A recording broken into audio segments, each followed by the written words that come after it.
So hey guys, तुम्हारा भाई Jonathan from team hero extreme Godlike and मेरा role तो पता मुझे भी पता नहीं है, बट वही जो देखे उसे मारने वाला रोल है। हेलो गाइज, मेरा नाम पंक है, मैं हीरो एक्सट्रीम गॉडलाइक का आईजेल हूँ।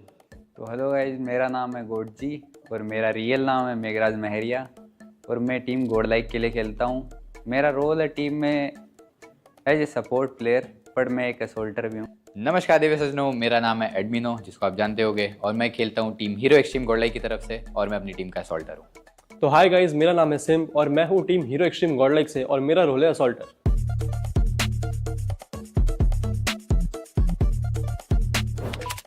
I would say Erangel क्योंकि that's like something favourite map Erangel. मेरा फेवरेट मैप है सैनो।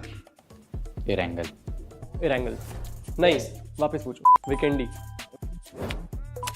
obviously M4। Assault rifle M4 ही है। M4 assault rifle M416। M4। Nade. Obviously grenade. Molly. Nade. Shotgun I would say DBS। Best shotgun मेन तो चलाने वाले पे है, बाकी S12 के। S12 के। DBS। लैन। ऑब्वियसली लैन यार, ऑनलाइन तो कुछ ना कुछ होता रहता है। लैन। लैन। Laziest guy। ये क्या क्वेश्चन है बे? I guess मतलब मैं ही हूँ। लेजी मतलब वैसे लेजी नहीं है, मतलब मुझे ऐसा लोगों को भी पता है कि मेरा स्टार्टिंग से यही शेड्यूल रहा है कि मुझे सोना बहुत पसंद है, सो उस हिसाब से बोल रहा हूँ। बाकी तो एवरीथिंग इज गुड। वो तो मेरे ख्याल से पूछने की जरूरत नहीं है, सबको पता है कि अपना जोनी थोड़ा लेट उठता है, बट सही है, मतलब ठीक है, चलता है। मैं Johnny. Laziest person in my team एक नहीं है, दो है, पंग भाई और जॉनी भाई। फनीएस्ट गाय कोई नहीं है, आई गेस मैं ही हूँ। फनीएस्ट टीम में मतलब इतना फनीएस्ट भी कोई है नहीं, मतलब वही है कि चार जने बैठते हैं तो थोड़ी बहुत मस्ती मजाक कर लेते हैं।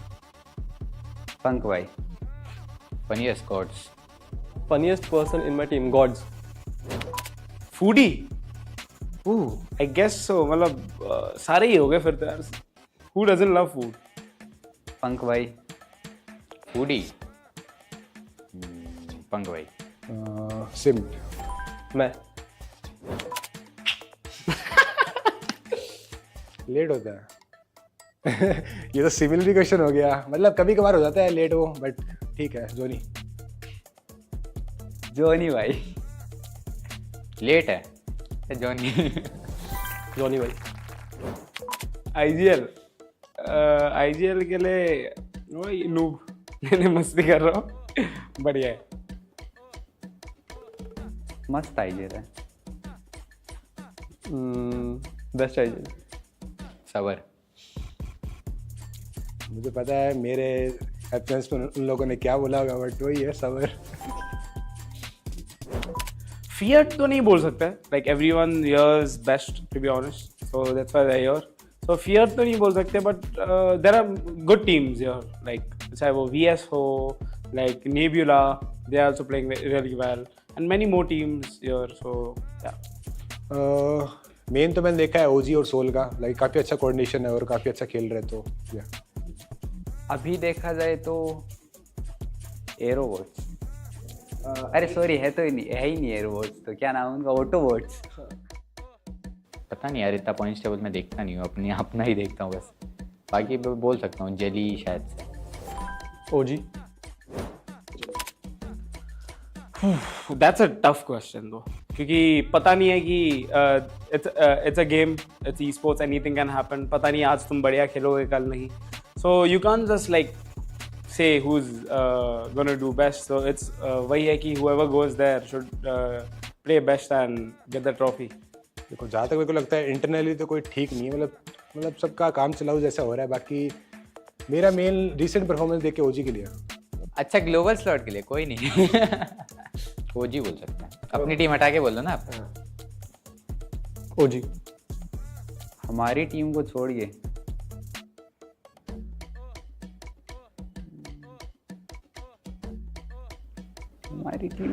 कौन हो सकता है? हेलो गाइस, मेरा नाम है पंक, मैं टीम गॉडलाइक के लिए खेलता हूं, टीम गॉडलाइक का न्यू आइजन। अरे यार क्या बोल रहा हूँ अच्छी मतलब पहले रैंगल बोल के नहीं, फिर एंगल, नहीं वीकेंडी। ये तो नहीं पता मुझे, मतलब खुद का नाम दे सकता हूँ, बट यार हम तो नूब है यार, हम कहाँ गलत करते हैं।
बहुत अच्छा लग रहा है BMSD में फिर से, मतलब BMPS हमारा छूट गया था, बट फिर से एक और ऑफिशियल में आके, क्योंकि इससे पहले हमने जितने भी ऑफिशियल खेले हैं उसमें ऐसा नहीं था कि ग्लोबल का कुछ हो वैसा कुछ सीन। तो अब की बार हमें चांस मिला है कि ग्लोबल में अपने आप को प्रूव करने का। तो मेरी टीम में सबसे अच्छी बात यह है कि सबसे मेन चीज़ कि सबका माइंडसेट सेम है, कि सबको अपना बेस्ट देना है और अब की बार मतलब अपने इंडिया को रिप्रेजेंट करने जाना है ग्लोबल। तो मेन चीज़ सबसे अच्छी तो यही है कि बाकी चीज़ तो बाद में आती है, कि अगर किसी का माइंडसेट थोड़ा बहुत भी ऊपर नीचे होता है तो टीम में बीटी होती है। बाकी यही है कि सबका जैसे वाइपर है उसको एग्रेशन हंटर्स के साथ बहुत अच्छा जम रहा है आपकी, क्योंकि हंटर्स बीच चला गया था तो थोड़ा बहुत ऊपर नीचे हो रही थी चीज़ें। तो उस टाइम हम लोग हंटर्स, वाइपर और शिकारी थे उस टाइम पे। तो सबको लगता था कि भाई ये टीम डोमिनेट करेगी, और हम कर भी रहे थे, और हम लोग एक तरीके से उस टाइम पे ट्रॉफी कंटेंडर थे। लेकिन फिर वही है कि हर इवेंट के बाद हम लोग बार बार प्लेयर चेंज कर रहे थे, क्योंकि वही है कि जम नहीं रहा था वाइपर किसी के साथ। ये हो रहा था कि हम लोग की फ़ाइट उतनी ज़्यादा नहीं निकल रही थी, उतना ज़्यादा एग्रेशन नहीं आ रहा था। तो फाइनली वो डुओ बैक वापस आ गया है। तो अभी हम लोग का ऐसा है कि अब तो कोई भी टीम से हमें डरने की ज़रूरत नहीं है, क्योंकि उन लोग की गन पावर जो है और जैप की जो गन पावर है, तो अभी मुझे अपने टीममेट्स पे इतना ज़्यादा ट्रस्ट हो गया है कि मैं कहीं पे भी अगर फ़ाइट लेना हो तो सीधा बोल देता हूँ जाओ उनको मारो जाके। तो अब तो ऐसा कुछ डर है नहीं, क्योंकि पहले ऐसा होता था कि कुछ चीज़ों की वजह से मैं कहीं कहीं पुश नहीं करवाता था अपने टीममेट्स को। लेकिन अब तो एकदम सब खुला खेल रहे हैं, जिसको जहाँ मारना है मारो।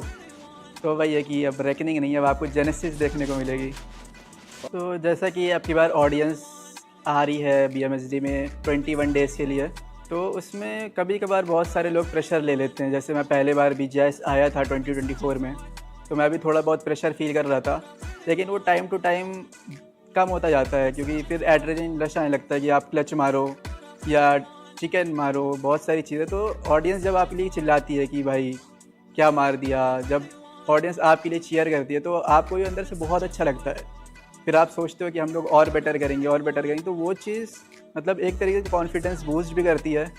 स्टेज के बारे में अगर मैं बताऊं तो स्टेज भी मतलब काफ़ी अच्छा है कि जैसे ऑडियंस का भी आपकी बार इंतज़ाम किया गया है कि ऑडियंस भी आके देख सकती हैं, तो वो सब चीज़ें भी बहुत सारी चीज़ें अच्छी हुई हैं आपकी बार। फॉर्मेट तो भाई बहुत अच्छा है क्योंकि आपकी बार सबको इक्वल चांस मिल रहा है, मतलब 50-50 है कि अगर आप क्वालिफाई करना चाहते हो तो बेस्ट दो अपना, नहीं तो जो अपना बेस्ट नहीं दे पाएंगे ऑब्वियसली बाहर हो जाएंगे कि 24 टीम्स है उसमें टॉप 12 क्वालिफाई है, तो एक तरीके से देखा जाए कि ईजी है कि 50-50 चांस मिल रहा है।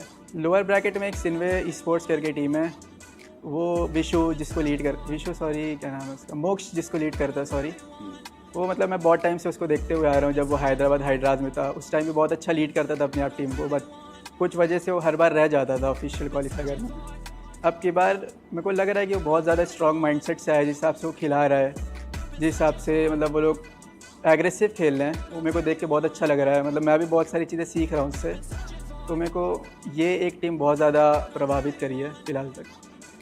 बाकी यही है कि जो अब की बार ग्लोबल में अपने आप को रिप्रेजेंट करने का मौका मिला है, उस पर हम लोग जितना भी मेरा एक्सपीरियंस है आज तक का उस सब मैं अब की बार लगा दूँगा। जितना मैंने अभी जैसे टीम आर्यन गई थी इंडिया को रिप्रेजेंट करने, तो मैंने वहाँ पे देखा कि मतलब मुझे उतना ज़्यादा डिफरेंस लगा नहीं, सच बताऊँ तो, क्योंकि वो भी अच्छा खेल रहे थे, ऑब्वियसली उन्होंने बहुत अच्छा खेला। बाकी वही है कि जितना मुझे लगता है कि हमें रोटेशंस पे उतना ज़्यादा फोकस करके, मतलब अगर हम लोग पुश करने जाएँ किसी पे भी, तो हम लोग किसी को भी आराम से मार सकते हैं, कोई भी टीम को। उतना ज़्यादा गन पावर मुझे लगा नहीं कि डिफरेंस है, तो हमें ऐसा लगता है कि जो हमारी टीम की गन पावर है वो जो बाहर ये ग्लोबल टीम्स हैं उनको आराम से टक्कर दे सकती हैं। इंडिया कोरिया जापान जो होने वाला है BMSD के बाद, उसमें ऑब्वियसली बहुत बेनिफिट मिलेगा इंडिया टीम्स को, क्योंकि सबको रीड करने को मौका मिलेगा एक बार कि कैसे खेलते हैं वो टीम, कैसे रोटेट करते हैं, कैसे फ़ाइट लेते हैं, उनकी स्ट्रैटेजीज़। तो खुद से जब खेलेंगे तो हमें भी पता चलेगा कि हाँ भाई, उनको खुद कॉन्फिडेंस आएगा कि इतना ज़्यादा कंपटीशन नहीं है मेरे ख्याल से। तो बाकी 2 स्लॉट वहाँ से भी ग्लोबल के लिए जा रहे हैं, तो सब मेरे ख्याल से स्टडी अच्छे से करेंगे, अच्छे से फाइट्स देंगे, सब उसको ध्यान रख के ही करेंगे। बस ये नहीं होना चाहिए कि किसी का माइंडसेट हल्का सा भी लो हुआ कि हम लोग अगर अच्छा नहीं खेले तो यहाँ से स्लॉट के मतलब बाहर नहीं जा पाएंगे। तो सबको मेरे ख्याल से कि स्ट्रॉन्ग माइंडसेट के साथ ही जाना चाहिए कि सेम ही टीम है, उतना कुछ डिफरेंस है नहीं, बाकी तो सब हो जाएगा।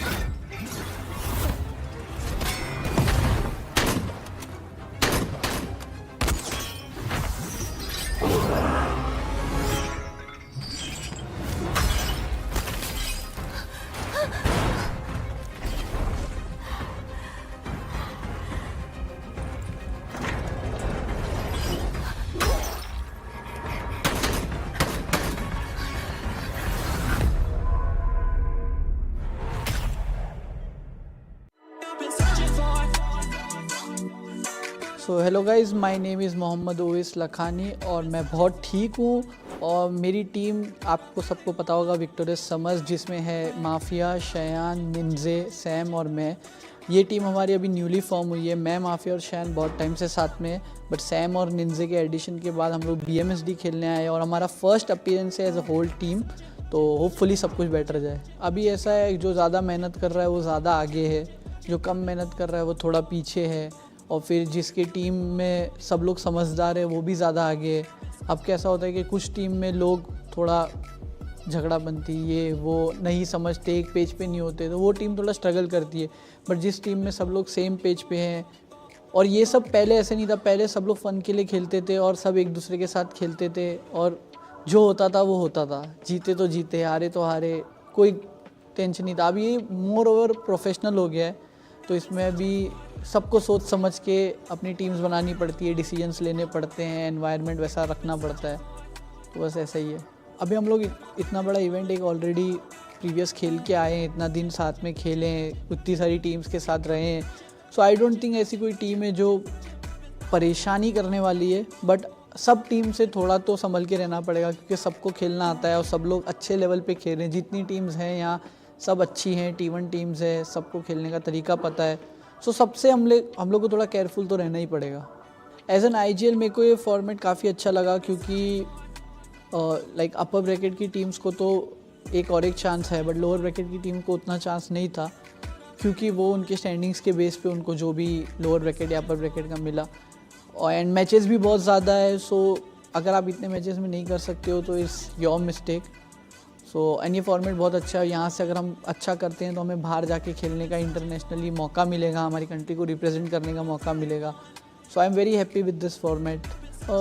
आई थिंक जो ABZ थी जिसने काफ़ी अच्छा खेला, पूरा ओवरऑल लीडर बोर्ड भी टॉप किया, तो आई थिंक वो बहुत तैयारी के साथ आए हैं, वो मेटा को भी ज़्यादा अच्छे से समझ रहे हैं और लोअर ब्रैकेट को टॉप भी किए। सो होपफुली देखते हैं वो अभी जब उनका मैचेस अब आगे होएगा तो वो कैसे खेलते हैं। सो इंटरनेशनल और इंडियन टीम में जो गैप का है ना, वो टाइम है, क्योंकि उनको ज़्यादा टाइम मिल गया है गेम खेलने का। जो हमारा जो बीच में जो ब्रेक हो गया था बहुत साल, उस वजह से हमारा कहीं ना कहीं जो थोड़ा लेवल है वो थोड़ा गिर गया। और हम कैसा होता है, अगर आपको इंटरनेशनल खेलने का मौका मिलेगा ना तो आप भी उनसे कुछ चीज़ें सीखते हो, बट अगर आपका जो ग्रोथ है वो सिर्फ अपने रीजन में ही है तो आप कुछ सीख नहीं पाओगे। जब आप बहुत लोगों से मिलते हो, अगर आप इन रियल लाइफ में अगर बाहर के लोगों से मिलोगे तो उनसे कुछ ना कुछ सीखते हो हमेशा। तो अगर सिर्फ इंडिया में लोगों से मिलोगे तो सीखोगे, ऐसा नहीं सीखोगे, बट वो एक जो लेवल है वो उतना ही रह जाएगा, वो उतना ही सर्किट रहेगा। बट जैसे आप बाहर जाते हो, उनके सामने खेलोगे, आपको सीखने मिला। पहले हम लोग जाते थे, बाहर जाते थे, हम कुछ चीज़ें सीख के ही आते थे हमेशा, भले हमारा रैंक उतना ना हो, बट हम कुछ चीज़ें सीख के आते थे, उधर वो चीज़ों को इधर अप्लाई करते थे, वो वर्क भी करती थी। तो इसलिए बहुत फ़ायदा होगा अगर हम लोग बाहर जाके खेलें, उन टीमों के साथ मतलब रेगुलर बेसिस पे खेलें। ऐसे नहीं कि साल में एक बार खेलने का मौका मिल रहा है या साल में 2 बार खेलने का मौका मिल रहा है। रेगुलर बेसिस पे खेलें, उनके सामने इवेंट्स खेलें, तभी हमें पता चलेगा कि हम में और उनमें क्या डिफरेंस है और हम में और उनमें क्या फ़र्क है, वो किस लेवल पे मेहनत कर रहे हैं। आई थिंक अभी ऐसी कोई टीम मेरे दिमाग में आ नहीं रही है, but if I choose one I will choose OG because of their synergy, because of their brotherhood and because of their like in-game communication and everything. I think they can do good.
Ladies and gentlemen, boys and girls, स्वागत है आप सभी का Krafton India esports Battlegrounds mobile India showdown 2025 में। मेरा नाम है स्पीडो, मैं हूं आपका होस्ट और आज है सेमीफाइनल्स का डे नंबर 2। सेमीफाइनल्स के डे नंबर 2 के बारे में बात करने से पहले थोड़ी चर्चा डे 1 की कर लेते हैं, बिकॉज कल के दिन की शुरुआत के 3 मैचेस में 11 फ्रैग्स निकाल के जोनाथन ने ये तो सबको प्रूव कर दिया that the king can play every day. But उसके बाद गॉडलाइक के डोमिनेशन के साथ साथ गॉड्स रेन, उनका भी जलवा देखने को मिला। K9 प्लेड वेल, जेनेसिस ने भी आखिरी में आते आते काफी बेहतर प्रदर्शन करके दिखाया। बट आज का दिन मुझे लगता है थोड़ा सा ज्यादा एक्साइटमेंट से भरपूर होगा, बिकॉज आज कमबैक करने के लिए बहुत सारी टीम्स इंतजार कर रही हैं। And at the same time अगर हम बात करें सारे सिनेरियोज की, शो अप तो सबको करना पड़ेगा शो डाउन के लिए। वैसे आज कुछ स्पेशल है। ग्रुप ए, ग्रुप ड्रॉ के अंदर देखा था हमने, सबसे खतरनाक ग्रुप सब लोग कह रहे थे, और आज वो खेलेंगे अपने 6 matches back to back. Group B खेलेंगे 3, ग्रुप सी खेलेंगे 3, and everyone seems ready. But I want to ask you, Hyderabad, are you ready? Hyderabad is ready, India is ready. तो बिफोर फर्दर अडू यार, चलते हैं सीधा हमारे एनालिस्ट के पास जो गेम की बारीकियों के साथ है पूरी तरह तैयार। तो over to you lovely analyst. It's as the man said, Hyderabad is ready. We are ready as well to kick things off on semi-finals day number 2. And while day 1 was off to an explosive start, and a lot of teams, a lot of big names did find the points they were looking for, the others are still left in their search, and it is going to continue with the matches today. My name is Super Johnny. Joining alongside with me are going to be Necro and Icy Baby 1-2. It has been an interesting set of matches yesterday, but as the man on the stage mentioned, the best group plays all 6 games on day number 2. I know, right? That's the crazy part. Yesterday we saw Godlike score so many points in just the span of 3 games, and that has to be a record. And if you talk about the opposite side of the spectrum performance, one of the most disappointing performances was shown from Team AX, and it was completely unexpected. Exactly, and of course, you know, we do see a lot of skirmishes rather early as well. And you know what's really interesting was that at the start of yesterday's games, it was so aggressive, it really felt like I was playing a Rondo match. I mean, hey, there are speculations that we might get to see a few of those matches in the future, but over here, I think this was one of the most hilarious moments from the day yesterday, where Blitz Esports Soham was the man who did manage to catch Genesis Esports off guard in one of the Sano games. But Genesis Esports, now Necro, this was also another surprising team, because Genesis also did manage to hold on to a spot inside of the top 5. Yeah, I mean, to be honest, for Genesis Esports, yesterday's day was fantastic. Yeah. And that's what you expect from a banner like Genesis Esports, right? They've got the firepower. The only thing sometimes Genesis Esports can really struggle is getting the closure. But yesterday, they pretty much got that as well with that one chicken dinner on the screen. The top 4 is pretty much solidified. They've got a lot of points on the board. And especially for Godlike, and just in the span of 3 games, they managed to acquire 45 points. That's remarkable. Exactly. And today they have 6 matches. Today is the perfect opportunity for them to actually secure a comfortable qualifications position in day 2 itself. But they're the only ones we will keep our eyes locked on. Blitz Esports is also there, another team inside of the top 8 with just 3 games played. Yeah, these 2 teams here, Hero Extreme Godlike and Blitz Esports, has got a lot of heavy lifting they've got to be doing here, especially for today when they have to play 6 matches in total. So Blitz Esports was, I would arguably say, the odd one out coming from Group A, but surprisingly enough, they are in the top 8. So that means everybody else is struggling here. And even for Xtreme, Mysterious 4, TrueRippers in particular was kind of a shocker for me, considering the fact that TrueRippers was part of the teams that directly qualify from the upper brackets. But as we move on to the last page, a lot of surprising names still struggling. There's Phoenix, there's 8-Bit, Los Hermanos. They played the last few matches of the day. We didn't really see them or get to see them pull up an opportunity where they could take a leap in the top 8 potentially, but hopefully today is going to be a day for Los Hermanos. We have the tournament MVP so far on our screens. Ralphie from Autobotz doing extremely well for himself. Vizgard has made the list along with Viper, Legit and Lobster. Autobotz Esports. Necro, this has been your favorite team for a long time now. Of course, Autobotz Esports, a perfect mixture of aggression and also having that defensive nature on the board. They've got a solid balance. But once again, dialing back to what exactly happened yesterday, right? Speaking of K9 Esports, the only reason why we saw that fiery start is because of them. They knew the playing flat path is not favoring them. So K9 Esports was like, you know what? The game's already messed up for us. Let's go ahead and mess up the game for other teams as well. And they tried to mess up the game for Autobots. There was Blitz, but Autobotz in that particular match as well did manage to make it into the top 5. Agreed, but at the same time as well, speaking of making it into the top 5 as well here, Godlike obviously is going to be one of the top contenders, right? So this is a very good comparison between Godlike as well as K9. Godlike started their 3 matches really, really strong. Every single matches has been explosive for them, and including a chicken dinner gave them a huge lead. But K9 was a completely different path. I would say, arguably, in a single day, 6 matches, K9 is the team that has played the best in terms of improvements. Why I say that? Because first few games, really, really bad start for them, and then game 3, game 4, game 5, usually teams tend to tilt, having emotional breakdowns, etc. But for some reason, K9 was able to pick themselves up slowly, rack up some points, gather their composure, and then push themselves into the top 3. I think that's been their comfort zone. The last 3 games of the day is when we usually see K9 in their true form. But hopefully today they're going to kick things off right off the bat, because we are going to have the first 3 games, Erangel, Miramar, Sanok, Group A versus Group C. And then once we move on to the next 3 matches, that is going to be between Group A and Group B. It is going to be Sanok followed by Miramar and then Erangel. Necro, you got your prediction right yesterday. K9 Esports did quite well. What's your prediction for the day today? I mentioned Seoul, and I do believe that Seoul, since they do pack a lot of punch, they've also got solid firepower as well in that banner. I do believe for Seoul, it should be an easy piece of cake to make that major bounce back in the overall standings. We've also got the Group A flashing upon the screen. For Blitz as well, we forgot to talk about this team. For Blitz, yesterday's day was phenomenal too, by the way. Yeah, I mean, 3 matches played. Along with Godlike, this is the only team that has found a spot inside of the top 8. Doing 11 points per game so far, that's their average. Today, I would love to see Blitz sort of push that even further. But as we have a look at Group C, we're going to have God's Reign, Mysterious 4, Vasista Esports, NINZA, Likitha Esports, Los Hermanos, Orangutan, and First Curiosity. Now, yesterday, Group C, they got to play the second set of 3 matches, Match 4, Match 5, and Match 6 of the day. Do you think that was the reason why we see majority of the teams from this particular group still struggling on that last page? Is today going to be the day they make the bounce back, since they get to kick things off? They kind of have to make a bounce back here, 100%, just because of the fact that today is arguably, out of all the days, the most difficult days to play, just because of the fact that every single game you're playing against Group A, quote-unquote, the group of destruction. Because, you know, we saw the team just now, right? Group A, everyone is a powerhouse. And of course, our talents predictions are going to be a little bit mixed as well. We have a lot of Soul, we've got some Nebula, we've got TrueRippers. I'm the only one who went for God. Like, that is kind of surprising. Yeah, we also got a CK, by the way, from Mezzi. CK only got 3 points in the span of 3 games. So apparently yesterday, before the matches began, Maisie did go and talk to the players of CK, and Juicy told him that, yeah, we are not going to do well on day 1. We are going to bomb our matches, which they pretty much did. They're sitting on the last spot in the overall leaderboard. But Maisie again today went and tried to get something out of Juicy, and Juicy told him that CK is going to do well today. So I think it's just belief in the players. But talking about the players, I think it's best we head to the stage and have a conversation with them. Thank you so much, Ravan and boys. And this is interesting, right? Likitha Esports के IGL Smoker के साथ मैं इस समय मौजूद हूँ, और Smoker कहना पड़ेगा, not a great day yesterday. 3 matches में केवल 6 पॉइंट्स. क्या गलती हुई कल के दिन में? गलती तो ये हुआ कि हम लोग का जो सनॉक मतलब स्टार्टिंग मैच था वहाँ पर थोड़ा बीटे हो गया. मिस कोऑर्डिनेशन जो टीम को समझा दिया है वो समझ भी गए. उनको तुरंत ही समझ में आ गया था कि क्या मिस्टेक हुआ है, तो ज़्यादा कुछ बोलना नहीं पड़ा.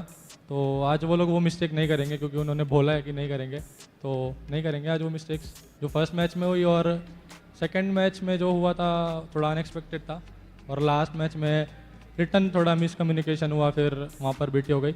बट कोई नहीं, उतना बुरा मैच नहीं था हम लोग के लिए. मेरे लिए ठीक ठाक था. अगर थोड़ा कम्युनिकेशन अच्छे से होता तो फिर सब बढ़िया जाता. बट ठीक है, जो हो गया. आज ध्यान देंगे कि कैसा खेलना है, उस पर ध्यान देंगे.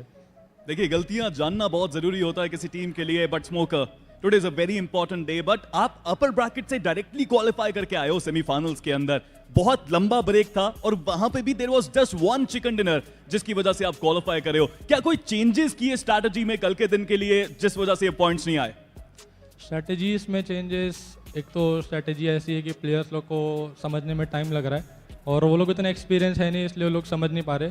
बट ठीक है, मेरे को उन पर ट्रस्ट है, मैं उनको समझा रहा हूँ डेली, तो समझ जाएंगे. और भरोसा है मेरे को उन पर, तो हो जाएगा. टाइम लगेगा बट हो जाएगा. टाइम लगेगा, हो जाएगा. वैसे टाइम की बात करें तो आज आपके 3 मैचेस हैं, बट कल के दिन में जब ग्रुप ए और ग्रुप बी अपने 3 मैचेस 6 मैचेस माफ कीजिए खेल चुकी हैं, तब आपके 6 मैचेस होंगे. एक टारगेट आपके पास होगा. तो कल के दिन को क्या आप एक एडवांटेज के रूप में देखते हो या फिर आप पहले खेलना चाहते थे अपने 6 matches?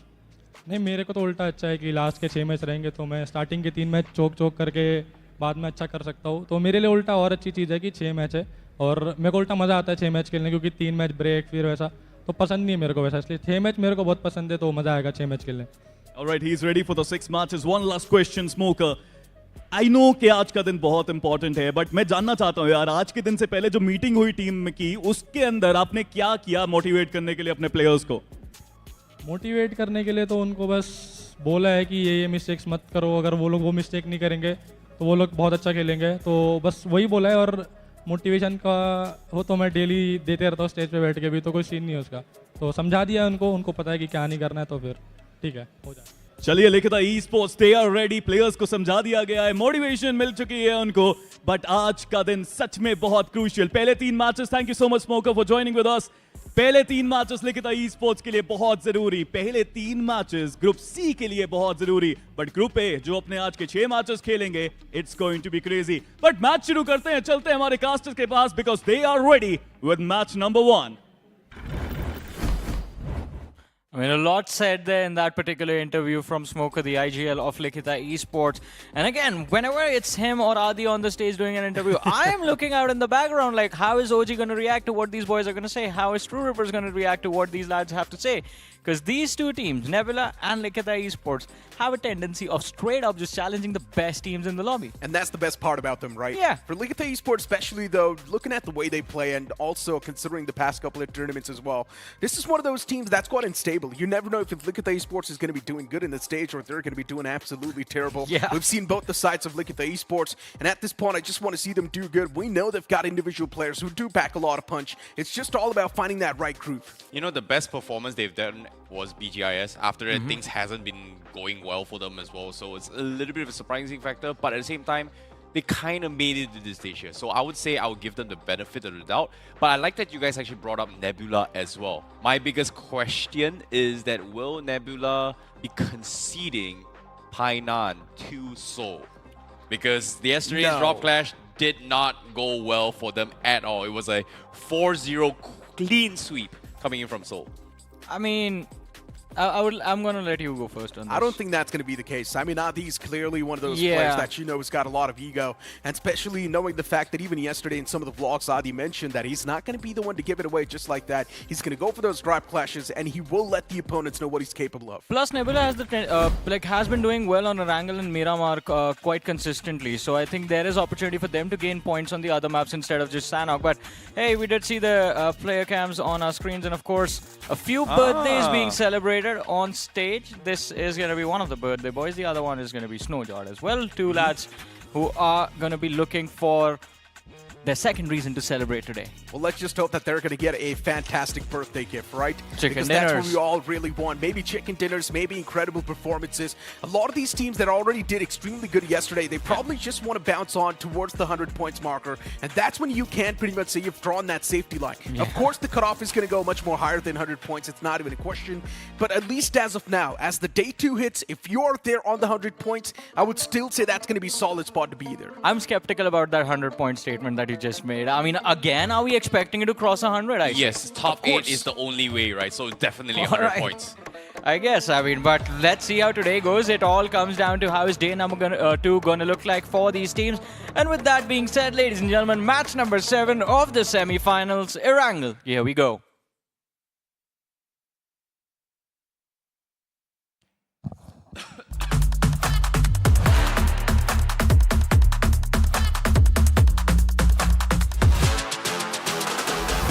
As the plane's now going to be in the sky, starting all the way from the southern side towards the opposite side, which is Georgepol. If the teams do want to move on around Yasna, Polyana, or even Mansion, now that's going to be an extremely tough stretch. Well, speaking of a stretch here, I'm curious to see, are we going to see any kind of drop clashes? Well, I would say for Miramar and Erangel, we don't see major drop clashes here. Yesterday, we did see a couple, especially down towards Georgepol, North George, South George as well, but I don't think we are going to be seeing it here in this lobby in particular. unless we are going to be seeing teams contesting this. I know for a fact that Godstrain was struggling just because of their flight path. We had a secondary drop for them in Zarki, and then now they are going to be getting their usual drops here, which is in military base. And it feels like their Zarki route didn't exactly go well for Godstrain. So I would say this is an okay-ish comfort zone for Godstrain. True that. And we've also been speaking about Cincinnati kids having a bad day, but even Nebula Esports, they're not too far away from CK. Just right above them in the span of 3 games, not really having a lot of points in the overall standings. They're on the bottom half. It's definitely going to be stinging, especially for a team like Nebula, searching for desperate points on the board now. And then you look at a few names like Hero Xtreme, Godlike, have already secured 45 points in 3 games. That's definitely got to sting. Yeah, but seems to be Hiroshima Godlike has dropped down rather early down south as well. It's rather close to his Raiden, but fortunately for Raiden, was able to get his vehicle, regroup with his compadres in Pochinki. It seems like the circle is going to be shifting around farm and shelter. Seems to be a little bit of a repeat from yesterday's games, but hopefully it does not go towards the intersection again. I think this season in BMSD, we have the most amount of circles around the shelter region, around the crossroads as well. So we are going to be expecting open fields again if the circle shifts up north. But considering the amount of likelihood that it is going to be shifting up north, it is very, very high. We've also got Meta Ninjas, but hold on to that thought. We'll get back to Meta Ninjas later on as Nebula Esports, they've already made the first pounce, and unfortunately for Seoul, they've lost out in Legit. And yeah, speaking of Meta Ninja, for them, I hope they're going to be amping up the aggression. Yesterday, you saw in the last game as well, Meta Ninja, they were rewarded just because the amount of elimination points they gathered in that game. So I hope today we'll see that aggressive and proactive Meta Ninja. I think this time BMSD has really stepped up the game for every single team so far. Like, we saw moments of glory from the past multiple times now. In particular, Hero Xtreme Godlike coming from the quarterfinals and then coming towards now the semifinals. This is the glory that we saw during BGIS. And even for Meta Ninja, yesterday's performance was like, oh, that's the Meta Ninja that we saw that almost represented India for BMPS. They were the runner-ups of BMPS, previously known as 4 Miracle. And now, I'm really glad to see that everybody has amped up the game, and even Mysterious 4 as well, who's currently on the hunt here. I'm really surprised that First Curiosity is taking a little bit too long, but guess what? The bait was real. Omega was just waiting for the first shot. Once he's stuck in the animation, goes in for the swap, and then sprays him down. Very, very clean takedown here coming from Omega. It was ought to happen. First Curiosity, bad game. And that's going to be a bit of a rough start for them. For FC, even yesterday's day was not too good. Now today's day as well, the start's absolutely terrible. And that's going to be replicating quite a lot of stuff on the overall standings. With just 6 points, they've already got 1 casualty inside of this game. And speaking of Mysterious 4, this is probably one of the most consistent teams out there. 24 points on the board already, getting 1 point off of that in this game. I think they probably know how to survive. I think 2025 here in BMSD in particular, regardless of BGIS, regardless of BMPS, this is the most refined and consistent Mysterious 4 I've ever seen out of all the tournaments I've seen this year in particular. So I'm really glad that they've definitely stepped it up. But again, once again, when IC slots are unavailable, well, who doesn't want to represent their country? I know, right? Everyone wants to be there in the top 8 of the grand finals. Bare minimum I'm speaking of. Of course, a lot of these teams do want to get their hands on the trophy as well, but we know there can only be 1 champion. Yeah, and the rest will be fighting out for the remaining slots as well, and that's going to be a completely different bloodbath. And it's not just going to be India involved, it's going to be Japan and also Korea involved. Yeah. That's going to be a completely different story. Yeah, it's for a different time. Game. That's going to be rough, though. It will be. But adapting to new players, adapting to new teams, new lobbies, it's definitely going to be tough for these teams. But at the same time, being an eSport athlete, you also need to be quite adaptive. Yeah, I think the most difficult adaptations here is not just the lobby, it's the map rotations here. My biggest concern will be, will Rondo be in play for the grand finals of BMSD? And imagine if it's in play. And especially for teams who play Sunhawk a lot, who do well there, and Sunhawk not being in play, I don't know, man. Like, well, still that's a question, right? If Rondo's going to be there or Sunhawk is going to be there or not, it's still a question. We never know. Maybe Sunhawk can be in play towards the grand finals, and maybe Rondo and Sunhawk can also be there You never know what exactly the map structure is going to look like. But to be honest, having a look at this replay on how exactly the man got taken out, that was some clean stuff from Omega. Yeah. Closes up, hands out the death blow as well. But yeah, back towards the conversation that we're having, right? Imagine if Rondo is in play, you're also going to have to respawn beacons, which is absolutely insane if you think about it. Just imagine the amount of respawns we'll see, the amount of new strategies we'll see forming on that map. Yeah, we're going to be expecting a lot of aggression as well, just because the finish points per game increases tremendous, right? Like, and I would say arguably in the map of Rondo, one map of Rondo is equivalent to 2 maps of any other maps. Yeah, you do have a lot of chances to score a lot of points, but at the same time, bad stuff can happen to you as well. True. If other team is going aggressive, that means they should get some sort of value as well. And we will see a lot of those 3-1 splits, right? One man leave him back on the respawn beacon while the remaining 3 players move up aggressive. Yeah, they're going to be farming for some points as well. Most likely that's going to be the most proper strat, just because mathematically that is the most efficient way of getting points.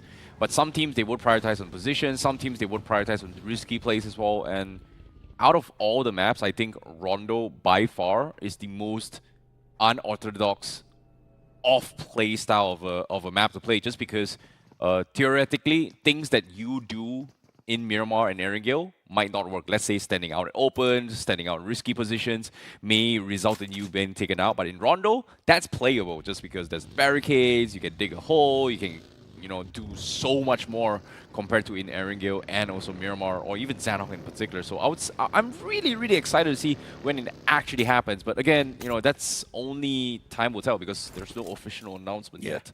We've heard a lot of rumors, but no official announcement yet.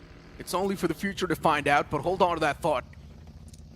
Vasista Esports did have the opponents in their sights, and it's the players of 8-Bit making that run away.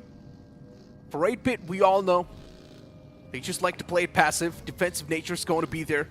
If the opportunity presents itself, 8-Bit is not someone to back away from that. They will go for the fight no matter what. Raiden, Somraj, the one to lead the pack first. And for 8-Bit, now they just want to find a good spot to play with. Yeah, I think a lot of the teams are already anticipating this circle to be somewhere around the intersections of Shelter. So I would say we are going to be expecting a lot of dogfighting. But the problem with this is that, do they want to risk fighting this early on? Just because of the fact that the moment you commit to the fight, you are most likely going to burn out a couple of vehicles, a couple of utilities, and then get stranded out of nowhere. And you will expect teams to immediately look for third parties just because everybody is on the go, on the run throughout the entirety of this map. Like, I don't think there are going to be teams securing their compounds yet. I know OG does have the tendency to try and protect those vehicles. But let's see how the circle shifts here. Is it north or is it south? Oh, okay. We are not going to be seeing the open battles, but we are going to be seeing the western side instead. So that means we are going to be expecting apartments maybe still in play. Maybe even farmhouse as well. Definitely a big chance. God's Reign 2 closing up around the centric part. Then you've got so many teams just clustering up around that center. Vasista Esports, Blitz, 8-Bit is also one of them. One thing is for sure, the center is going to be heavy spot. Mind you, Los Hermanos as well towards the bottom right. TrueRippers as well playing from the southern side. And you've still got a few names like Cincinnati Kids, Mysterious 4, and including NINZA to breach the circle yet. And speaking of NINZA, it's one of those teams that likes to bring in the passive and the defensive approach. And if you're someone who likes to play passive, you're supposed to be in the center. But that's not what NINZAs are doing. Yeah. But at the same time as well, we did see Xtreme making into the city as well from the south side. They should be very glad this circle actually kind of favors them based on their positioning as well. You can see a majority of teams has been clustering around the northeast corner, expecting it to be out in the open near the crossroads as well. And because of this shift, you can see teams are slowly panicking to decide whether or not is this going to be an apartment circle, or are we going to be looking for mountain terrains. And here on Xtreme Godlike, they immediately floor it for a couple of shacks themselves, but it seems like Punk is also uncertain where's a good spot to be fighting as well. They've heard a couple of gunshots, but nobody has made a lot of noise yet. You see a lot of vehicles rotating here and there, but aside from that, no major commitments from any teams. But Sim, he might be in a little bit of a scuffle here because 8-Bit is going to be there, and Equinox actually gets taken down by Amino. What a shot! No, that's quite unfortunate for 8-Bit. Equinox, the main man's down for 8-Bit, and that's gotta hurt. Now down to just a 3-man squad, and for Godlike, they just get a little bit of that piece of the pie. 8-Bit's not going to feel too good after that. And 8-Bit with no other option left to then just back away from that spot, and that's what they exactly do. For Godlike now, they've contested the hilltop, and they've got a solid spot to play with. But still they're quite exposed, and they need to be careful of the surroundings. That's where you can see the players constantly just driving around in the vehicles.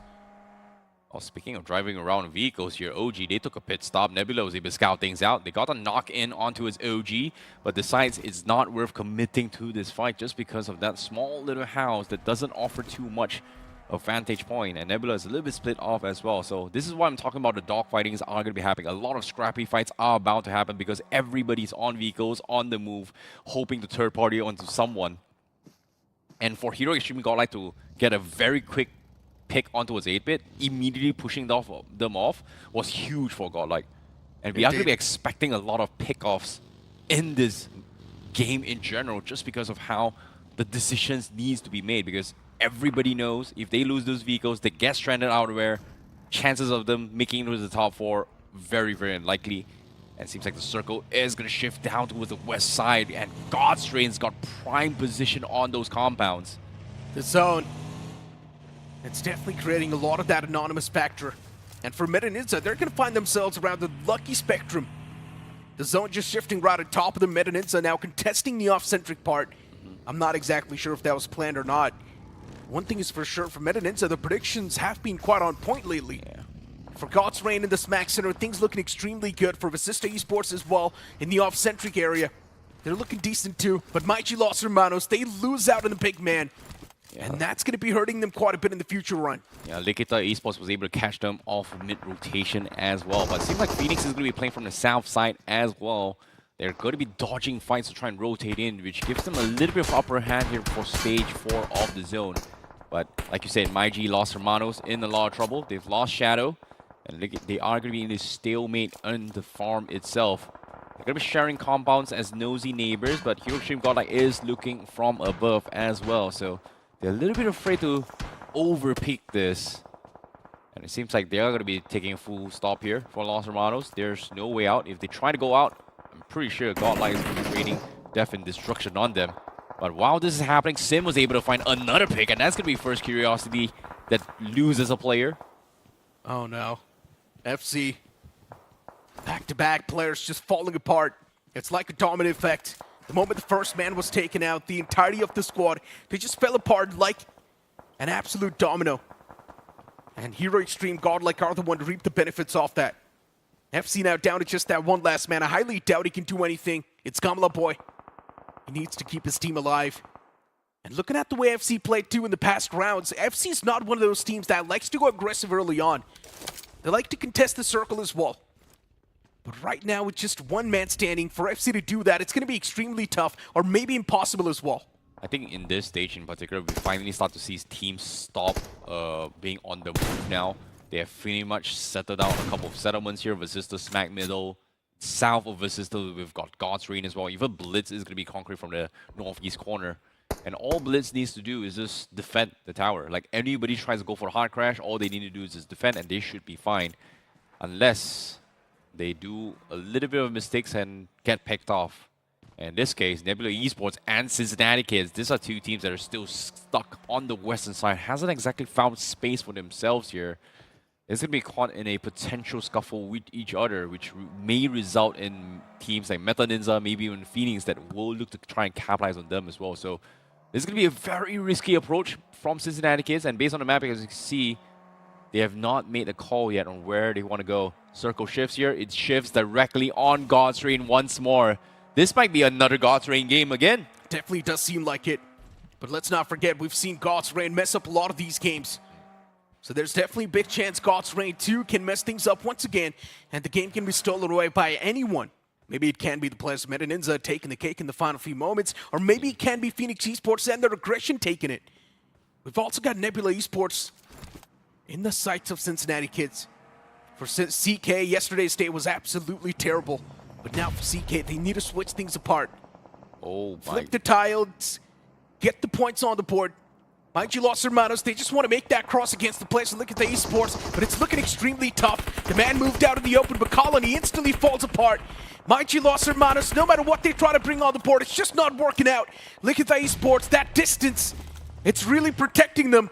And mind you, Los Hermanos, the only way they can make the pounce against Likitha is to traverse through the open grounds, and that's where the main advantage is in the hands of Likitha Esports. And that Molotov, it's going to do the deed and seal the job.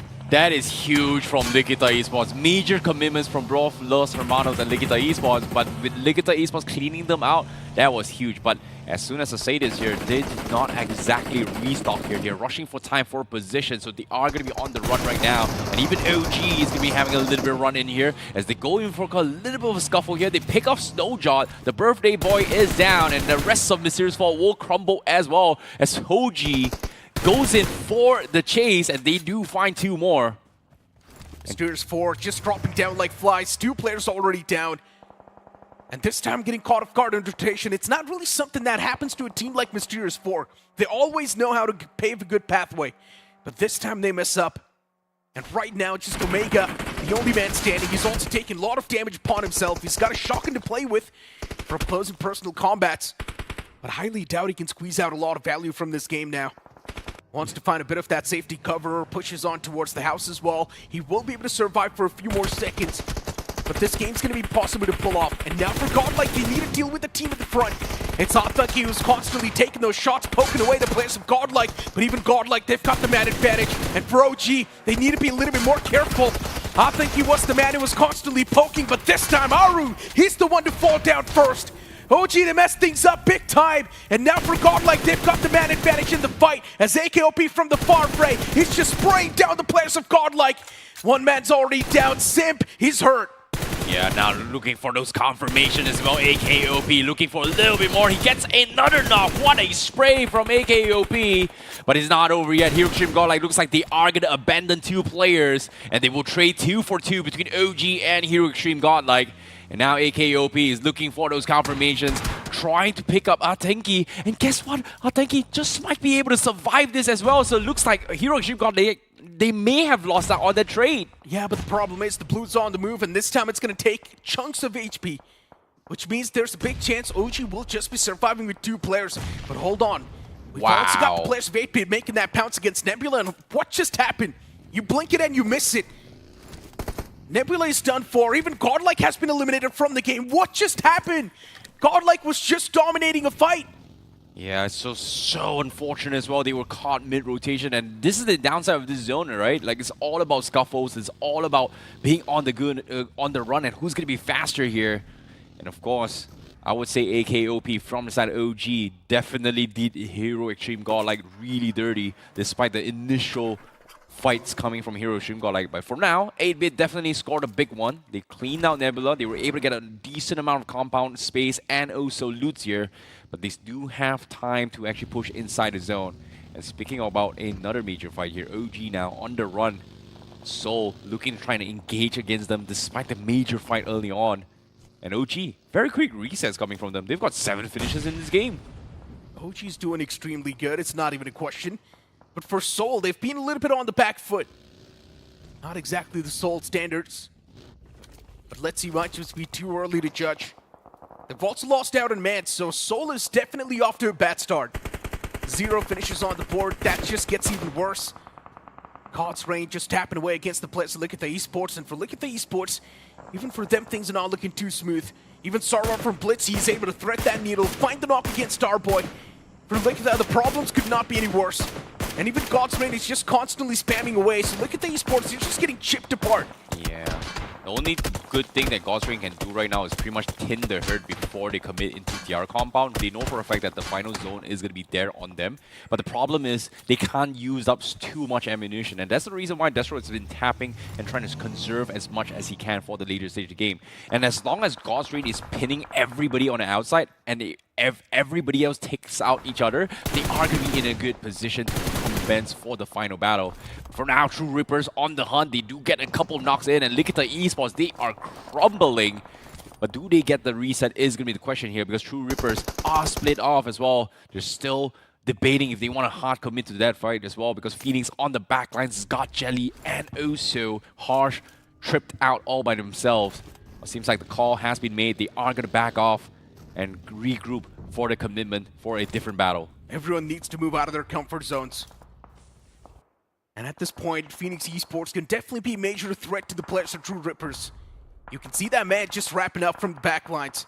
So Infinix Esports, they've got clear intentions that they do want to disrupt the flow for TrueRippers. But how will they do it? That's the main question.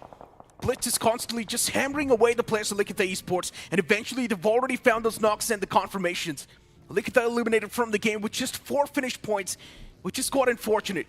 Yeah, it's a tough battle, tough luck coming from Likitha Esports. They were just peppered by multiple teams here. There's only so much to get them done. And now TrueRippers also coming from the direction similar to Phoenix, which is from the south side. And right now, TrueRippers, they are going to try and capitalize on the fact that Phoenix needs to cross the road, so they are going to be backing off. But meanwhile, 8-Bit, huge commitment, massive nades, connects on NINZA, takes one out. Reaper knocked as well, and Beer Baba and Poco pretty much stuck in a small little shack, which again, the nades are coming through. They may look to try and connect this once more. Oh, the utilities getting a little too close, and this one, it's going to seal the deal. This is what I mentioned yesterday as well. Not every position inside of the circle is a good position. Sometimes you're prone to a lot of threat, and that's what happened to NINZA once again. Even yesterday in Miramar, this is what happened, and now as well, that's what happens. But hold on, Infinix Esports as well, within a few seconds, just wrapped up in a sheet.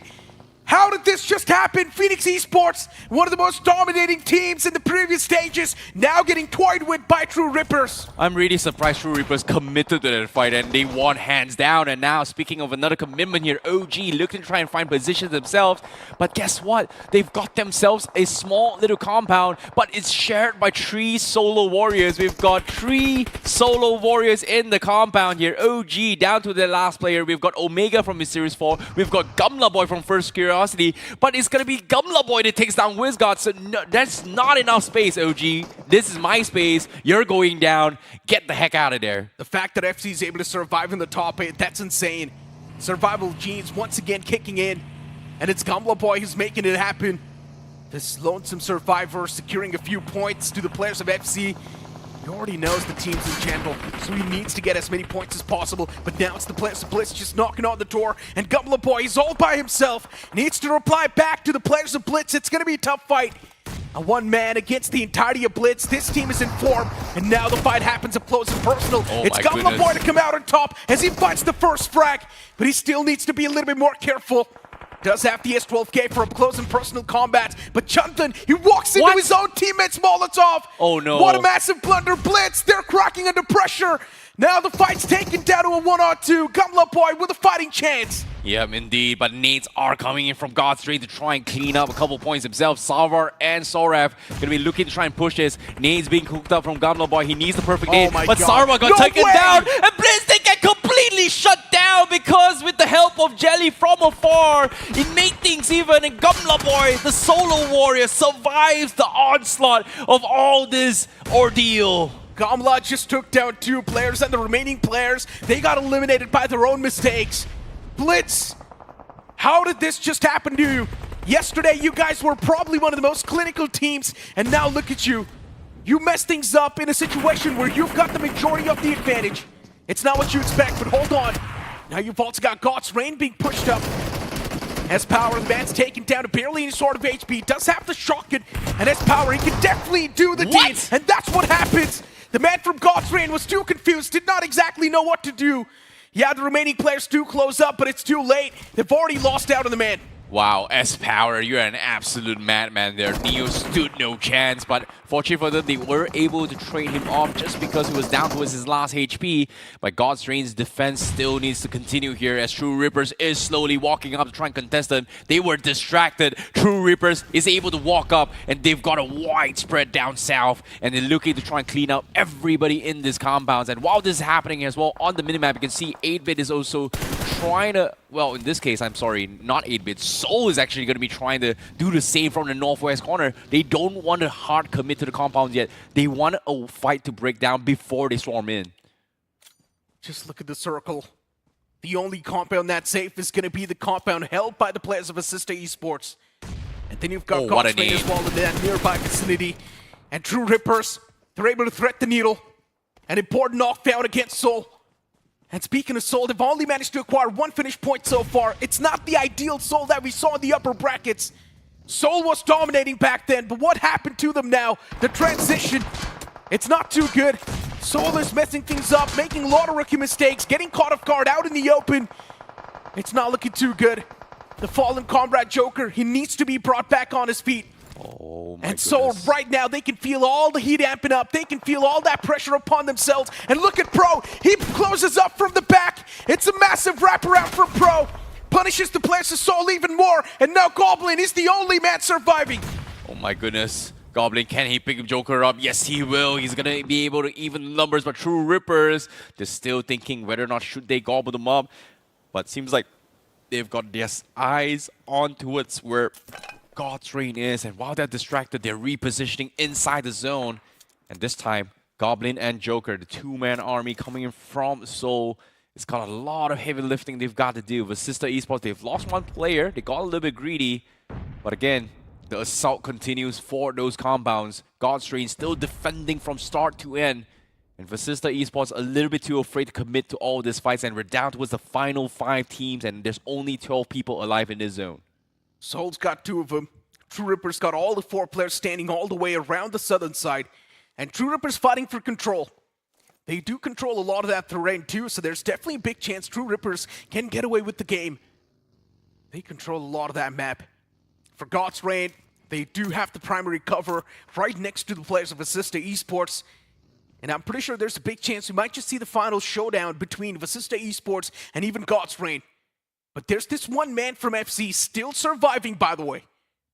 My goodness, how is Gamlabai, the last player, or what seemed to be the demise of FC, resulted in Gamlaboy single-handedly carrying the entire team into a top 5 position with a decent amount of finish points. Not a lot, but enough to get them through towards the next game to go in for those resets. So I would say, Gamlaboy, you've done a lot of work so far.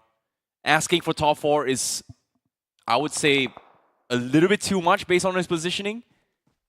It's not impossible, but he has to be very, very patient here.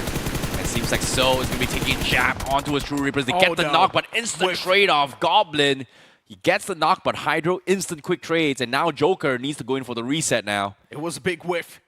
And Goblin messed up big time. But for TrueRippers, they've still got a solid control. They do control a lot of that terrain. Jelly was knocked out, but now the man's once again back upon his feet. So things looking good and dandy. And I'm pretty sure soon Jelly would want to make that pounce against the players of Soul, just to contest a bit more of that ground. And the moment Jelly and the boys, they manage to shut down the entirety of Soul, just imagine the amount of map control they will have. It will be immaculate. FC eliminated from the game eventually with just 4 finishes racked up. And then you've got God's Reign with still 3 players surviving. And for Vasista Esports, they're still there alive in the backlines. Yeah, but at the same time, God's Reign, they've pretty much hunkered themselves all the way in the house for the longest time. And the biggest problem that God's Reign is having right now is ammunition, maybe even utilities as well. So we need to be a little bit careful. But guess what? Rematch coming from TrueRippers again. This is round 3 between So and TrueRippers. And this time, Goblin gets the first knock on towards Hydro. But no confirmation yet. Looking for the second. He knows they're there. And they're getting pummeled. And Joker was able to get the confirmation here. And even Harsh goes down. And TrueRippers, they're getting single-handedly dismantled by So. And Jelly even falls as well. And only Kill the Mouse remains. And just like that, So, they just might be able to get the revenge. Oh, no. But overexposing themselves has attracted Scary Jaw to take him out. And that's going to be Vasista Esports that takes him out. TrueRippers played too passive in that scenario. I think they should have asserted some sort of dominance. They should have made the push against the players of Soul when the time was presented. But instead, they played it passive. They held their ground. The Blues on the move, and TrueRippers is going to be forced to move out of their comfort zones. And this is where Joker's going to have a free line of sight. The only reason why Joker cannot really go for the shots, it's because the Blues on the move. Joker should be the one to be on the move as well. But in the end, iQOO spots him out, and that's going to be the end. Soul, they mess up big time, but it's completely fine. They still do get a decent bit of points on the board. I'm surprised Joker didn't commit towards the initial spray. And just like that, iQOO's able to survive this, but with the zone in play as well, and God's Reign still holding down the mark. They know exactly where iQOO is going to be coming in, but he's edging slowly but surely, and Justin, he's a little bit hesitant, but the nades do scare him off a little bit, but they have a rough idea where he is, and for some reason, iQOO has not been spotted out, finally gets spotted out though. as Justin takes him out, and we are down towards the final two team. A massive fight here, 3 versus 2. Vasista Esports versus God's Reign, and the circle favoring the God's Reign for the longest of time. Now, can they clean up is going to be the question here. Based on how we're seeing the zone, Vasista Esports is going to be forced to push out. Same can be said for God's Reign as well. Smokes being set up for God's Reign to try and get some sort of space, and Vasista has no clue. They're just nading through the smokes, hoping to get lucky. The zone's constantly shrinking, and God's Reign, now they need to amp up the firepower. They've been playing around that same compound since the start, but God's Reign, now it's time to unleash the wrath against Vasista. Vasista is already starting things off with a man disadvantage inside of the fight, but we have seen a lot of table-turning scenarios in the game.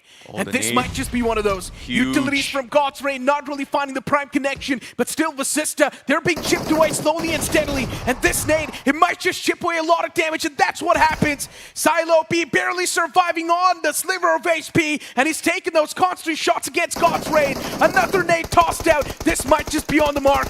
Vasista still surviving behind the wall, but eventually now the situation's up to them, and they will need to force a fight as they've been eliminated from this game, and it will be God's Reign to kickstart things with a massive advantage. A huge game coming from God's Reign.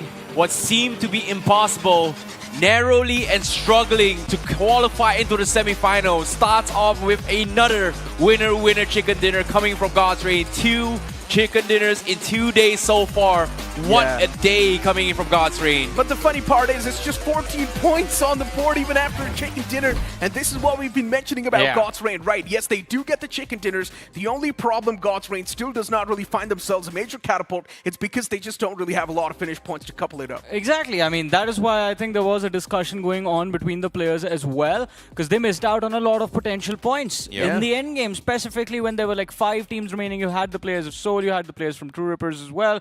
There was Vasista Esports they could have gone after. They had numbers to work with. And when TrueRippers started to fall, that was the true opportunity for God's Reign to go for those frags, but they missed out on everything. That's what I mentioned too, right? In my opinion, TrueRippers should have been a little bit more assertive. Yes. They should have pushed up against the players of Seoul, play for a bit more of that control. But instead, for some reason, TrueRippers played it passive. They just held their own ground. I mean, I have a different perspective. Yes, the opportunity was there for them to actually be more proactive, push for fights, but couple of things. One, they were out in the open, so you don't really have information about where exactly the players are. Maybe they had info about God's Reign and Vasista Esports, but with how Goblin found a knock onto the players of TrueRippers, I think Seoul's information was not there. They were paranoid about where this extra set of players are. Yeah, I think from TrueRippers' perspective, they didn't realize that Seoul was down towards 2 players just because Vasista Esports was also tag teaming from side. And from their perspective, committing to the fight with Seoul means they are going to be free line of sights for Vasista and God's Reign to actually take them as well. So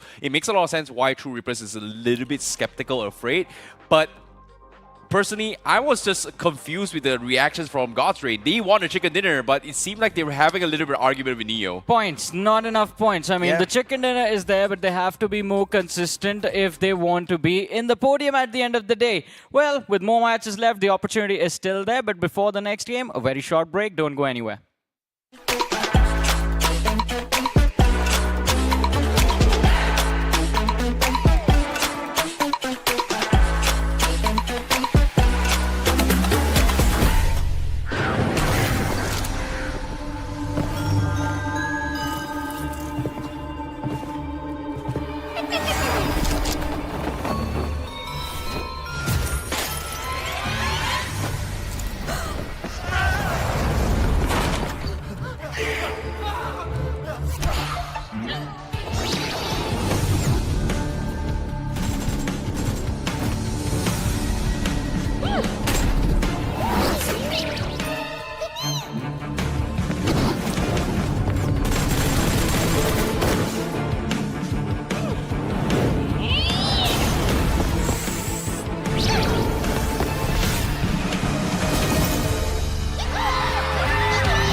Hello, everybody, and welcome back to BMSD 2025 semi-finals. And you guys are currently watching the English broadcast. My name is ICBaby12. Joining with me is going to be Fixers, and also joining us, we take you through the commentaries for today's games. And interesting enough, let me rephrase that. After the quarterfinals here, I quote from Robin himself, God gave them a second chance to play in the semifinals, and guess what? God has given them so much opportunities, and that's the second winner chicken dinner coming from God's Reign here. What do you think of this, Fixers? You are the expert when it comes to God's Reign, so tell me, what do you think of that match? So this time they did a lot of things right. First of all, they prioritized the center of the circle, did not engage in any of those unnecessary fights, and respected the zone, let the other teams fight it out, and towards the end it was a very mellow chicken dinner for them. Well, speaking of a mellow chicken dinner here, teams that have done well in day number one have started to crumble a little bit, and I'm talking about teams like 8-Bit, I'm talking about teams like Hero, Xtreme, Godlike, because that didn't really look good here from game one, Johnny. Yeah, I mean, Godlike, we were hoping that they would be able to at least keep the double-digit average still going today. Yesterday, they maintained 15 points per match. Today, the expectations were to do about 10 to 11 points per game. The first game was a little bit of a fumble, but they have the luxury of having 5 more matches for the rest of the day. So the potential, or at least hope, will still be there for the rest of the games. But this one, I think TrueRippers, man, someone needs to shut them down. Yeah, TrueRippers definitely stepped up big time here. Kyo being the MVP of that match. But in this entire top 5 here as well, a notable mention is going to be Gumla Boys. Single-handedly from the side of First Curiosity from 0 points. Well, not really 0 points. He actually got 0 points, and being the solo warrior, being taken out rather early, survived all the way to the end game, got himself 4 finish points and decent amount of placement points, which gives them 7 points here from First Curiosity. And I think I was also quite pleased with how Raiden performed, especially that one grenade inside that shack, Meta Ninja, just kaboom, exploding. That was really great. And 8-Bit, that was a nice recovery from their side. But for Hero, Xtreme, Godlike, we were all anticipating they would carry on that choo-choo momentum train and move on ahead. But that did not happen either. But when you look ahead, so Los Hermanos, Phoenix, these teams we have a lot of expectations from. I hope they pull their socks up. Well, for all things considered, Hero, Xtreme, Godlike still maintains their finish points over position points average, I would say here. They've got 4 points, 0 position points, but with that 4 points, they are now in #1 spot. So yesterday performance, a massive one coming from Hero, Xtreme, Godlike, but they still have more games to go today, so they're not out of it yet. So we're going to be expecting to see more matches to come, but Blitz Esports also rises up the challenge. We get climbing up into the 5th position. God's Reign with that chicken dinner pushes themselves into a top 7 as well. So, but that's the thing, right? You come in first game, you had a great day yesterday for Godlike, and suddenly you drop the ball, and now you've got 5 more extra games to play, and so much going on. A lot of people hoping. But then again, let's see if they can recover. But nice recovery, even from Team Soul, if you can talk about how initially they lost 2 of their players, and then the remainder of the 2 really did make up for it. So yeah, I was kind of pleased with how they played. I mean, so we have had a look on all the 24 teams right now in the overall leaderboard. There's just one name that has more placement points than the finishers. Guess who? Who? Guess, no? Meta Ninja? No. This isn't. It's God's Reign. All right. Oh, okay. Yeah, That's fair enough. Only team in the 24 teams. Even Cincinnati kids have more finishes than they have placements because they have 0 placement points as of now. Wow. But anyways, I mean, this is quite interesting because God's Reign, I mean, this is what me and Necro were also talking about in the post-game of that previous game of Wrangle, where God's Reign, yes, they do manage to survive, but what are you going to do with your placement points if you do not have enough finishes? And eventually, even though you finish in the top 3 consistently, the drop is going to be there in the overall rankings. Hey, for all things to go, considering yourselves into the top 8 is good enough here. Will God's Reign be able to maintain their performance? Ladies and gentlemen, let us find out here. We're going to be jumping into the next map, and that is going to be Miramar.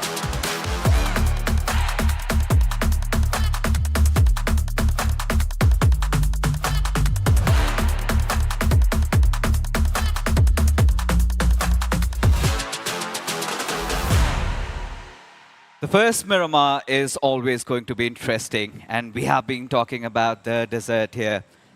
La Cobraria to Puerto Paraiso, that's where we are headed at. And if you ask me, this is a very decent flight path trajectory, Johnny, and I'm presuming teams won't have a lot of trouble dropping down. But yes, eyes will be on those big drop locations. We will be eyeing out for some action, maybe around Picado, San Martin, or something happening around El Azahar, Chumacera, or let's say Los Leones. I mean, Los Leones, it was one of the most contested drop spots in Miramar up until the quarterfinals, that is. In semifinals, especially yesterday, I think I would have expected a little bit more action, but turns out because of a few key spots also being left abandoned, now in the semifinals, teams are utilizing those open spaces of the map. On the other side of things, it seems like Nebula Esports and 8-bit, they are still going to have that kerfuffle in El Pozo early. Yeah, we would love to see that, right? It's Yeah. been happening from ages, ever since Adi and Somraj have been there up against each other. It's an age-old rivalry and has just taken a new form. That's all I can tell to sum this one up. But yesterday was also one of those days where we saw a lot of those obnoxious circles, sometimes quite punishing all these teams. But so far, in the first game of Erangel, it was a decent one. But seems like, yeah, we can see those, you know, we had seen the circle yesterday also, slightly skewed towards a certain side. Yes. And let's see who wins this one. I mean, this is still better than the circle we saw yesterday on Miramar. That was, I think, stage 1 already. You had 50% water. Everyone was expecting, all right, we're going to see a northern shift now. And that didn't happen up until, I think, the stage 3, stage 4 transition, where the circle actually started to prioritize the land area instead of just like being in water completely.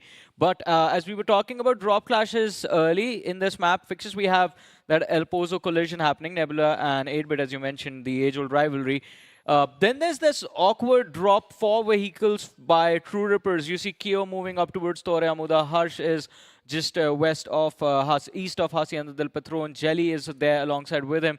And then you have these players from Infinix Esports who found a few vehicles moving towards El Azhar. There was a potential early conflict with TrueRippers, but it has been avoided. Decent amount of distance between the two sides. Somewhere down the line, I'm anticipating a little bit of a comeback from the players of Infinix Esports, considering Me too, how buddy. their run has been in the previous rounds.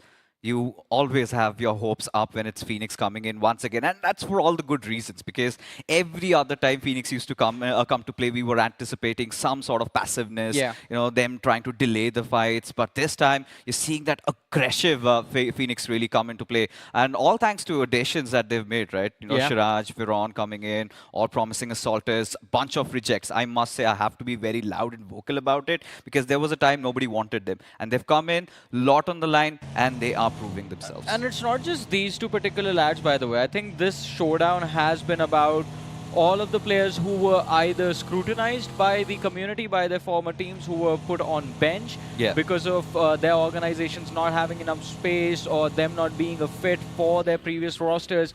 All of these players have made sure that their new teams are doing well and better than their former teams.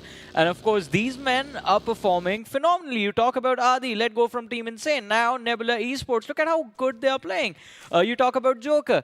He's been tossed from roster to roster, makes his way back home with Team Soul, and now Soul is also doing well. Simp, again, put in the playing for Godlike. He is doing quite well. Infinix Esports, pretty much the entire roster, as you mentioned. Veron not getting enough playtime. Shiraj as well. Yash as well. Ash struggling to find that IGLing spot in the last few rosters he's been a part of. So a lot of amazing arcs to follow. Where then there's the arc of TrueRippers. We all are aware of how difficult things were for Jelly last year, and then he found these few men, especially iQOO. Yeah, and this is what I have been saying, you know, this is the most stable TrueRippers that we've seen. And I feel like this lineup has what it takes to clinch a trophy this time around. And the stakes are higher than ever. So TrueRippers really stepping it up previous game. So far, did have a great start of the day. But Vasista Esports, yeah, I mean, they would be also pretty pleased.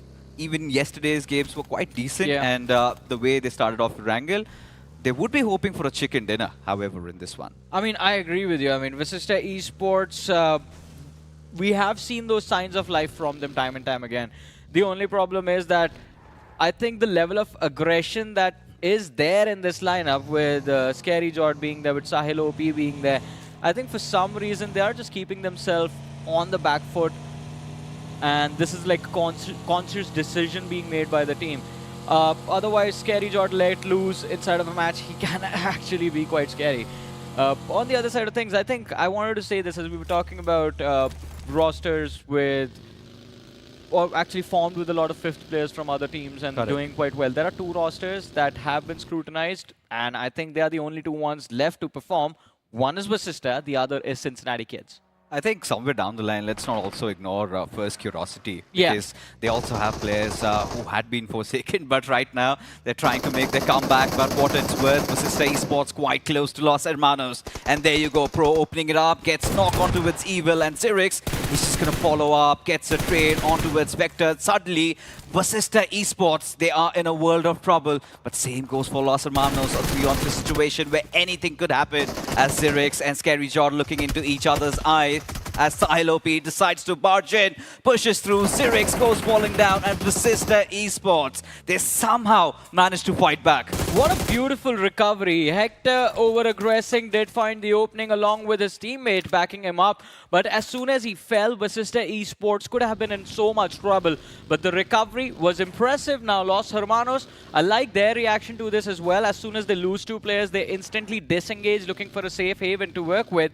And they do find some cover, but now the question is, does Vasista continue to hunt them down? Or are they just going to hold on to the sweet spot that they found inside of the circle now? I think they would want to hold on to it because, like you said, right, it's a sweet spot. Yeah. And they do not have a lot of enemies around them. And I do not see any reason why they wouldn't want to venture out a little further because they're already doing pretty well in terms of the overall standing. So for Vasista Esports, I think it's a little bit of a tough pill to swallow that they did lose out on the IGL, but still, as long as the other 3 players are alive, I'm still going to take it. But when you talk about the circle, right, Vasista Esports, they find themselves somewhere around the center.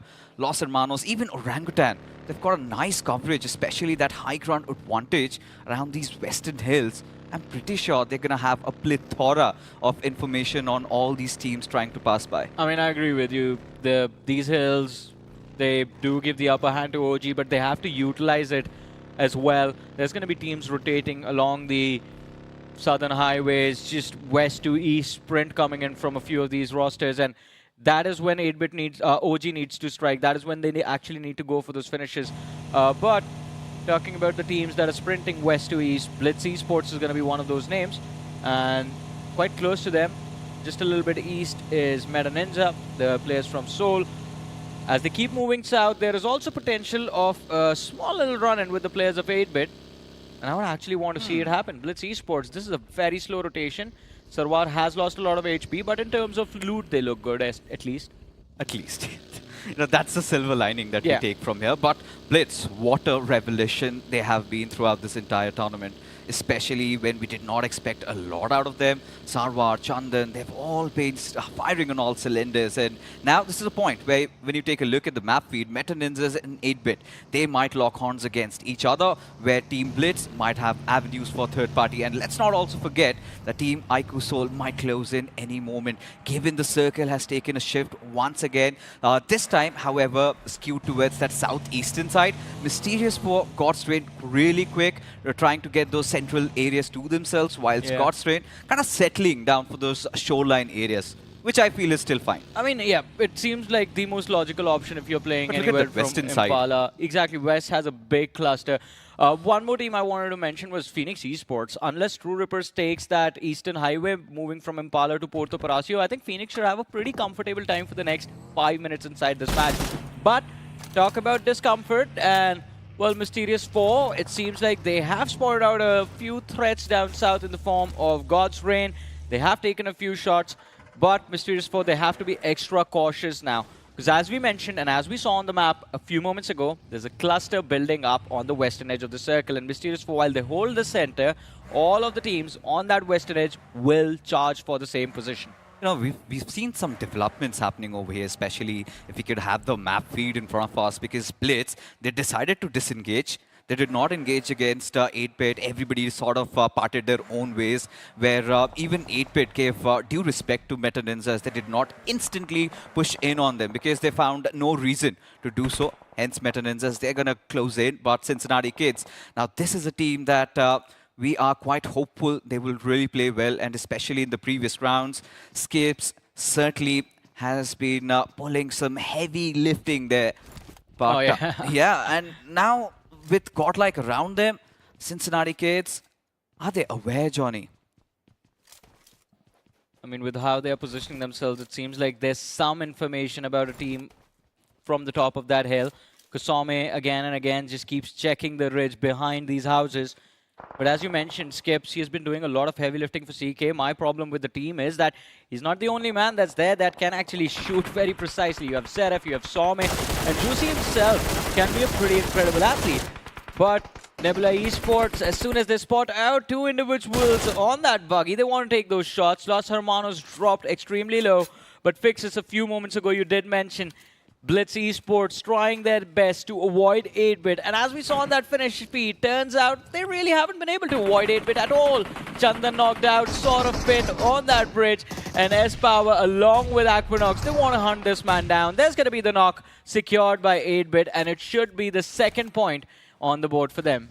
And suddenly, Blitz look unprepared to engage in this fight because 8-bit surely riding on the momentum over here. Soham trying to play around the bridge, his position also compromised. If it was not, then this smoke certainly is a giveaway. So Blitz at this point, they really need to cut on their losses, and Sarwar should be hopeful if he can find any stray players just roaming around, at least from 8-bit side, somebody making any mistakes. But 8-bit, look at them, you know, they're quite diligent, you know, they're quite vigilant also, they've dropped down those smokes, but still, now Meta NINZAs, they also seem to have taken a fight there, but for now, Blitz, they will have to depart with 2 players inside the circle. Yeah, and Blitz Esports, I think they're going to have to settle with 1. Yeah. Because there's no way Soham is able to make it through. The players from 8-bit have laid out a trap and they're waiting for their prey to reveal itself. So Sarwar OG, I think that man only has one option. Look for those first aids, play for survival. Soham can buy himself some time. He has 2 first aids. 8 bandages, the booster is running pretty much the only one he has, 4 smokes to work with. It is going to be incredible. So there is potential for him to find a few extra pricks, and if he does manage to get those elimination points, it's going to be a sight to see. But talking about things to see, TrueRippers is trying to see if they can take out Infinix Esports over here. Oh, it's going to be an interesting affair. The one thing that should not go wrong for Phoenix was TrueRippers behind them, and that's exactly what happens. And at this point, you know, Phoenix still has their own troubles, but TrueRippers, I feel like they would be wanting to try and secure the areas that where First Curiosity are, slightly towards the northwest. So if they can have that high ground advantage, that's going to be quite beneficial for them. But still, that massive cluster around those southern regions and the southwestern areas, where we have some big names, Hero Xtreme, Godlike, Team Soul, everybody trying to squeeze in, even with Vasista Esports in the mix. And then when you just further indulge yourself a little bit ahead, then you have the likes of Cincinnati kids. But what's in front of us is God's Reign trying to take a stance against the players of Nebula. Both of these teams haven't lost players yet, but Likitha Esports, they're on the roll. And suddenly, Sarwar, he's out of the server. Hey man, they kicked off with Smoker giving an interview on stage with Spiro being there. Yeah. And I think, as he mentioned in that interview, that I'm going to make sure that I say the right things to my players to keep them motivated. Enough motivation for Likitha Esports. They are going after these loose stragglers. They got 1 pick from Meta NINZA and now picking off 1 more player from a different team, Blitz Esports. Yeah, all hope in the hands of Soham. On the other side of things, Soul making a pounce on the players of Vasista Esports. An uphill battle. Nade goes out. It's going to be Pro with the opener as he shuts down Goblin. And there's no trade for Soul until now. An incredible nade popped in from Legit. And Vasista Esports Pro almost getting taken out over there. Could have been a big problem, but luckily for him, does survive with a sliver of HP. Nice proactive plays coming in from the Jet side, and this is the cherry on top. The way they followed up, another grenade goes falling down. Vasista Esports left with nothing but their jaws wide open of what just happened to them as Pro decides to step out of the compound. And Team Soul, I think they're in their hunting mode right now. Legit knows exactly where Pro is. He's still going to take a dig at it. He's going to have a go, couple of shots fired, but eventually it's going to be Sim who takes that finish away. So Vasista Esports, that marks the end for them in this game. But Hero Xtreme Godlike, they will be quite happy with those 2 finishes secured. Yeah, and they stole 2 points off of Soul. So that is what I wanted to mention, that there's line of fire available for Godlike through those windows, and Soul have to be cautious about Nebula Esports. Caution goes in the air as they run into the players of OG. And within a matter of seconds, it is going to be Nebula that end up biting the dust.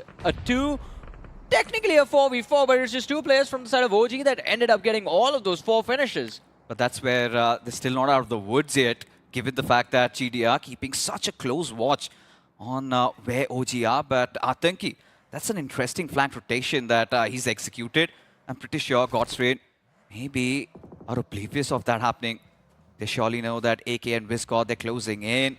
But Orangutan, they do not want to engage in this fight. And I feel like it's the right decision given that GDR, they're going up with momentum. But for Team Soul, trouble again continues. This time a fight against Likitha Esports. Yeah, and it's the third party as well from Cincinnati kids that causing them to panic.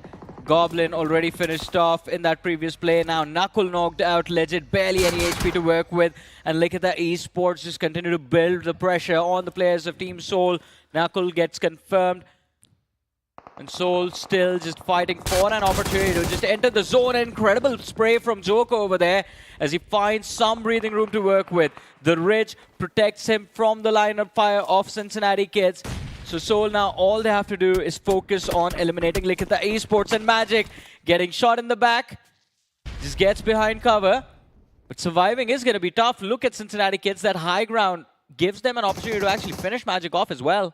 Oh no, even Meta Ninjas, they also take an early exit, and all courtesy to Orangutan, of course. They did lose out on Viscor maybe, but if you are getting those extra finishes, OG is going to take that any given day. But for what it is worth for Team Soul, still Legit survives. He's got 3 finishes to his name, just 2 players remaining for Team iQOO Soul. But for now, Mysterious 4 still around those certain areas. And if you talk about the circle, Hero Xtreme Godlike completely having that Western control with just 8-bit right next to them. That's going to be a pivotal one. If they somehow win that, then maybe Godlike has a good chance on getting a chicken dinner in this one. I mean, we just saw Godlike picking up an airdrop. The notification popped up. And as you mentioned, Godlike, they have them surrounded. But a little bit of a recap of Meta Ninjas versus Orangutan. Meta Ninja, not really a team that's in their best form. And OG just making an easy break for those points. The Apes are doing very well in this desert right now. 7 finishes secured, and they survive with a 3-man roster. But Soul, a 2 versus 3 against the players of God's Reign. And Joker, he's just tucked away behind this tree. No util on this man. All he can do is take the fight head on, and even that is going to turn into a bigger challenge for him. God's Reign still not aware of the lurk that's there from Joker. I think at this point, God's Reign, he's bleeding a little bit of complacency. It's going to hurt them towards the end. But Joker eventually decided to show up. But look at this. From the backlines, it was Some who actually picked him up. That leaves Legit to be the last man surviving. But just as he was trying to close in the distance, it was the players of Cincinnati kids, in fact, who got the knock, as Legit, he lives to fight another day.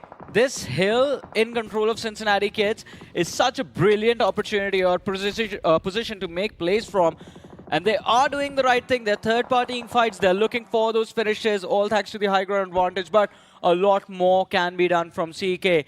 On the other side of things, OG, already a lot of heavy lifting done. But now it's time for them to take care and handle the players of Mysterious 4. Wow. Bunny knocked out, Snowjord, and Hero hit the floor as well. And Orangutan, just 2 players, do manage to hold on to their safe haven. This building in their control, and they're already on double-digit eliminations. 10 finishes for OG. That's exactly what I was talking about, right? In a snap of a finger, suddenly you see OG having 10 finishes to their name. But now Neo, Destro trying to close in, and Aru was also prepared, and even Neo could do nothing about it. It's Orangutan back in their primal state. This is where they are in their hunting zone, and suddenly OG, the Apes, have made these deserts their own playground. I mean, you gotta be careful, man. It's the ape army, and apes are quite territorial creatures by nature. You can't just walk into the part of the forest and hope to survive. 12 eliminations for OG, and well, with how they've positioned themselves, I don't think they plan on slowing down anytime. Look at them. Get on top of the houses, spotted the players of Infinix Esports in the distance. They know Mysterious 4, that lost man, is right behind them, but they don't even care about him. At least for now, he did not. I mean, at this point, they're just being extra cautious, wanting to check every single compound before they head in further inside the circle. Still looking around the edges, but for Team Soul, Legit, the last surviving hope. And especially after a decent start in the first game of Erangel. Yeah, Omega, he knows exactly where he is. And, oh no, Omega. Look at his expression. What just happened? He has no clue. All right. Now he's angry. He saw him approach. He was waiting, like, come a little closer, and you'll see. Yeah. Just like the song goes, and before he could do anything, Cincinnati kids, oh, guys, free point. They just take it. They walk away. Omega is upset. He's trying to take out Skips, and he fails to find contact as well with that DMR. Yeah, I'm also impressed with how Cincinnati kids have played this game so far, given the fact they are definitely out here for some long-range shooting. We've seen them get a lot of those finishes stolen. They're letting other teams fight it out, and eventually, whoever is knocked, whoever is limping, they get those finishes secured. And of course, Legit was also there in the tally. But now, everybody with their bated breaths waiting for the next circle to shift. And look at this. It's going to be Aquinox who finds himself at the dead smack central position. But First Curiosity, this is a team that we did not talk about a lot. But now I also feel like they also have a good chance. Phoenix have a really nice spread to work around with. But what is troubling is how are Orangutan going to stir things up here? Yeah, because Atanki and Aru, we saw them a few moments ago. They're just keeping track of where Shiraj is. And as we were talking about First Curiosity, I think they might be able to catch Veron off guard. First Curiosity has kept their heads down all this time inside the game. We didn't see them be a part of any action, in fact. No finishes on the board as of now. But considering they found a break inside of the top 8, this is going to be their moment to shine. And they get to the center, or close to the center, a little bit earlier than TrueRippers. At this point, it's pretty much us anticipating and waiting for maybe Cincinnati kids to somehow try and press matters against the likes of Hero Extreme Godlike. They're quite close to each other as Orangutan. They decide to step out of their covers, try and get inside the circle. Infinix Esports having an abundance of information there. Atanki being sprayed on, but still no damage being dished out. OG, they're looking oh so confident. And Fixtures, I already hear the music in the background. Everyone just screaming, who, OG. That's a dream, right? Yeah, man. I mean, 12 eliminations in this game. This has been an incredible day in just the first 2 games itself for the Ape Army. And TrueRippers as well did quite well for themselves. Got a lot of eliminations in that previous game of Wrangle. And in this game, they have superior positioning, so they can go and aggressively look for fights. But as Godlike try to look for a fight of their own, they end up losing out on Simp. He has been knocked out. And Cincinnati kids, now, interesting approach. They still want to maintain that high ground advantage, but they are kind of overcautious about making that push for the ridge. Just circling around and around, getting close to the edge and backing off instantly. Exactly. They're kind of paranoid at this point because they know this is a fight that they do not intend to take, but since they have a knock, might as well have a go at it. And Juicy, he delivers, has that high ground advantage and just sprays through, but a nice trade comes in. Skips suddenly being taken down, but Cincinnati kids, of course, they need to understand that Simp, he's been brought back to life. Courtesy to Admino, who again strikes. As suddenly Skips, he has been eviscerated. And the other player, Zuref, he was on barely any minimum HP. As Hero Extreme Godlike, they fight back. And this is looking good for their side.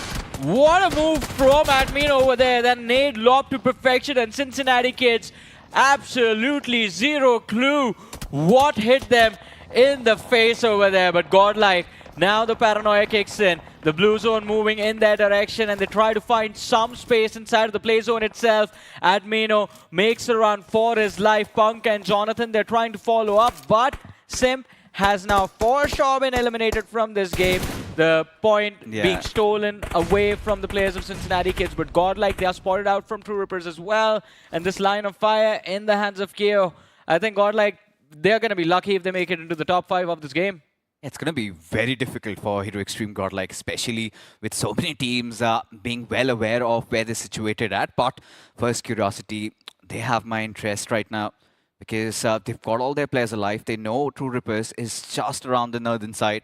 And this is where, you know, everything depends on how Phoenix and Orangutan are going to be making their next move. Are they going to go for a fight? Are they going to be peeking off a lonely straggler? That's a big question. But Admino, in the due process, he's been taken down, whilst Aquinox is still breathing, Johnny. Yeah, Cincinnati kids, they still maintain the high ground advantage in the spot out. Punk and Jonathan up front as well. Now Some, he is trying to make that bounce. Juicy being the distraction. The spray is going to be committed, but Cincinnati kids, they've traded spots positions with the players of Godlike. It's a 1v1. The jump shots fail to find contact, and Some with the shutdown. Godlike, they get eliminated on the 7th spot. Cincinnati gets follow-up as Aquinox just runs out the building. A few shots inside the smoke, gets 1 point, and gets out of there as quickly as he came. But look at this, Orangutan, this time 14 finishes in that alley already, and hoping they can somehow make it 20 plus, or maybe even break past the records. But as things stand, OG aware of Aquinox's whereabouts. Of course, they know this is Shaq. Surely should be anticipating somebody, but TrueRippers yet to make any movements. And right in front of them, we've got the likes of First Curiosity, but Phoenix, they're kind of staying aloof from everybody. They want to let all the other teams fight it out, whilst they wait for the right opportunity to salvage those fights and get the best out of the situation. They've been doing this to perfection. I mean, throughout the entirety of the match, there were multiple moments where Phoenix was put under pressure because of teams just being all around them. But being extremely patient, they have managed to protect their numbers in this match so far, although no finishes to show for it. They find a spot inside the top 5, but Phoenix had 0 eliminations. On the other side, as we talk about TrueRippers, a run in against the players of First Curiosity. Trade found by Hydro, but that is not going to be enough. Crypto is pinned down. Hydro loses a big chunk of his HP as Crypto disengages, and now their flanks are compromised as well. TrueRippers, they have to be cautious because First Curiosity, that dip that they are in, they are going to be protected by the teams in their surroundings. Stuck by a rock and a hard place at this point. Yeah, when you look at First Curiosity, because from the backlines also you can see Infinix Esports, they're inching in that distance, and now Gamla Boy, he's out of commission. And now all that remains out of First Curiosity. And this is what I was kind of concerned about, because they're out at the center. They do have those ridges, but it is surrounded by hills. So pretty much making you quite vulnerable to all those incoming grenades. And now Crypto, how long can he survive? As Hydro, I think he's got his number. But while all this is happening, look at what is going on in the backlines. It is OG against Phoenix. TrueRippers, they take their time to wrap First Curiosity up in a nice little packet. But Phoenix, they fall at the hands of OG one by one. The Apes are just battering their opponents with the force that no one can reckon with in this match right now. 18 eliminations as they find a spot in the top 2. It's going to be a 4 versus 3 situation with Atanki knocked out. TrueRippers having the upper hand, instantly making the pounce as Hydro goes for a flank. But Aru, he needs to do his best to hold on to his position. If he falls, AKOP, well, it's going to be seconds before he follows up. Yeah, indeed. And look at his HP brought down pretty low. But Aru, he's got a lot of responsibility on his shoulders as Hydro has no trouble whatsoever in dealing with him. AKOP does administer that first aid, but still, the concealing himself inside that smoke is gonna do no good. As TrueRippers this time making no mistakes and securing the winner chicken dinner. Hey man, even in that previous game, TrueRippers, they did quite well. I believe 14 points were secured from that previous match. This game, 18 points. They just keep on getting better. But massive props to OG. They secured 18 eliminations, 6 for placements. That's going to be a 24-point total tally for Orangutan. A massive game coming from both OG and TrueRippers. That is what a sight to behold here, because who would have thought that they will be stepping up big time, despite, even though at the start of the day, God's Reign was the one that takes the chicken dinner, but consistency has been the key for these two teams. I mean, the question is, who would have thought? Who? OG. But you know, again, now this is something that I think all three of us combined can exceed on the fact that today just downstairs when we met Kyo Lamau, we asked him, are you going to get a chicken dinner? Yeah, we're going to get it. And I love it, right? He's a man of his words. He did walk the talk. Lovely stuff. Yeah. Yeah, I agree. And at the same time as well, I had a conversation with Destro. It was like, oh, thank God, you know, we're happy, you know, got a chicken dinner. And today, Dope gets another chicken dinner. It's like, for some reason, whoever we talk to somehow does well today. So it feels like today, whichever players talk to us gets a lucky charm with the casters. I mean, you're talking potential business opportunities here. Yeah.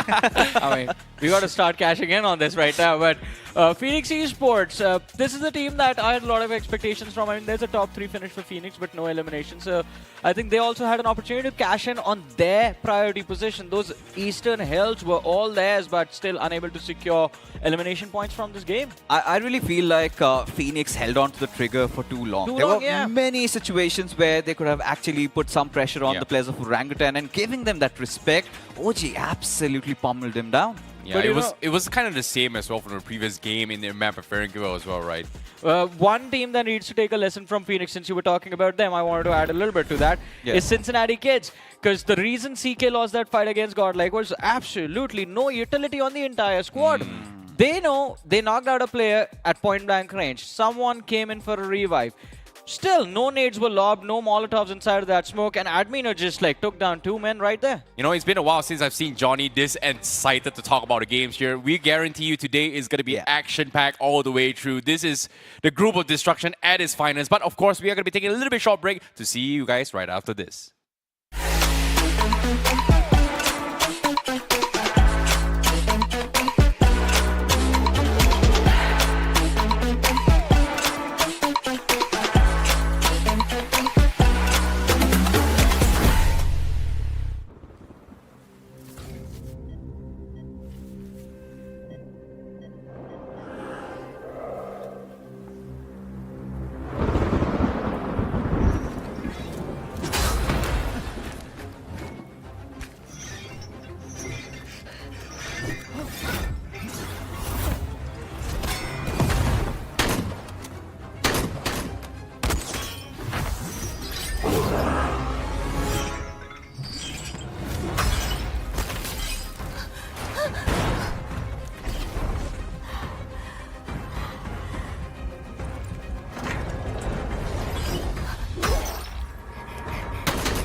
Welcome back after that break, ladies and gentlemen. 2 games of the day are done and dusted, but now it's time for us to head towards the map of chaos. It's going to be Sana coming up next, but it's Super Johnny, Janman, Necro, and Fixes alongside with me. Now, Fixes and I have talked a lot about that previous game of Miramar, but Necro, you had a lot of expectations from a lot of these names. What is going on? Yeah, to be honest, a lot of these teams are not able to bring up the form that we expected, and I guess Seoul has to be one of the biggest names out there, right? Just getting 4 points out of that game, it's quite unfortunate. Another name we saw a major dip in the performances has to be God's Reign.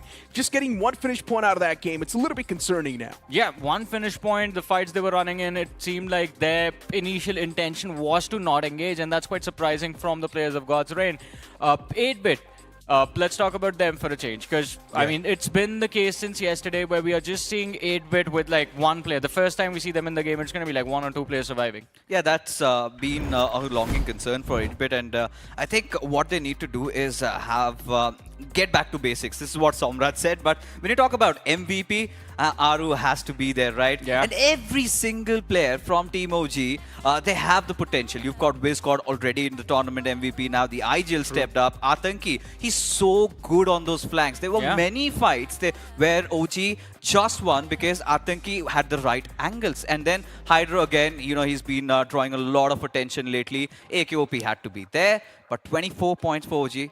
That is absurd. It is incredible, I mean, with the way this team played. And I guess we saw them munching on the stage, of course, because the chicken dinner was taken away by TrueRippers, so OG still left with a lot of hunger. Yeah. To be honest, OG did not even get the win, but they've still got 24 points on the board. Just imagine if OG would have got the chicken dinner. That would have been a nuclear performance right there on the board, but still for OG, it's a decent amount of numbers, and this is where you will see a lot of the concerning names. NINZA, another bad game on the block. For Blitz Esports, yesterday's day was fantastic, but the conversion towards today's day, for some reason, reason we're not seeing it properly happen. I mean, I have concerns about their performance on Miramar because time and time again, I think, Necro, you remember this, yesterday's Miramar as well, they were always playing from that southwestern edge and it's not worked out too well for Blitz. But looking at the overall leaderboard, one incredible performance, one game with 24 points and OG are on that podium. And yet they do not have a chicken dinner to be accounted for. And Godstrand having 2 chicken dinners, they're at the 8th position. But I think a little bit of a leeway for Godstrand at least, given the fact that they do have a lot of points already, are quite comfy.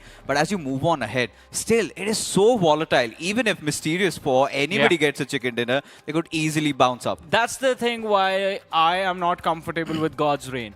Because everyone, the entire bracket, I mean, all 24 teams, all 23 teams apart from God's Reign are just prioritizing frags. This is that one team that plays for survival for some reason. To be honest, look, the overall standings are still pretty sensitive. Well, even one decent game, as Fix has mentioned, you can instantly catapult yourself pretty much on the first half of the board. But I also understand you're concerned, right? God's Reign, even if they do end up getting a chicken dinner, it's just 14 or 15 points. It's not going to help them catapult themselves too high. And yes, that is the only team that has got 2 chicken dinners in the first half of the board. Still, they're on the 8th spot. It's unacceptable. They have 20 points for finishes, 20 for placements. Guys, so those 2 chicken dinners are the only games where they survive till the very end. I still feel like there's so many other teams rather than Godstrand because right now they're not in the worst of situations. Let's talk about Team Soul at this point because let's be honest, the first game they might have survived, but you need to still look at the ongoing problem right now. They aren't getting all their players inside the circle. Their 4v4s aren't going that great either. So I think for Team Soul, it is evident that they need to bounce back inside of Sanhok, but let's also not forget that Nebula is playing.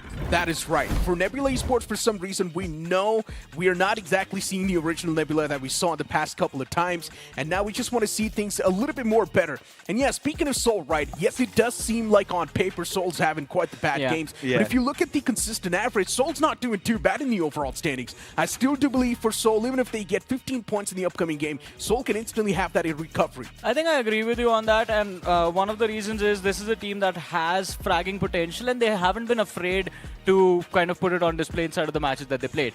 Because of that, I think Soul might just end up taking a route similar to what OG is doing right now, where you're just going after those finishes, you're constantly getting elimination points, not really playing for survival.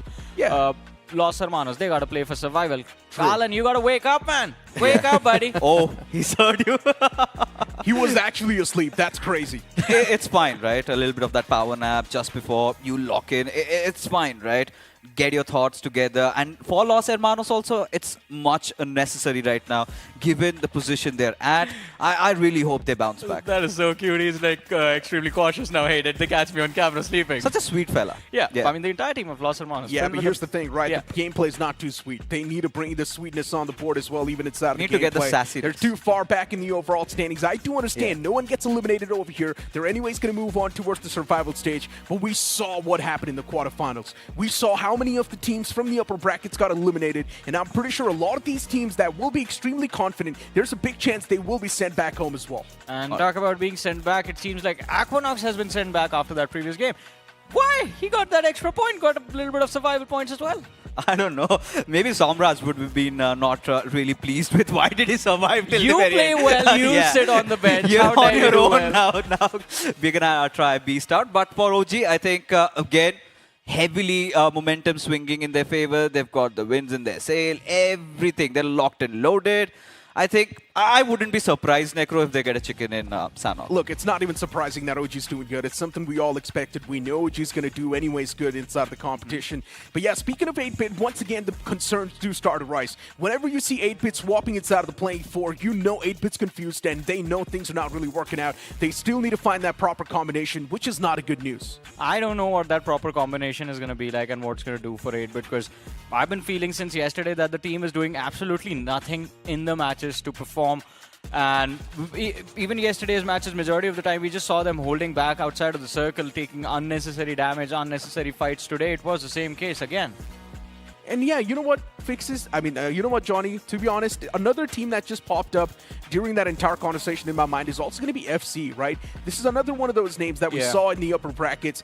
And to be honest, FC is one of those teams that likes to rely a lot more on the defensive aspect of the game. Now, we all saw first game was a little bit decent. They got the average points flow. But inside of the second game, FC was nowhere to be seen. FC needs to get the points on the board.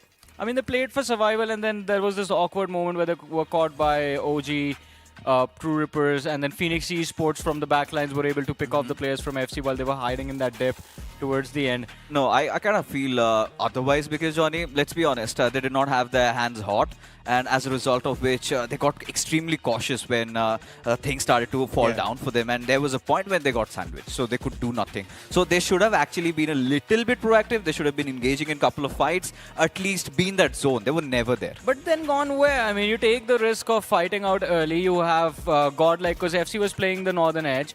Then you have Godlike controlling the northwestern edge.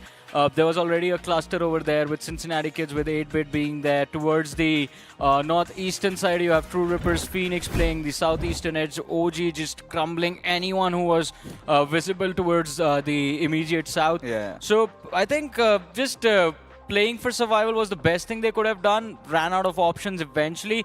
But I do understand, if they had proactively looked for finishes, maybe by the time they ran into Phoenix, TrueRippers, they would have been able to hold on the numbers advantage. Another, I think, explanation could be the fact that majority of the teams were actually rotating from the southern side. Yeah. So there was literally nothing, a lot left for First Curiosity to really capitalize on. I think the only fight where they could have indulged themselves in was maybe that Cincinnati kids and Hero Xtreme Godlike fight. Yes. And even then, the argument might really come in. They already had a good holding spot. Why move away? I think it's the same situation that was there for TrueRippers as well. TrueRippers and Phoenix. Yeah. Phoenix in particular, I think a little bit more, because we were quite critical about Phoenix Esports not getting a lot of eliminations. But hey, you have a good spot in the zone where you know no one is going to come to challenge you.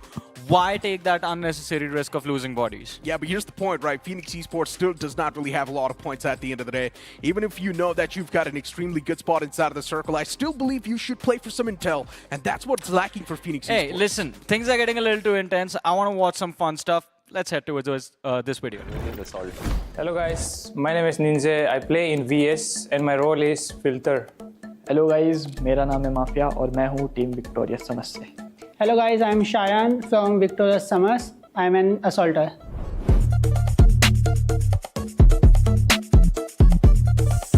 Favorite map? Irangal. Miramar. Irangal. Favorite map? Irangal. Miramar. Best assault rifle? AR. Oh, AR कह रहा हूँ, sorry. M416. M416. M416. M4. M416. Molly or nade? Molly. Nade. Nade. Molly. Nade. Best shotgun? S12K. DBS. DBS. S12K. S12K. LAN or online? LAN. LAN. LAN. LAN. LAN. Laziest person in your team? Laziest person? Me. Laziest person in my team? Mafia. I guess NINZA. That's Sam. Lazy. यार ऐसा कोई है नहीं सही बोल तो. Party M.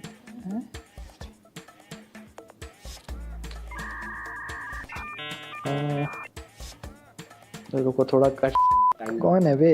कोई नहीं है. Party animal. Me. Party animal, I think NINZA. That is also Sam. I guess myself. Biggest foodie? Me. Always high. A foodie, I guess NINZA himself. Me. मैं खुद. Always late. I think Shayan. Shayan. Mafia. Me.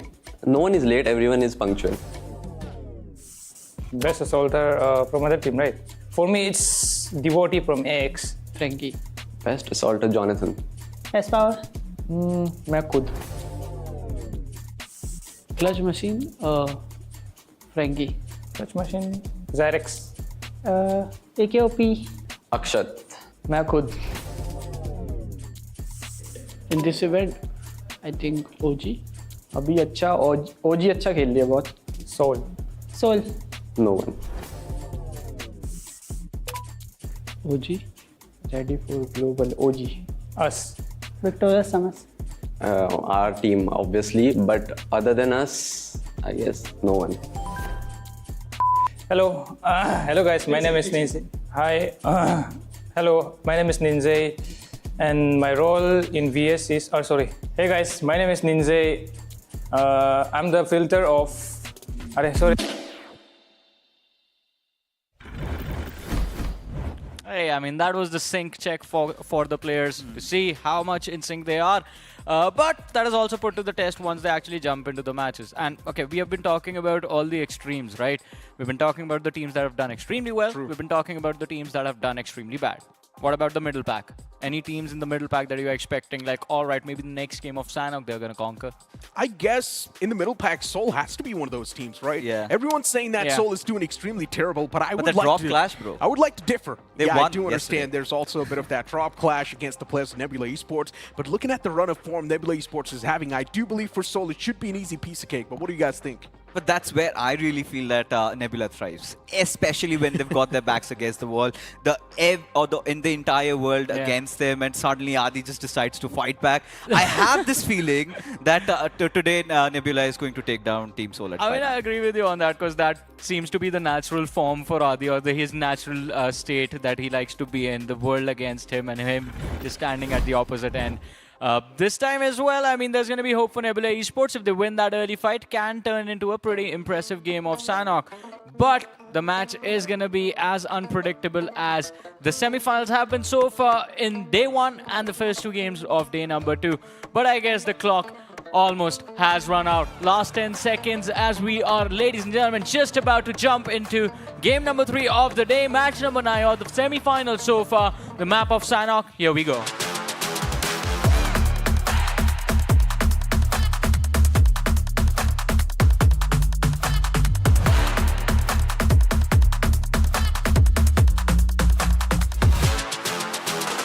Plane now is going to be in the sky, starting all the way from Long Night towards the opposite side, which is going to be Camp Alpha. Now this plane flat path heavily tilted towards the northern side. If the teams do want to go down south, it will be a bit of that stretch, but I do want to see the drop clash towards Painan. I do want to see Nebula duke it out against Seoul. I'm really keen on seeing where Hero Xtreme Godlike dropped, because yesterday they dropped around Pan where OG wasn't playing in that game, and this time around, since OG is inside the server, I'm pretty sure they're gonna settle maybe somewhere around bootcamp, or do they have other ideas in their mind? That's gonna be interesting to notice, but for what it's worth, a lot of these teams have already taken their plunge necro, and seems like bootcamp's hot.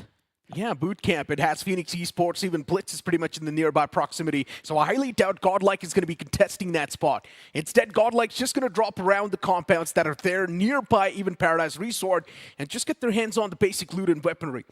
Looking at the side of Painan, though, we do have Nebula Esports, but we do not exactly see the players of Seoul. There's just Nebula around that same block.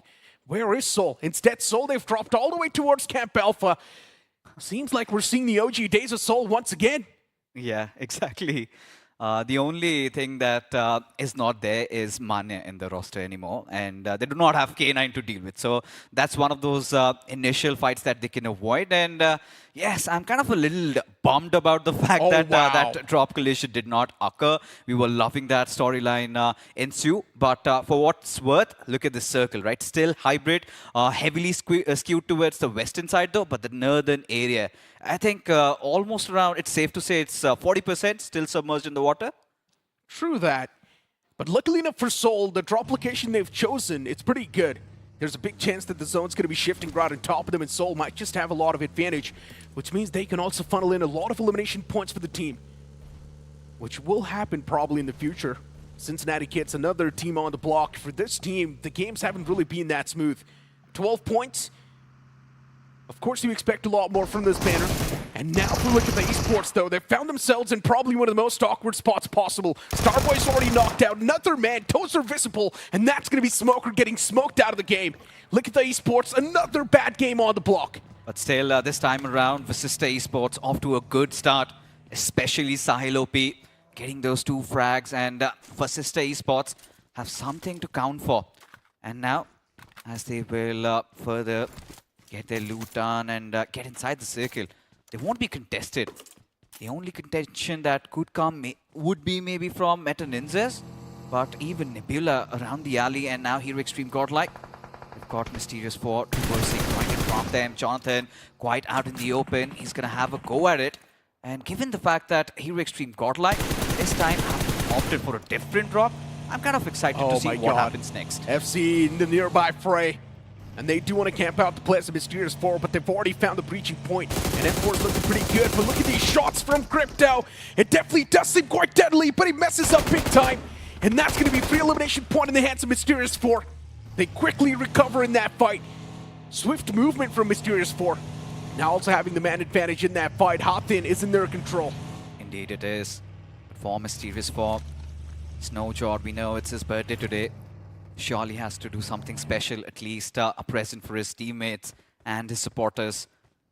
But for now, first curiosity, even in the previous game, Necro, we did witness they had a good control over the zone, eventually just to drop the ball. So they would be hoping to avoid all sort of disasters this time around. But Meta Ninjas, I'm kind of pleased with how quickly they injected themselves around the center of the circle. True. Now they've got that high ground advantage to play with. But the biggest problem, if you've noticed with Meta Ninjas, and that's been occurring in the previous two games, they're all clumped up together. First game, they get exploded. Even the second game, they get surrounded and easily picked off. So a little bit of a distance from each other could really help in their endeavors. I've been mentioning this since the start. Not every position inside of the circle is a good position.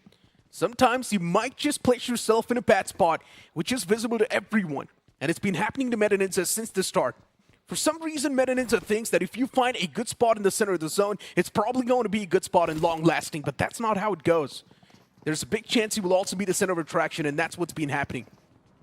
For Los Hermanos, fight's not exactly going their way. Positioning as well, it's been a little off. Playing 4-2, just not really finding that confidence that it's supposed to. And because of that, Los Hermanos now struggling when it comes to getting those points on the board. Seems like Delta is got a whiff of one of the players of Hero Xtreme Godlike. Now, even for Godlike, with Simp lying around on his knees, it's going to be interesting to see who really comes to his aid. Surely has to be Punk, maybe. It's the closest. Does not make any sense that Johnny really steps out of his cover. And what? They just let him be? I know, right? He was actually recoverable. No way. And Godlike just lets go of Simp like that. He was supposed to be brought back up. Yeah. It was an easy revival too. He was behind cover. But yeah, for Godlike, losing that one precious man is going to be a major stinger. And now for Meta Ninja, looking at their position in the Smack Center, they're looking extremely good. You can't say it's quite a polished position, but once again, if they're not going to be amping up the gun power, which means the defensive structure might just break easily. They talk about amping up their gun power. Surely they are overcharged. I'm talking about Orangutan, where these boys have been playing, especially in the previous game, where there were some slight hurdles in the first game of Wrangle, could not get a lot of finishes, but somehow did make up for it.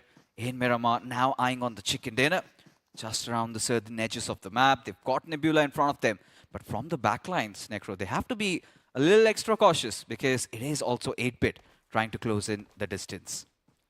8-bit. Even they have been on the struggling side of the spectrum. Not the 8-bit standard performance that you expect. But to be honest, they're not doing too bad either. 30 points on the board. A decent performance. Not the best. As I mentioned, all it takes is one 15-pointer, and that might just change the entire structure. But hold on to that thought. It's 8-bit colliding against the players of OG, and 8-bit, they've already found the advantage. It's Beast to kick things off, and for OG, they've messed up big! What was that disgusting spray from Beast as he fights the knock?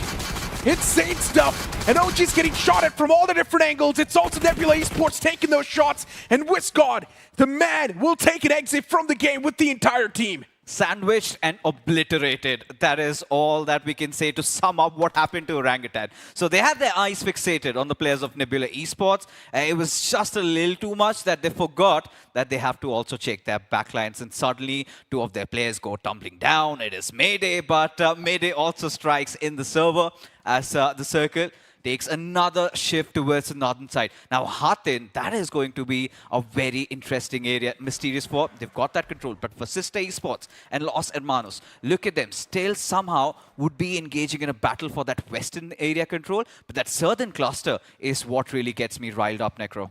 There's Seoul, Infinix Esports, FC, Meta NINZA as well, pretty much around that same block. Godlike and TrueRippers. And now for Meta NINZA. They also need to take a fight against the players of Mysterious 4 soon. It's Snowjaw in the front lines. And for Mysterious 4, they're also taking care of the players of Likitha Esports. Too many teams in the nearby proximity, and even Mysterious 4, their minds getting played with. They did manage to find that one confirmation against the boys of Likitha, which means Mysterious 4 already knows they've got the advantage inside of the fight. But still, they need to be a little bit more cautious. I like the fact that Hero's moving all the way in the backlines to make sure that the compound's secure and also safe. Infinix Esports, they kick things off against FC.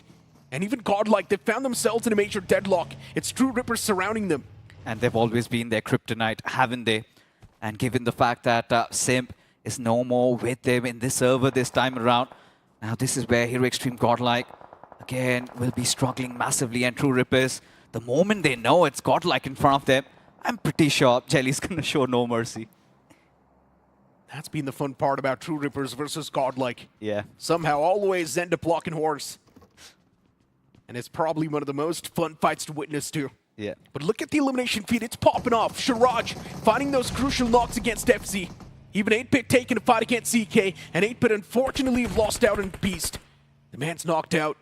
But for CK, even Sama gets knocked in return. Trades happen back and forth. There's too many fights happening at the same time as AFC, they're gonna break out of the game. But now for 8-Bit, S-Power was taken down extremely low, and S-Power, he knows he needs to get the revival towards Beast. Cincinnati Kid's on the block, Sama is getting ticked away to his death.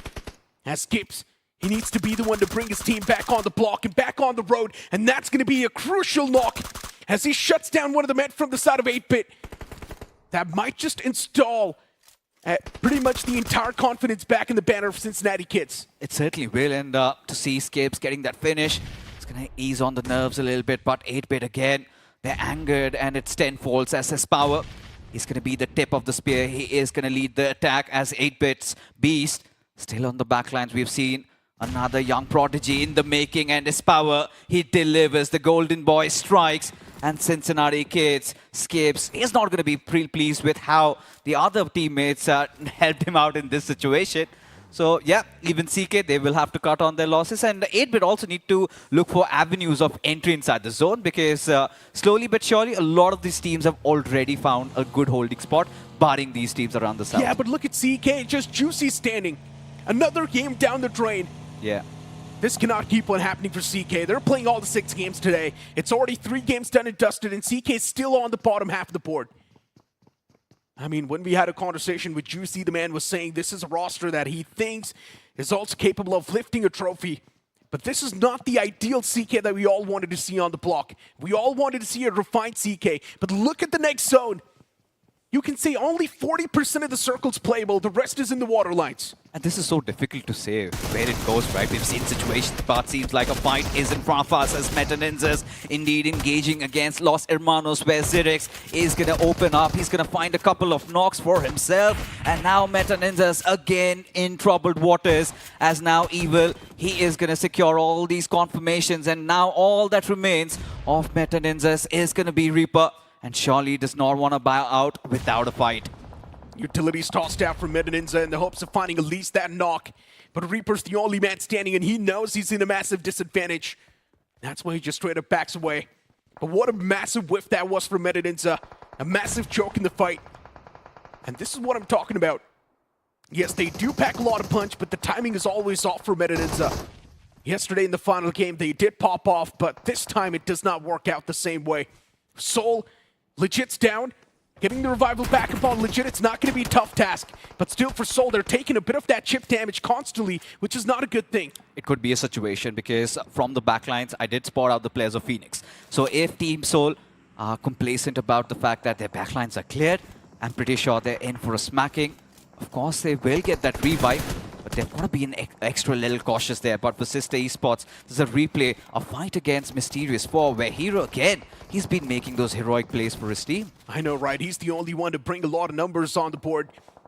Constantly striking teams, getting those elimination points for his teammates. Hero has been one of the most consistent performers for Mysterious 4. 5 finishes on the board. Mysterious 4 is looking extremely good. And they should continue the same run of form. But look at the players of Nebula Esports. It's a mad dash towards Hopton. They just wanted to find some sort of safety haven, but this is not the way you're supposed to do it. Audi's knocked out. The remaining 3 players extremely chip low. Utilities from IG Los Hermanos. They do find another knock as even Kratos gets knocked out. And now it's down to just Phoenix and Nomi. These 2 final men from Nebula Esports, they need to make sure that the torch is still burning for Nebula. We know they're a burning torch of aggression, and if Nebula Esports do end up winning the fight, it will be huge, and they do end up winning the fight. But hold on, it was Reaper. Reaper gets to have the last laugh. In fact, a grenade coming in from his side was the one that took down 2 players, and that marks the end for Los Hermanos. But now, Likitha Esports in a collision against the players of Team Soul. Goblin, he's got his eyes fixated at Soham. He's got that spatial awareness there and a little bit of a different role while the other 3 are playing in tandem with each other as Jonathan. He is absolutely surrounded and still decides to fight back. Gets a knock onto it. Harsh, another go at Kyo Lamau. Gets that knock, but can you see that trade coming in? And this is quite unfortunate, Necro, because it was the players of Mysterious 4 that secured the knock. It's still completely fine, but look at Jelly now. The man's closing on him slowly and steadily, and Jelly knows it's just 1 man from Godlike surviving. But luckily enough, Godlike, they do squeeze in that res. Fallen man back upon the feed. Utilities tossed out from Jelly, but it's not able to find the right mark. Now pulls out the M416, and Jelly's in such an awkward spot. He also gets shut down from the back, and that's going to be God's Reign third party in this entire fight. Solid stuff. Even Jelly's put to sleep. TrueRippers, that's it from them with just 1 point. Not too much of a good game for TrueRippers, but it's fine. They've already compensated. Sublime stuff coming in there from Johnny, what we witnessed, especially in those situations where you have 4 players completely surrounding you and they're all pushing in together. Hands tend to tremble, but again, he is the golden standard, right? But now, as things are, Mysterious 4 seems to have taken over, right? They've got a little bit of a spread going on. They've left the Hathin compounds. They've ventured further towards the northern side around the shorelines. And you've got Bunny, he's holding that flank angle, whilst you've got Nebula, Meta NINZA, Team Soul, and the likes of Likitha Esports with Cincinnati Kids, even 8-Bit trying to make an entry. And now we've got them engaging against the likes of Infinix Esports. Venom gets knocked out though. Infinix Esports is not the ideal start to the fight. The way they wanted the fight to kick off. Even Somraj in the backlines. Now the man's completely pinned. Util tossed out. Veron just wants to get the confirmation on the knocked out man. Just wants to clear out the rock as well. Moving up inch by inch. There's also S-Power in the close proximity. And now Veron needs to be a little bit more cautious about S-Power's presence. But he's got no clue that S-Power's on the right side. Slowly and steadily creeping and crawling his way up. And 8-Bit just waiting for the right moment to strike. S-Power just waiting for the line of sight to be formed, and now for God's Reign, it's Godlike to make that pounce, but Punk gets knocked out. Loses that initial battle. Jonathan in the back lines, but he fails to provide the cover fire. Now the man's out in the open, and that's going to be it for Godlike. Eliminated with not a lot of points, but it's still fine. Yeah, I mean, at that point, Jonathan was pretty much helpless, right? The circle also betraying him. He had to get inside the zone, way out in the open, and that was an easy finish for God's Reign. Of course, they did let Godlike have that feeling that where they could be really cooking something. But for now, back to matters at hand as S-Power gets the better out of Veron. Now Phoenix again back to their struggling ways where they had a good position in the circle. Wanted to get some nice conversions this time. However, Necro, I feel like they will be playing the survival game. As expected, S-Power. He finds that crucial knock-in confirmation against Veron. And the moment the man's able to thread the needle, the entirety of the Infinix Esports, they tend to crumble. Look at Neo. Just 2 men standing, confidence not there in the wings. And yeah, you spoke of Neo. The man's one with the nature. He's hiding inside of a bush. Just waiting for 1 misstep from the side of Infinix Esports. And the moment that happens, Neo will strike. Look at the man wanting to create the off angle. Ash is right there, constantly jiggling around. This nade from Neo, it has to find the mark. At least get that 1 knock. But Ash is able to shut down one of the crucial men from the side of God's Reign. Not looking too good. God's Reign, they're like swimming sharks in the water. Getting absolutely dismantled. But Infinix Esports, they also do find another knock against Somraj. How is 8-Bit getting shut down by Phoenix in the matter? That's my question. And Siraj gets shut down from the backlines too. That 1 loose straggler from God's Reign to seal the deal against Infinix Esports. And now for God's Reign, it's going to be an open sale.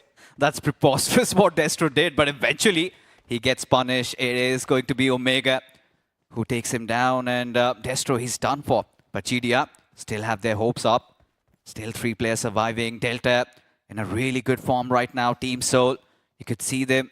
They did manage to consolidate some position over there, got some finishes, and now they also have a good compound to their name. But Likitha Esports, a good game where they can really stage their comeback. Still 9 teams alive, and just 20 players remaining. Soul is one of them. If you've noticed recently, we're not really seeing that aggressive Soul anymore. It seems like they're bringing that composed approach to the game. Not really the exact Soul that we saw in the upper brackets. They're not going too guns blazing. The next zone's going to be shifting up north. Mysterious 4. Bunny's the only person who's got a little bit of that split between the teammates. No, but I would still say I like this version of Team Soul because the starting 2 games did not go their way. They wanted to be aggressive. They were taking those early casualties. So now avoiding that and maybe looking out for a chicken dinner, I think could be the good route to go for Team Soul. But considering the fact that Mysterious 4 still around and they've got such a nice control, I feel like it's going to be such a tough game for them. Speaking of Soul, once again, though, if you think about it, they have been constantly getting the average points. Yeah. They're not doing too bad. Even inside of the first game, I think they had 7+ points. In the second game, they had 4 elimination points. And now in the third game, yeah, they're off to a decent start. They're already inside of the top 8. Soul's looking decent. Mysterious 4, they've got so much control inside of the final few moments. But Bunny and Hero, they need to be able to hold that ground down well. Crooked Reaper, the man makes the push up close and personal. Cincinnati Kids this time, they need to win the duel, but still, he gets bested by Reaper. And he's doing so much, especially Reaper. That one fight against Los Hermanos took down 2 players while they were engaging, and this time also swinging through. He's been doing majority of the heavy lifting for the squad, and as long as he's securing points, as long as he's getting those position points, I think Reaper, he's been commendable so far. But Nebula, well aware of his whereabouts. As Kratos, he readies up that grenade. Will toss it in due fashion, and there you go. Oh my God. That's all she wrote for Reaper, but what a valiant effort from this lad. Such a precise nade that was. Look at the Esports, the man's taken away to his death. There's also Inferno in the upper floor. And the man's barely surviving on a sliver of HP, but soon Soul, they will devour and reap his soul. That's going to be 4 finished points on the board already for Soul, and now they're looking extremely confident as God's Reign still there around the block. God's Reign, they've got that Rich to play with. Soul somewhere down line, they know even they've got a decent bit of control, but Soul needs to move inside of the circle, which means force a fight against Mysterious 4. That's the only possible way I see. You know, at this point, Team Soul would be hoping that Nebula really force a fight against Mysterious 4, because now Team Soul seems like they've got their hands full, and they know it's going to be such a difficult game to convert, so hence go after the players of GDR, get enough finishes. And Goblin, that was atrocious what he did to the players of GDR with Delta. The final member surviving, he is being hammered from every direction, albeit even the circle really hurting him as Team Soul, they decide to go charging in, pounce on the players of Mysterious 4. They know they're isolated from each other and seems like it's their moment. That was such a disgusting nade from Goblin, but now he makes that push against the boys of Mysterious 4 as even Snowjaw gets wrapped up. So they're looking unstoppable, aggression on point. Soul's on their peak, and you've got Nebula next to him. Kratos, Phoenix, the man wants to rise up from the ashes for Nebula Esports. Today's day, the start was bad, but now they want to find that recovery on the map of comebacks with Chit Sandhawk. The next zone is going to be taking a curveballing shift right on top of the players of Mysterious 4. It shifts out in the open, and Soul, they've got no other option than to go for the fight. But Nebula Esports, they're getting slowly and steadily devoured, peppered out by the players of Mysterious 4. It's now Soul, they're going to spread themselves out in the open. Mysterious 4 with no other option left than to go for the fight against Nebula. But even Mysterious 4 crumbling, Kratos falls apart as Goblin is single-handedly dominating the competition. Joker's out in the open, barely surviving on a sliver of HP. But Nomi from Nebula, he's got a lot of tasks in front of him. And he's already got 5 finishes to work with. As bodies keep on falling down, as the dust settles, we have the final 3 Omega still clinching onto his dear life. I do not know how on earth is he still alive. But enough time bought for the players of Team Soul, at least to trigger that revive, as Joker still jumping around, trying to maybe have a slight idea of where Nomi is exactly at. As even for Mysterious 4, Of course, Omega has that luxury of the rock, and there you go. Knuckles' finish has been confirmed, and Nomi from the backlines, he strikes in, and there you go. This is a chicken dinner that was cooking in from a long, long time. They had to fight hard for it, and so did they. Avoided that drop collision towards the end, took that fight against Nebula Esports. Against all the adversities, Team iQOO Seoul walk away with the chicken dinner with 11 finishes. Insane stuff from Seoul. Generally speaking, this was the recovery everyone wanted to see, and Seoul has handed out a massive performance on the game.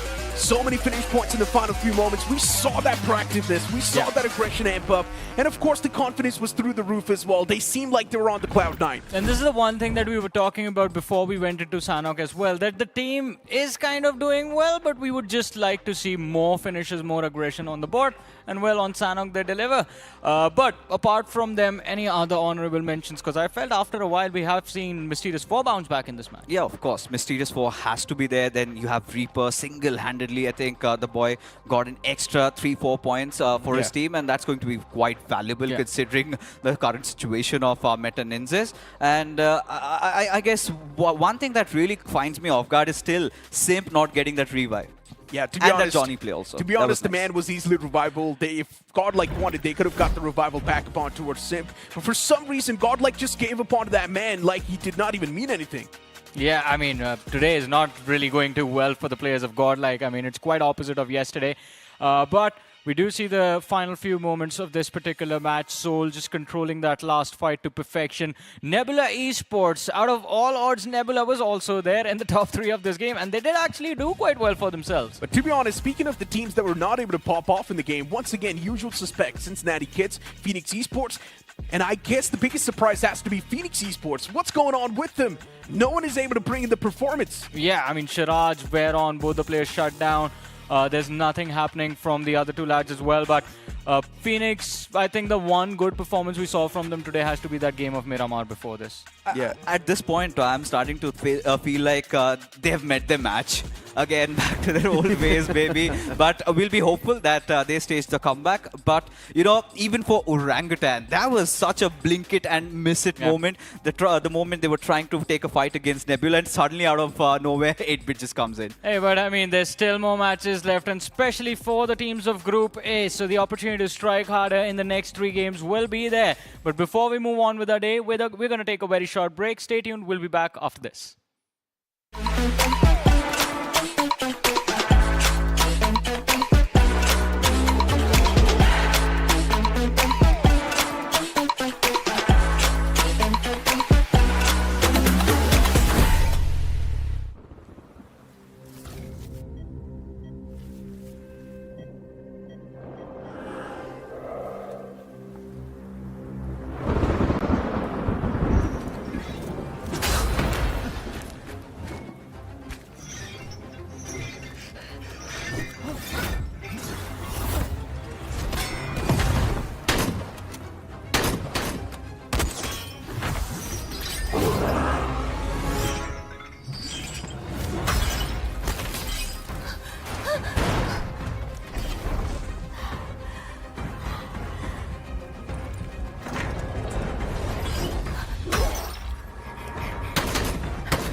3 games done and dusted, and we still have so much more to go, as we will now be having a little bit of a switcheroo in terms of the playing groups. Welcome back, folks, once again. You're watching the BGMI Showdown. Of course, I'm going to be Fixes, joined along with Necro and Icy. Now, let's get straight at the matters at hand. Group B, they will be stepping in. Team X, Icy. You know, okay, the chances for Team AX to actually make a bounce back means that every single game needs to be chicken dinner, needs to be high finishes, no Godlike strategy, nothing. They have to be balling right from the get-go. That's the only way AX stands a chance to qualify, because if we are talking about the lower brackets, we are talking about upper brackets, or even the quarterfinals as well, right? Top 12 is where you're going to be. Top 8, unfortunately, based on the match that we have had based on the previous rounds, that means by the end of these 4 days, you have to have at least 120 points-ish and plus in order to qualify.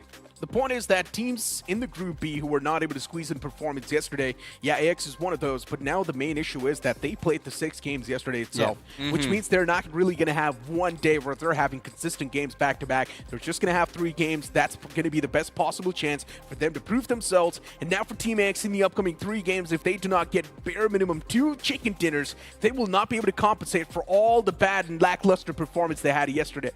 And it feels like ever since they won the entire BMPS, we sort of have been missing that old AX that we kind of fell in love with. And the same story goes with even FS Esports, formerly non-X, then they joined the new banner. And even they have been found missing, I see. I think all things considered here, every single team, this is their first time in a long time that everybody is together. And considering how stacked Group A is, the chances are for them to actually do well. It is solely dependent on a little bit of luck and skill, and obviously adaptations and studying is required as well. So I would say that if you didn't do well in the first 6 games, that means the next 6 games, all you need to do is just chill, figure out what's the next plan, and then prepare yourselves for the survival stage, right? So most importantly, especially teams from the lower brackets, I would say teams like Phoenix who really have to grind their way through that every single match, every single series, every single stage for them was a do-or-die situation. Now, they have a little bit of breather to actually figure out what can be improved. And I feel like teams like Phoenix, they are on the slow start here, at least for today itself. Like very consistent runs, not like super explosive, but they're still adapting. But then again, when you talk about Phoenix, do you accede with what he just said, or do you have a different opinion? Because, I kind of get his drift where he does tell us that, this is the first time where they have that little bit of a cushion. So is that experimenting a thing, Necro, for them? To be honest, look, in my opinion, if you've got a shot to directly make it to the Grand Finals, why would you not want to take it? Yeah, I do understand just the top 8 make it. You will not be eliminated too at the end of the day. And a lot of these teams do want to utilize this phase as an experimental phase. Yes, if you're using this as an experimental phase, use strategies that you know you will find success in. Don't use complete new strategies. That's what I personally believe in. For Phoenix Esports, it's not the ideal performance straight up. You expect a lot more. You expect Phoenix Esports to be there pretty much in the top 3, and that's not what we're seeing so far. And then again, to add on to what you just said, I really feel like they're kind of rolling on the same train as Meta NINZAs are, again, holding back. Because looking at the players they've had, they've got Shiraj. I think he's an amazing fragger. We've got Assaulter. But you talk about fraggers, and one of the finest has to be Goblin, the MVP of the previous game. We saw how well he played his hearts out every single time. This time, however, on a slightly different role. I feel like he was playing on the flanks a little bit more. Yeah, definitely. I mean, Goblin was the one to pretty much take a lot of those elimination points away from the teammates as well. And he was the one to pretty much charge it forward in the final few moments too. You saw the man just getting so many frags. Even that one nade that he tossed against God's Reign, that was a game changer right there. And Goblin knew if God's Reign survives, they will be a constant threat for Soul. And as long as God's Reign's alive, Soul will not be able to get that game. You know, I really like how they Soul at the last minute in the final circle, they actually played the sacrificial knight role, where they actually set up Goblin to disrupt Nebula. And because of that,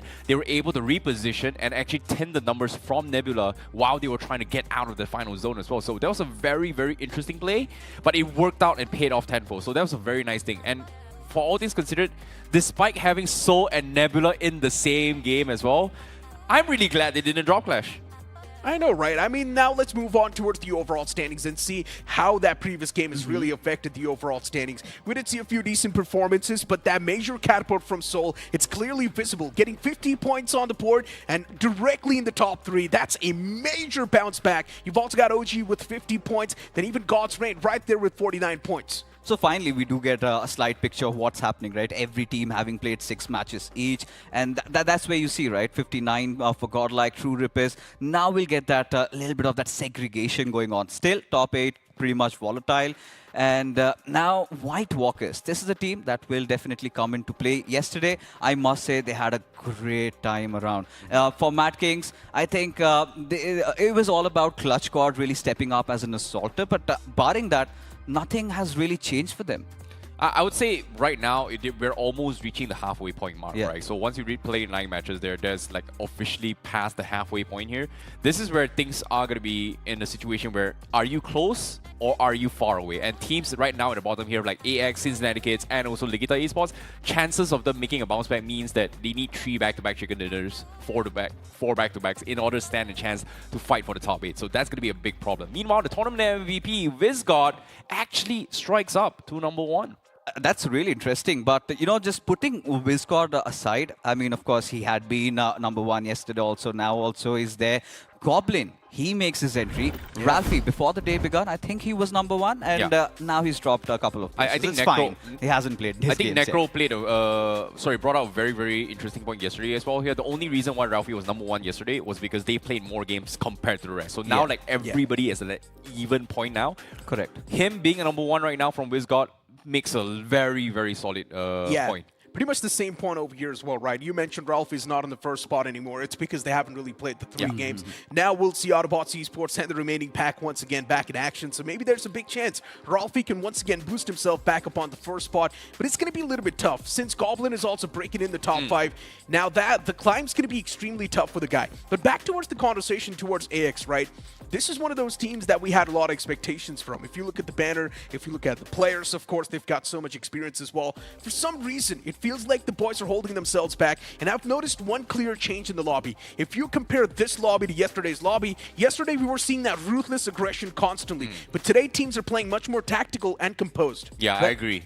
I mean, if it makes you feel any better, we're again going to go back to the good old ways, right? It's going to be A and B once again, with Group A already warmed up, quite settled, having played the first 3 games. Now, Group B comes into action, and yesterday we started off with so much fireworks happening. Nebula Esports, I mean, they have been quite lackluster, I see. Yeah, I agree. And now introducing the new rosters here, the new 8 teams that are going to be joining the matches here for day #2. We have Autobotz, we have White Walkers, Madkings, Victoria Summers, AX, and in the fray as well. And things are going to get a little bit tricky here just because of the fact that this group is going to be bringing a new type of play style, new kind of aggression as well. We saw, like Necro mentioned as well, yesterday is all about aggression, but today's group was all about composure. So hopefully we will see a little bit of aggression this game. Gentlemen, before we charter in, quick predictions. Who do you think has got it? To be honest, I really want to go with AX, and I want to see them make a bounce back. I'm still going for Godlike, even though they're not doing well. All right, AX and Godlike, it's going to be an interesting affair because Godlike so far has been struggling so much. Maybe this is their match of comeback, and seems like it is time to roll. Take it away, casters.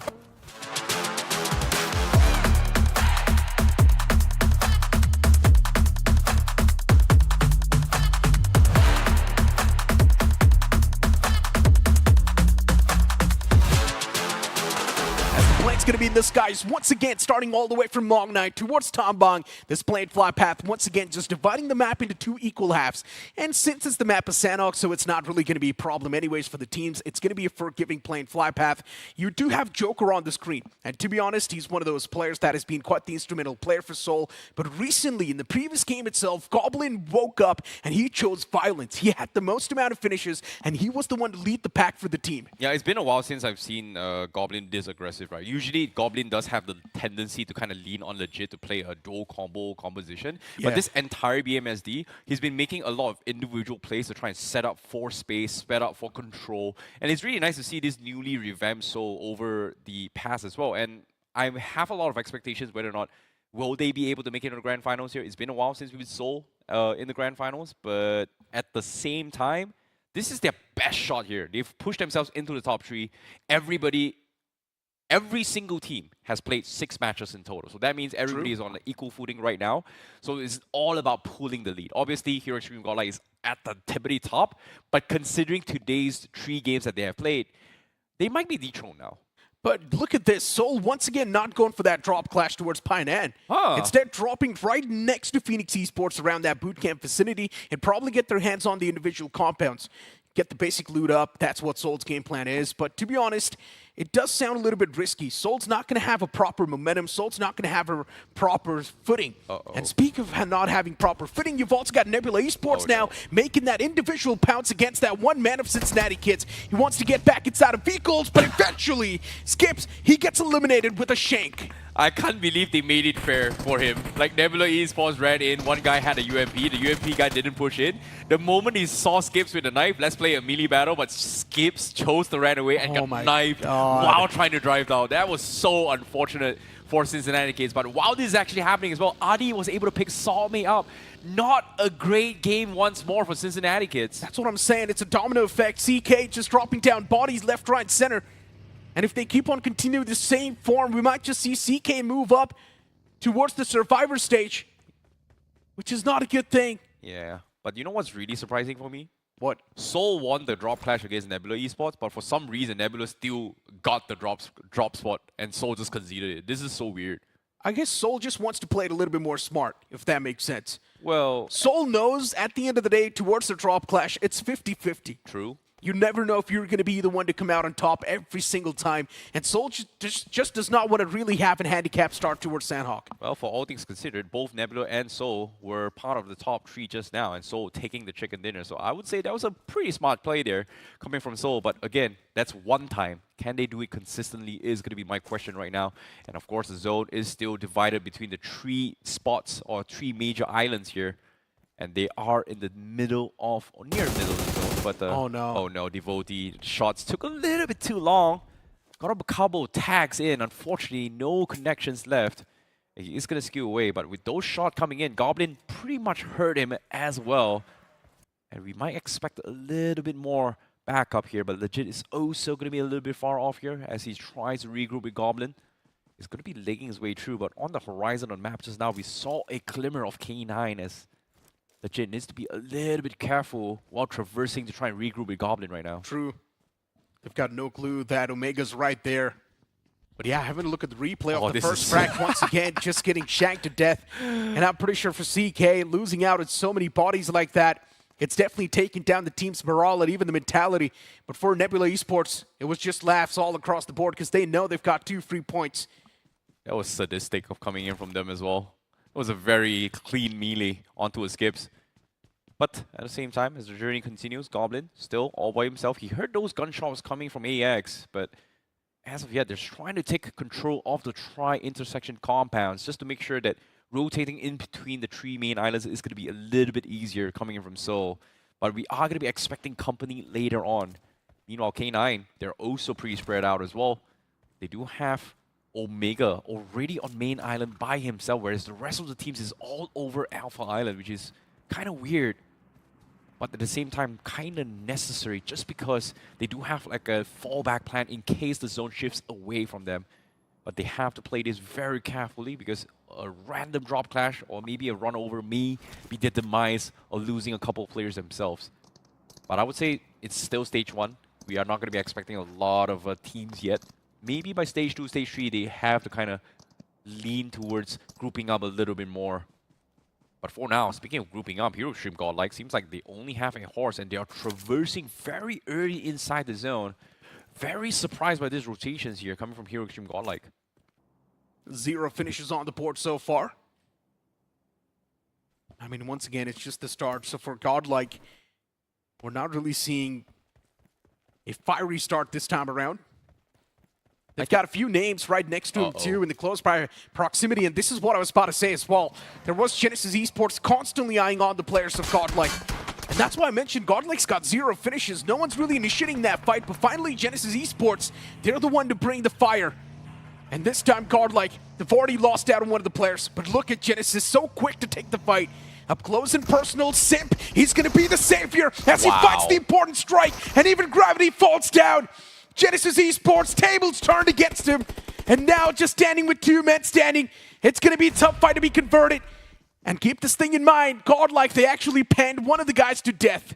Oh, Sim, the savior, but now with the nades coming through, Jonathan gets knocked here. He was low enough, but Sim, can you do more? Another nade comes in from Hunter. He does connect on Sim, and Hero Xtreme Godlike, they're getting completely dismantled, and Punk now forced to regroup to try and reset this fight. Sim and Jonathan bleeding out very, very quickly, as well as Hunters goes in for the rush, and Mino, he needs to try and bait this out. He needs to win this 1v1. He's creeping his way through. He goes for the pick, but he missed. He connects the shot, but not enough to take him down, as Hunter trays him off, and now it's Punk's day to try and save the fight. Hunter's now going for the reset. The nades come in. Can he get the knock? Hunter's going for the wraparound, and Hero Xtreme Godlike, they are about to bleed out. Punk dropped down pretty low. He gets the knock on Hunters, but he will be traded off by Viper, and just like that, Hero Xtreme Godlike, they get completely shut down by Genesis. Back-to-back bad performances for Godlike, but Genesis Esports, they're not done yet. They still need to fight another wave of opponents, and that's going to be in the name of TrueRippers. Just constantly circling around in their vehicles. Just want to find a clear line of sight against the boys of Genesis Esports. You can see Jelly and the guy just there circling around at Genesis, now getting dismantled. They just can't do a lot.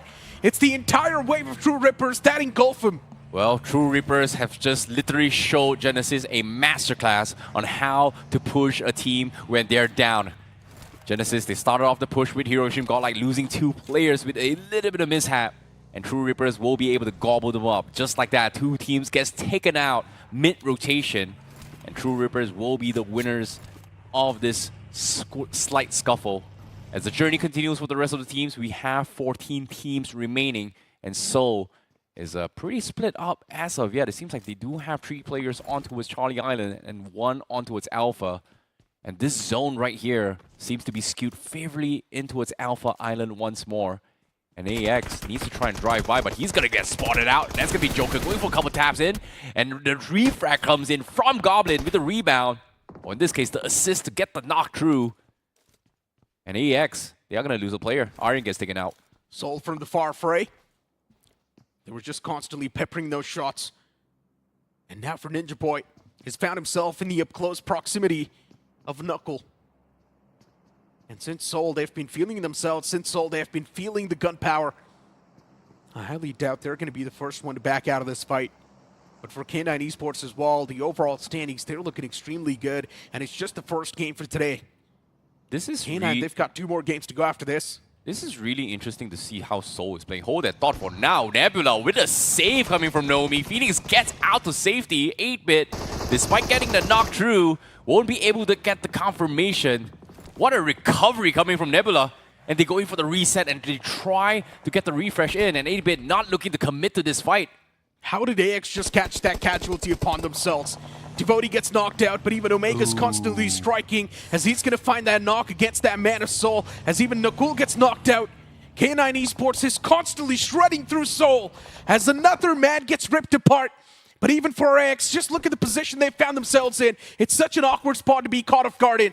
8-bit, even they're in quite the awkward spot. 2 players down, 1 revival's being stuck. So many awkward fights happening on this map. Yeah, it's very, very scuffed as well. Very unfortunate just now for Nebula. They tried to go for a very good save coming from Nomi. Unfortunately, Phoenix was dropped midway while trying to save and got picked off by a different team. Very, very unfortunate. But as of yet, Cyrex, solo player coming from Team EX, getting pinned in the corner. His car is out of commission, and he's getting spotted out by both 8-bit and Victorious Summer. But it's going to be Somrush that secures that finish, and that means AX is out of the game as well. AX, another bad performance. How can this happen to this team? A team that you expect to perform, a team that has a lot of experience, is now crumbling under pressure, and even Autobotz Esports, the same fray follows up. Lobster, the big man's down, but now the remaining players of Autobotz, they need to get the control back, but it seems impossible. Toxic was able to find the return knock, but is that really going to be enough to bring the stability back inside of the roster? That's my question. They need to save. As we transition towards another fight, 8-bit, they're constantly getting chipped away. It's Nebula Esports on the horizon. That's being a constant threat. Yeah, Nebula is going to be taking this opportunity here after getting knocked to try and rotate away. But it looks like the call is to actually push through to clean them out. A very greedy approach here, but they are barely at the edge of the zone. And now they get in for the reset here. S-Power has been picked up, but at the same time, Nebula has been picked off as well. S-Power finds 1. Kratos goes down, makes it a 3 versus 3 situation. Or in this case, maybe a 2v3 now. But another third party comes through. Victorious Summers is looking, trying to clean them out as well. Too many teams desperate for points. Group B, they desperately do need a lot of points. And at this point, for 8-Bit, all they can do is just stay a little bit back and let these teams duke it out against each other. But instead, as Power, he really does want to take the fight up close and personal as he finds another strike. Nebula Esports falling apart. How did this just happen? Oh, 3 finishes only gathered by Nebula, but now here comes Victorious Sumus. Utilities tossed from the players, and they're going to find the positive trade as another man from 8-Bit falls apart. And now Somraj, he's able to return the favor back to the players of Victorious Sumus as he gets that frag and instantly falls back in ruins. yeah, but now the pre-fires comes in. He's surrounded. Somraj, he's got 5 finishes. Can he look for the 6th? Nope. Gets outplayed by Mafia instead. Baited out the shoulder, takes him out, and Victorious Summers will clean out 8-Bit. But still, nevertheless, a fantastic defense coming from 8-Bit against Nebula. But Victorious Summers will be able to clean them all out. Meanwhile, on the horizon as well, we saw a glimmer of Cincinnati kids who was looking to try and third-party this, but here, after hearing all this commotion, they're looking to run away. Points. But Victorious Summers, they stop him mid-track, they caught him, and now Cincinnati kids is going to be forced to commit this fight. Zarif is out, and Juicy, you're all by yourself. What a catch from Victorious Summers. What is this chaos? Cincinnati kids, they've already been having a bad day, but now getting caught off guard like this in the mid-rotation, it's definitely not something CK had thought.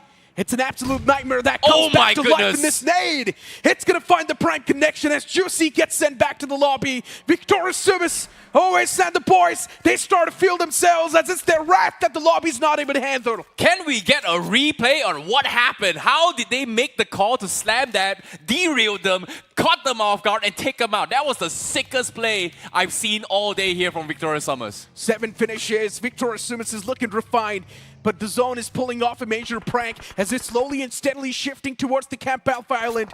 Curveball shift catching these players off guard, and Autobotz Esports not standing a single chance as FS Esports, they're camping the bridge. Godlike, the man surviving, but he's also bandaging himself up constantly. Does not even have a first aid that's going to save the day. And somewhere down line, we all know for FS Esports, this game might just be it. But speaking of it as well, seems like the trash comes through. Oh my goodness, what a shot, what a save. They caught FS when their health was low, and Autobotz goes in for the slam, and they break past the barrier. But at the same time, there's still more shots coming in from afar. TrueRippers still peppering on towards them for the longest of time. But do they survive is going to be the question here. Meanwhile, we caught a glimpse of K9 finishing off Joker. Or in this case, Soul has been eliminated. But for some reason, Autobotz, they had to reset Toxic. He was dropping down too low. But the one that made it through is going to be Lobster. And he's going to be swinging wide outside the zone. But unfortunately to say, Necro, this is a very, very painful circle. Unfortunately for Lobster, he's got 7 first aid kits. But how will they rotate in is going to be the question. The zone taking another shift once again. And look at the elimination feed popping off. Even Madkings now partaking inside of the chaos as they do find a few free elimination points for themselves. Madkings, they also shut down Hydro from TrueRippers. And for TR, now down to just a 3-man squad. On top, Madkings, they've got the pinnacle. And it's going to be tough to shut down Madkings on this spot. Pretty much next to impossible. Blitz, even they're out in the open, but they've got the rocks to play around with. And Victorious Sumus this time, they need to bring the magic on the board once again. As Blitz Surfar, he finds a crucial knock. NINZA falls apart. But even for Blitz, the trades are happening back. And this is where Victorious Sumus, they once again get the advantage back inside of the fight. And somewhere down line, Victorious Sumus, they eliminate the entirety of the Blitz. Oh no, but at the same time, they've attracted attention as well. K9 looking to try and clean them out. They've got the knock at Cheyenne, they got the confirmation, and now only Mafia remains. Victorious Summers, they may have done the deed early on, but now they're in a world of pain as teams are looking to try and gobble them up. And this time, this widespread coming from K9 has got everything locked down. Mafia trying to drive away through the beaches, force the derail into towards the ocean, and he's pretty much stuck. And he also gets picked off. Unfortunate for Victorious Summers, as Phoenix was the one to find the pick, but Victorious Summers goes out with 11 finishes. K9 Esports, they seem like they're on an absolute tear. Now taking a fight even against Infinix Esports. K9, firepower, the ruthless aggression. This time, K9 Esports did not really need to make a lot of moves on the board. It's because the circle was forming towards the Camp Alpha Island. And K9 Esports being absolutely blessed. Phantom getting confirmed. Infinix Esports, the players are out in the open. Not a lot of playing space anyways. Ash and Veron next to each other. You've also got Siraj inside of the warehouse. And Infinix Esports, I don't really see a lot of possible ways they can get out alive. Yeah, it's a little unfortunate as well. The calm before the storm. Phoenix, they need to find an opener, but as of now, they don't really know what's happening as well because they are seeing movements for 3 different directions. But the thing is, they do not know it's from the same team, and that's the reason why they're a little bit hesitant. And just like that, one of the players gets picked off, and that's going to be Ash coming in that goes down. And Beast was able to find a couple of nice shots in. And just like that, Phoenix down towards 2 players. K9, they've done the deed, they've done the job, and they are going to be regrouping to get a little bit more control from the sound inside. Meanwhile, FS on top of the mountains there is going to have a party time, or in this case, a fantastic time of just waiting and peppering down on everybody else out in the open. But the question here is, will the circle force them out is going to be the question here. But for some reason here, we thought Autobotz was out. They were able to sneak in the zone. True. And Autobotz Esports, they've left Ralphie in the back lines to provide that cover fire, but the utilities from TrueRippers, they were ready for this pounce. TrueRippers, they're just so good. They knew what was going to happen in the future. They were pre-cooking those nades. And the moment Autobotz Esports, they slammed the vehicles, TrueRippers utilities, they found the prime connection. Toxic was down, even his teammate got taken away in that same pounce. And now Ralphie's the only man surviving in the back lines. All he can do is just watch his team get ripped to shreds. Yeah, what a clutch from iQOO as well. First with the nade, second with the one-way smoke peek as well through the window. Finds the connection, and now Ralphie pretty much out in open. Harsh barely spots the glimmer. He has a general idea. Doesn't spot out the bag yet, but he will eventually spot it out. And they're just waiting to clean them out. And the moment Autobotz goes out, that means it is over for Autobotz.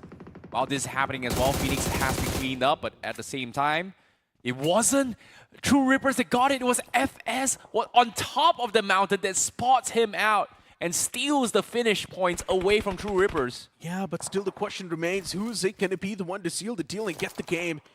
There's Madkings in contention, there's K9 Esports in a good spot, even TrueRippers, they've got a decent bit of pie, and then you've also got FS Esports in the middle of all the action. For FS Esports, the best possible thing they can do is just be quiet. Well, I don't think Roman is going to do that. He spots a glimmer of a shimmer coming from Shadow. Shadow has forced the prone his way through. He's got no members around him right now. And based on the position from Madkings, they don't really have much options. So he needs to be extremely careful. I'm pretty surprised Roman didn't go for the shot here. And Shadow OG is going to try to slowly sneak by here. But as soon as he sneaks past this, he might be able to spot Ninja Boy. But only if he grows away here. But Shadow, he's also a little bit afraid that he might be spotted out from FS. You can see the paranoia coming from Shadow OG. Unfortunately, the grass is going to be blocking his vision. Won't be able to go for some zero recoil shot. But seems like he heard some footsteps coming from K9. FS Roman, instead of going for the long-range shots, he goes for the ones that is easy. But as soon as he shoots this, Clutch God takes him out. But even the circle shifting out in the open is also catching a lot of these teams off guard. They're being forced to move out of their comfort zones, and that's why the fights are now starting to happen. K9 Esports, they spring back to life as they've now got the advantage. It's not just about the man advantage, it's also about the positional advantage and the awareness K9 Esports has. They've just got too much awareness. They've got a lot of intel. And to take down K9 Esports, it's going to be a daunting task. Madkings getting slowly and steadily devoured by the hands of K9 Esports as Madkings are being choked to death. Oh. Yeah, a few players in the back lines do find that stable knock, and maybe that's going to keep the players of K9 Esports off on the bay, at least for a while. A massive game coming from K9, but the position is going to be tough as well. Omega is split off from the rest to try and take position. He knows exactly where TrueRippers are. They are split up, but the biggest threat for K9 right now is Ninja Boy and Beast, which in this case is getting gatekept by Madkings. And Apollo forced to take a little bit of a nosedive, and they do clean them all up. And because of this, now the threat has been dispersed, and now K9's got full control. I know, right? Madkings, they had the high ground to play with for the longest, but Madkings were not able to make the most out of it. While K9 Esports, they spread themselves out, playing for control, and they had a lot of map control too. And because of that, they also had a lot of intel to play with, and now just look at the awareness from the players. Beast is just waiting for that one single pixel peek from Pro, and the moment that happens, his head will be cut off as well. Yeah, he's been spotted out as well. It's just very, very unfortunate. It's really, really sad. But he could play spoilers for K9. That's the only way TrueRippers win right now. But all things considered, Kyo does have a very, very good strategic point. But Pro, he takes a nosedive and he's going to get taken out by Kyo. Now it comes down to the final two. Kyo, the man, needs to be the one to bring in that explosive start for TrueRippers. And somehow they've already found the knock. Fight's taken down with 2v2 as the utilities are now being exchanged. And K9 Esports, they thread the needle. Ninja Boy, what a precise nade that was. Yesterday's day was fantastic and the momentum carried forward for K9. Even this game, it seems like K9 Esports, they're going to start things off with a nuclear performance. Jelly, the only man surviving for TrueRippers, has been the burning torch of consistency and now spots out another man at K9 Esports. Few burst shots were taken, but no knocks found yet. But this utility, it might just be the one to seal the deal. Nate's being tossed, Jelly's getting chipped to death, and this will be the end for TrueRippers as K9 Esports, they snatch away the game. What a game coming from K9 Esports. Absolute dominance, absolute space control. And just like that, 14 finishes in the bag and the chicken dinner. K9 Esports seems to be back in action and looking to rumble in the grand finals. Start the day off with the chicken dinner and seems like Necro, it's just another day in the office for K9. And this is where we need to start talking about the fact that how have they evolved with time. There were days where K9 used to be the late bloomers, they used to stage those late comebacks, but recently, boy oh boy, they have been dominating right from the get-go. I know, right? Usually K9 Esports is not really the ideal prospect to perform in the day one itself, but yesterday they performed pretty well. And right now as well, at the start of the day itself, K9 Esports is doing fantastically well. That's what, like 24 points in the overall standings. K9 Esports is going to catapult themselves once again on the first spot. Well, it might be the case as well, but they have 2 more matches to go. And of course, Group A, with this shift coming into play here, a lot of them are crumbling. But what's consistent right now is TrueRippers has been the most consistent out of all 4 games they've played. And this is where I would really love to ruffle some feathers over here and seek your expertise. What are they doing different, or is it just all of them feeling really great about themselves that TrueRippers have been so consistent? Oh, that thought right now. Yeah. I did just see FS got very, very angry. I think it was Roman that was slamming the table as well, because that felt like an FS game that could have been in their favor, but unfortunately was picked off. So very, very unfortunate here.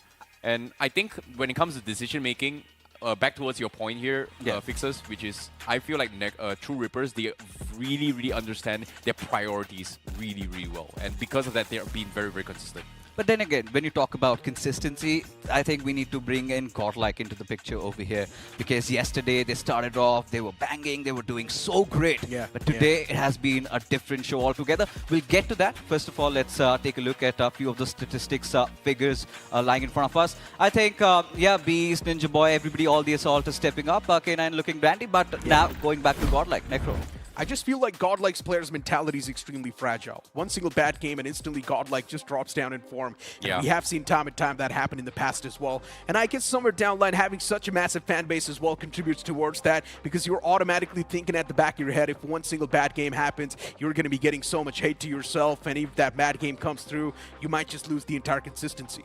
Yeah, of course, consistency has been lost, but still 2 more matches to salvage. Let's see what happens after this short little break.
back after that short break, and now it's Icy and Johnny with me on the panel, and we have pretty much spoken about all the teams that did extremely good. Yeah. Instead, we forgot to touch upon one topic, and that's going to be Madkings. So let's start exploring this team. Even for Madkings, they had quite a solid performance. We saw them inside of the top 3. And what are you guys' thoughts about that performance? I think from Madkings' perspective here, they did all they could have done. They tried to get a little bit greedy to try and farm some points here. Shadow OG was forced in a position where they're trying to take space, but they had to play it from a very risky position. The only way Madkings could have won that was that Shadow was able to clear out FS a little bit earlier and then focusing on K9, but he couldn't do that. He was just picked off. He was spotted out as well. It was just very, very unfortunate for Madkings. I feel like they've done their best, but I think the biggest topic here from K9 was that how well they played from start to the end in terms of overall map control. K9 being the MVP in this match, in this case Ninja Boy in particular, was one of the biggest factors why K9 has won the game. But at the same time, what are they...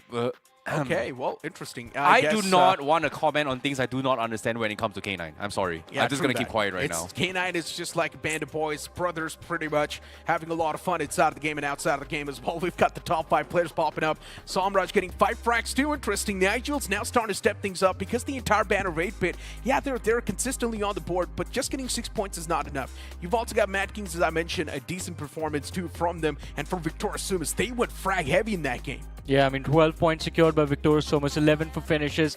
And this has been the case, I think, a switch for the team ever since they started playing the semi-finals. Madkings, I have to say, I mean, the most unpredictable team inside of the entire circuit, because every single time you have felt like, all right, there's a performance drop for Madkings, the next day they just show up. This day as well, right out of the gate, a good game 1 for Madkings. I know, right? For Madkings somewhere down the line, we also expected that, right? Yep. We have been looking at this entire banner of Madkings, and the moment they stepped inside of the showdown, the performance has been quite consistent, and I guess somewhere down the line, you got to thank that man Pro OP as well. He's also been able to contribute quite a bit to the roster. We've also got the latter half on the board. AX, CK, White Walkers, bad performances. Guys, you guys got something to say about them? Well, tough luck for some of them as well. When it comes to Sanhok, it's a little bit unpredictable. But at the same time, are we not going to talk about 2 teams that really, really stood out there in that particular match? I want to talk about Autobotz and Victorious Summers, because based on the conditions they were set in, Autobotz was able to survive somehow, beating FS and then crawl their way into the zone. That was really, really impressive. That's one. Victorious Summers cleaning out Nebula, 8-bit, and then crashing on the Cincinnati hits. That was a very, very sick play. Yeah, that's what me and Johnny was talking about, right? Victorious Sumus somehow just tamping up that aggression in the game. And I guess somewhere down the line, the major reason for that has to be the curveballing shift coming through from the zone as well, directly taking that under the shift. But without wasting any more time, now it's time for us to head on towards the upcoming map, which is Miramar.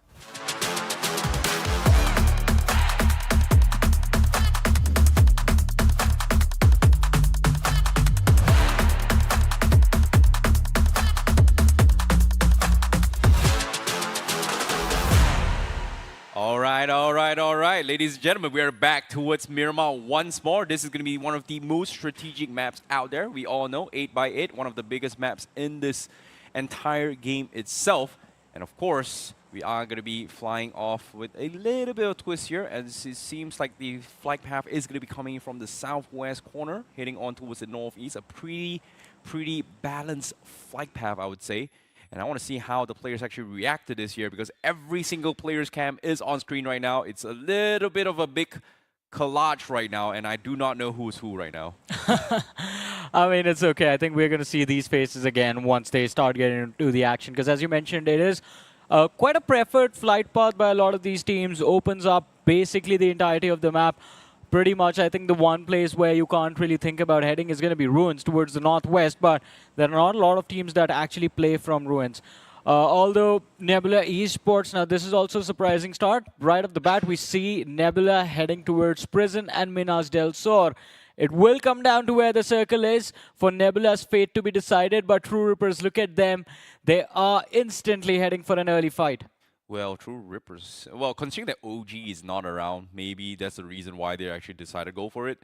But we are going to be expecting a little bit of a contact here coming from AX. It seems like AX is going to be the team to be bullied out. But at the start of the day, we had a circle that is very similar to this. Yeah. And that similarity also resembles what happened yesterday as well, where the circle directly skewed on towards the southeast corner. However, this circle a little bit more forgiving. At least, I would say, 10% in the water instead of like 60% inside the water right off the get-go. Pretty much, but look at that. While the zone has been forgiving in this game, Victorious Sumus, they are going after a squad in El Azhar. Now, that becomes a big challenge for Infinix Esports. They have to be cautious. This is a team that was supposed to do well today, considering they had all 6 matches, but today hasn't been kind to the players of Phoenix. This game as well, a big fight waits for them in El Azhar. Now, the question is, Victorious Sumus, after that previous game of Sanhok, are they feeling like today it's going to be their day to shine? Yeah, it might be the case as well, considering how impressive their performance was in the Sanhok map. I think it was NINZA who went for the collision here to derail Cincinnati Kids. That was a really, really sick play. I really wish we had a little bit of replay coming from that. But unfortunately, that was just now's match. In case you guys were wondering what I was talking about, pull through towards the previous game in the map of Sanhok, where Victorious Sumus was still fighting around the ruins area. The moment they finished 8-bit, they derailed Cincinnati Kids. That was so sick. But all things considered, the journey continues for the rest back. Aside from, like you said, Victorious Sumus and also Phoenix, it seems like there is a lot of contact around San Martin as well, where we are going to be seeing a lot of teams around there. White Walkers is around, K9 as well. That's going to be a little bit of a tough rotation for them to actually try and go through into the zone. Yeah, the only luxury the squads over there have is that they're going to be like 200, 300 meters away from the edge of the circle. So you have the option to wait the other squads out as well. A drop clash that we could have witnessed towards Shumasera. Blitz against TrueRippers has been avoided, by the way. Blitz Esports, they just pick up vehicles and just sprint, zoom their way towards Los Leones, looking for cover. They find themselves sharing the city with Cincinnati Kids, but Los Leones is a big city, so contact between the two sides can be avoided, unlike in El Azhar. Victorious Sumus, it seems like after spotting out Infinix Esports, they are getting quite eager to engage into this fight. They just don't really know where they can find the perfect opening from without taking a lot of risk. And I like the fact that Phoenix are being extremely patient about this. They aren't over-aggressing. They put a little bit of distance between them and the players of Victorious Sumus and are now just waiting for VS to make a mistake.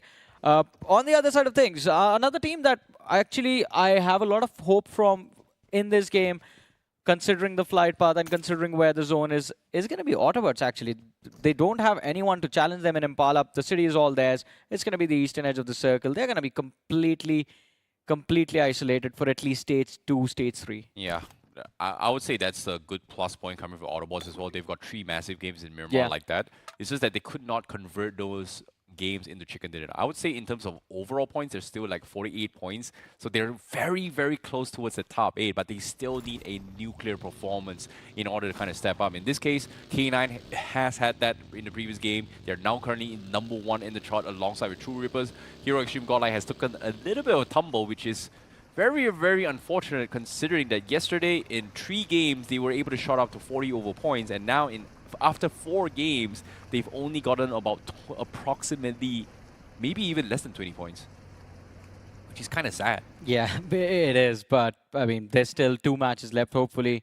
Which is this match and the next. Yeah, hopefully they can convert 1, but I think hope starting to fade away for Phoenix, at least for the day.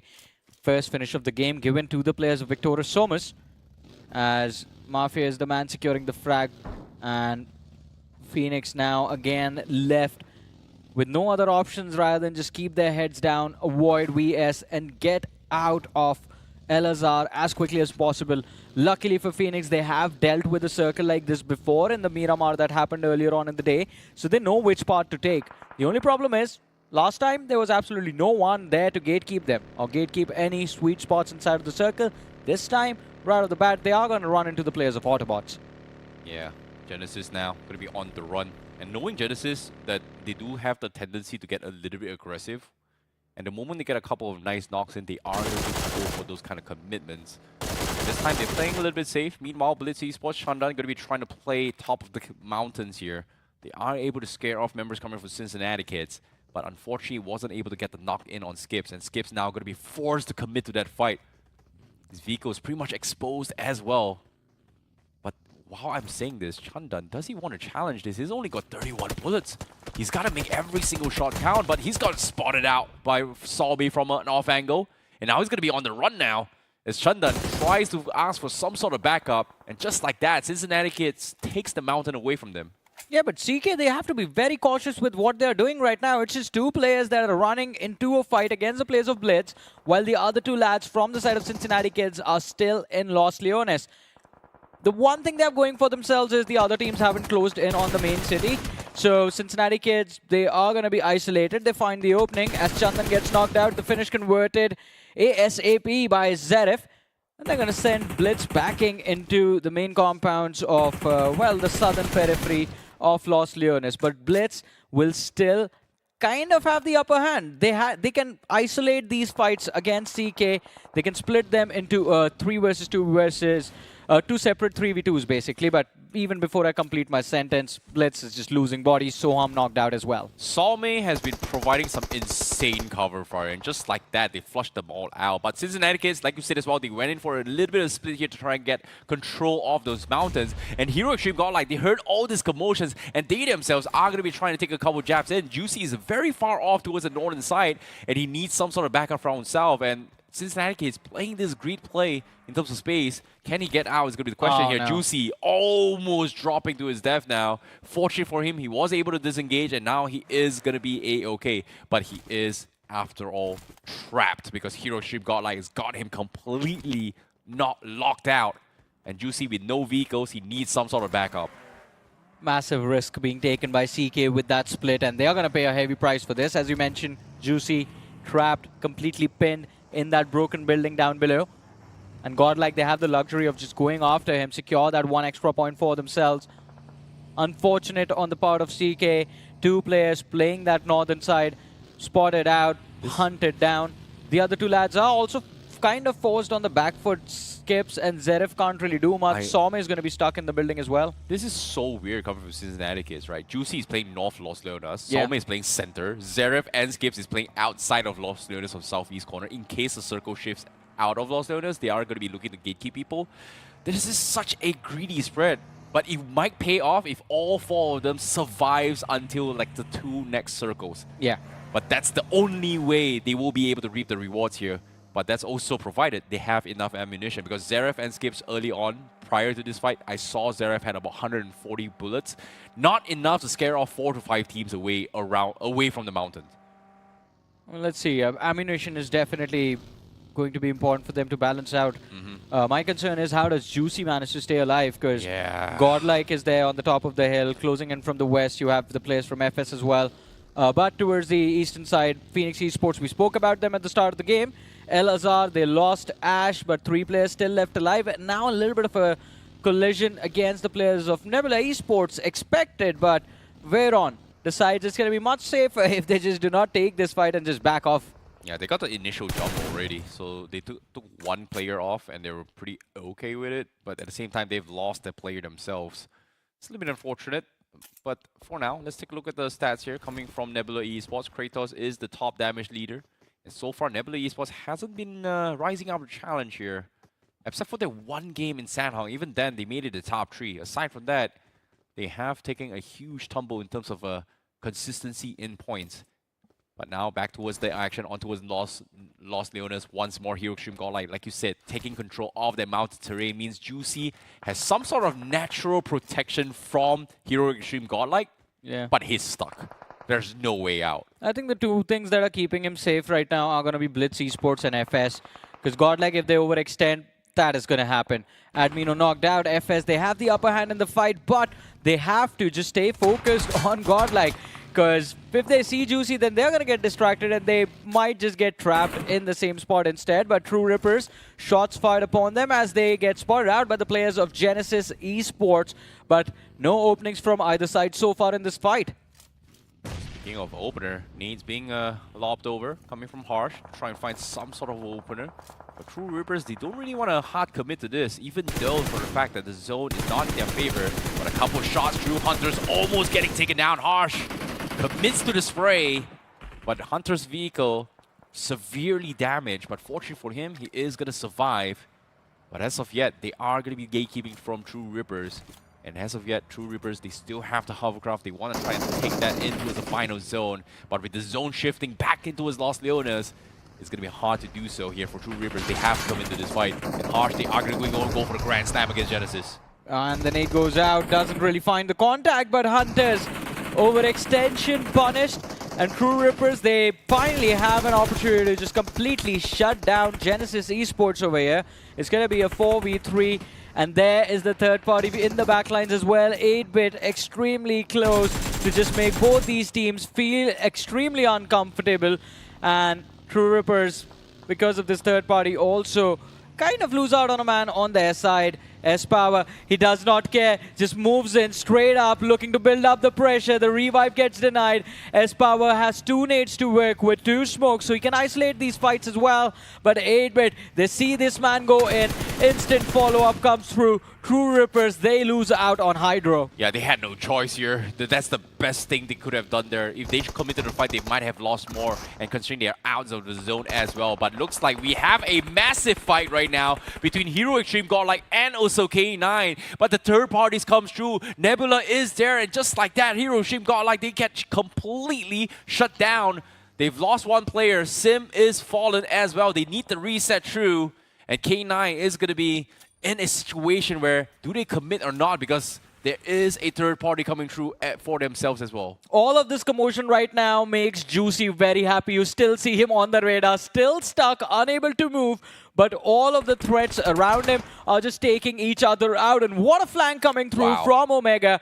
A saving grace for the players of K9 Esports as the knock on Kratos is going to be found.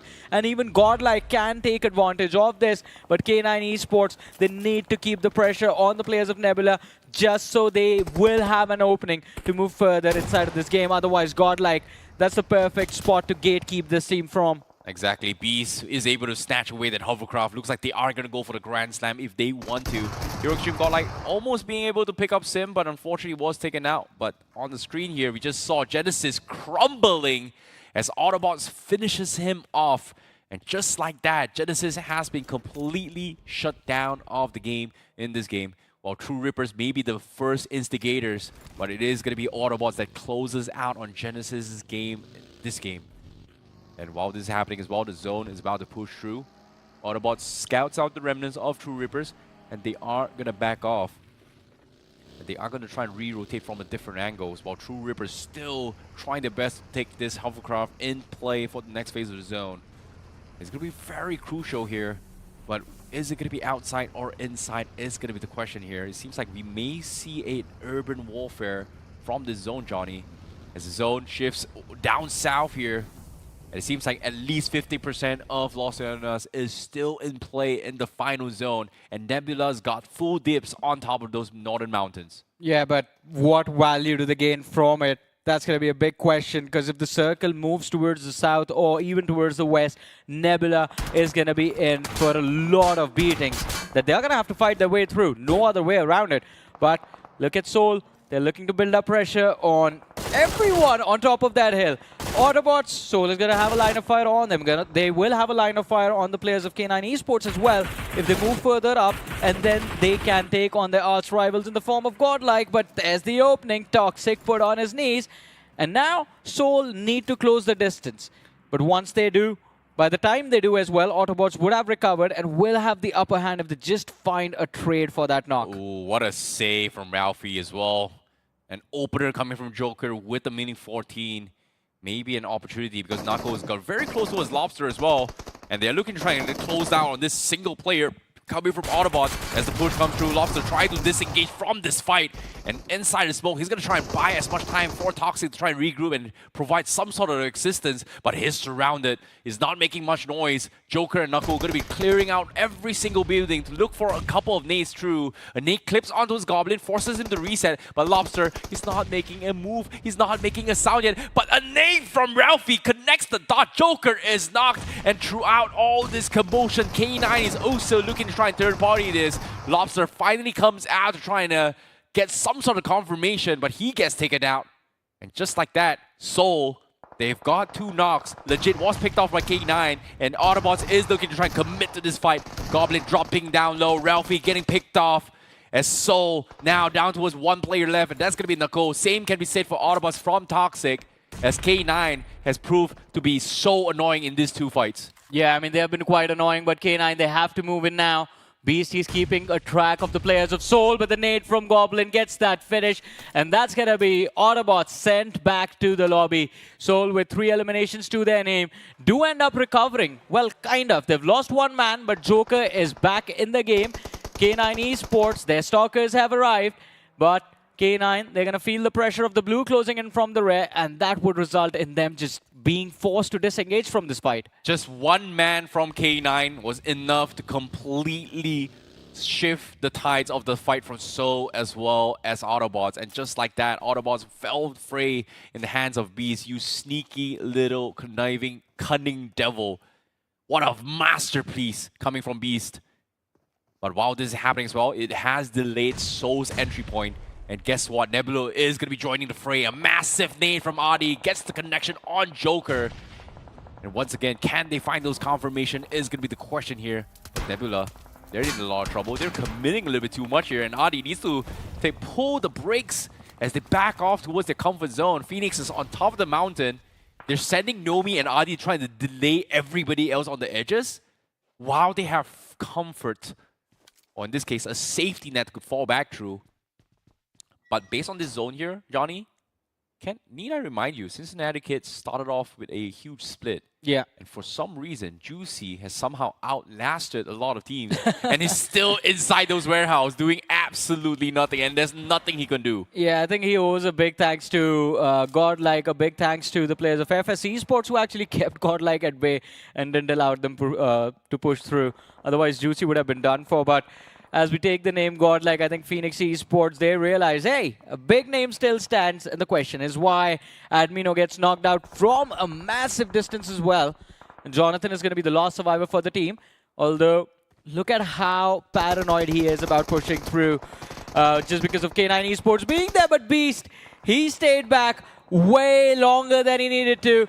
And that results in Soul just finding that isolated man from the side of K9. Omega also taking a tumble at the hands of Nebula. And on all this commotion, Godlike has been forced into yet another early exit. Yeah, very, very unfortunate run for them here. But meanwhile, inside Los Hermanos, TrueRippers is going in a major fight against 8-Bit. They've lost 1, but they do have the opportunity going for the reset here. But Harsh is all by himself. He's looking for a 1 versus 1 against S-Power. Arguably one of the best assaulters in the country itself. And he's been proving his work so far here at BMSD. Can he make it work is going to be the question here. Harsh wants to play a little bit of stand still for now. But let's talk about what Soul is doing right now. They clean out Beast from K9, found an entry point, and they are going to be docking from the northeast corner of Los Hermanos. But little does they know, there is not just one team, there's too many teams inside Los Hermanos. While Harsh is going to be surrounded, Jelly is coming to provide a little bit of assistance. And Harsh trying to buy time with those smokes, trying to bait out 8-Bit in this commotions. Free Fire is coming through, gets tagged out, but not down yet. But he gets a return fire, he takes down 1. He needs a second, and he almost gets a second. And yes, they get the win as well. Jelly was able to make it in time, and TrueRippers cleans out 8-Bit. What a defense from Harsh. What a defense from Jelly. What a support. How did they do that is going to be the question. I mean, the timing of it all just perfect. Jelly running in when Harsh needed him the most. And even that hipfire transitioning into FPP, the hipfire, the first shot right on the head of S-Power. The only thing that could have saved him was a nasty flick from the DBS takedown, Harsh takedown Jelly. But that didn't happen. Moments like that are going to be rare. But TrueRippers, I think, with today, they have done quite well. This team has gotten too many finishes in the first game of Erangel. And of course, the Sanok before this, again, a replication. This game, they do not have a lot of eliminations, just 3 so far. But even if they play for survival and make it into the top 5, I think it's going to be a successful match for TrueRippers. But Soul still trying to find a way to survive in this game. Miraculously for them, they do find a safe haven close to the center of the circle. Unfortunately, though, it's going to be close to the players of Infinix Esports. Yeah, but speaking of which as well, the circle is going to be shifting inside the city. So we are going to be expecting urban warfare throughout this entire fight. It is divided between north and south, but the problem is, do you have enough utilities is going to be the question here. Because every single corner needs to be checked, and it is going to be extremely risky. Meanwhile, on the finish feed as well, you can see a lot of actions is happening throughout this entirety of the map. AX also being spotted out here, coming from FS. GodX going to be taking the rooftops on the sides of the circle, but they are not exactly in zone yet. They're trying to find cheeky off angles, but everybody is just playing very conservative right now, as they're still unsure whether or not the zone is going to be staying the northern side or the southern side. But one thing's for sure, Phoenix is in the middle of them all. Yeah, Phoenix, they're going to be the center of attention again on Miramar. Last time wasn't that great, though. This time, looking to do a little bit better. And talking about making things better, Cincinnati kids, players have regrouped. The position is amazing. The only thing they have to do is avoid getting taken out by Victorious Summers, who actually stand 3-man strong on that eastern edge. And all VS has to do is trade spots with Cincinnati kids in order to have like a top 4, top 5 potential in this game. But a little bit of run-in with the players of FS and K9, who are down to their last man. Ninja Boy, he's trying to survive. He's trying to be a ninja in this game. But in Desert, it's going to be quite tough. That vehicle spotted out by FS, and FS are going in for that finish. They want to hunt this man down.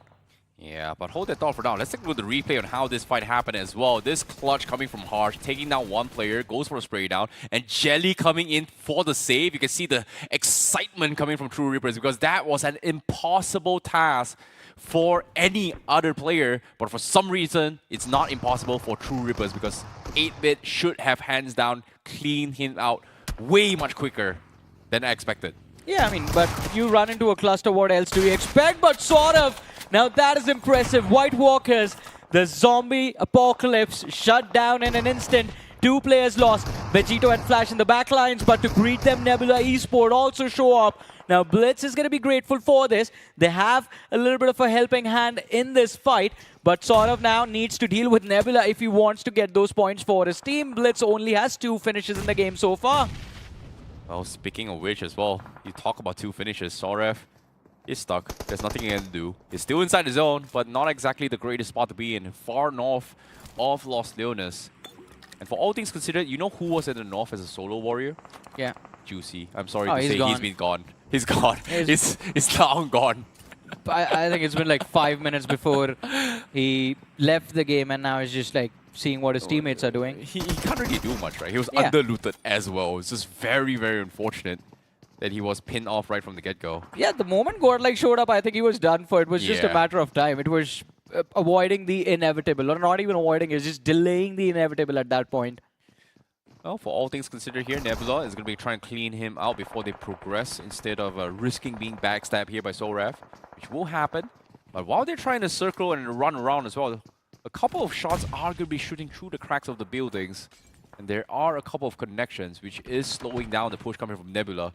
And just like that, oh, Phoenix, he tried to come from the second floor, and Shiraj from an off angle outside the buildings was able to pick him off. And just like that, again, delaying Nebula's flush here. And all these small little things is accumulating in terms of delaying time. And Sora finally goes down for the push, and Nebula was able to save time because of his mistake. But they have to push through the zone now. Yeah, it was a gutsy play from Saurav, attempting to make the bounce. Right decision being made as well, but Nomi just standing there patiently waiting, a little bit quicker on the trigger, finds the finish.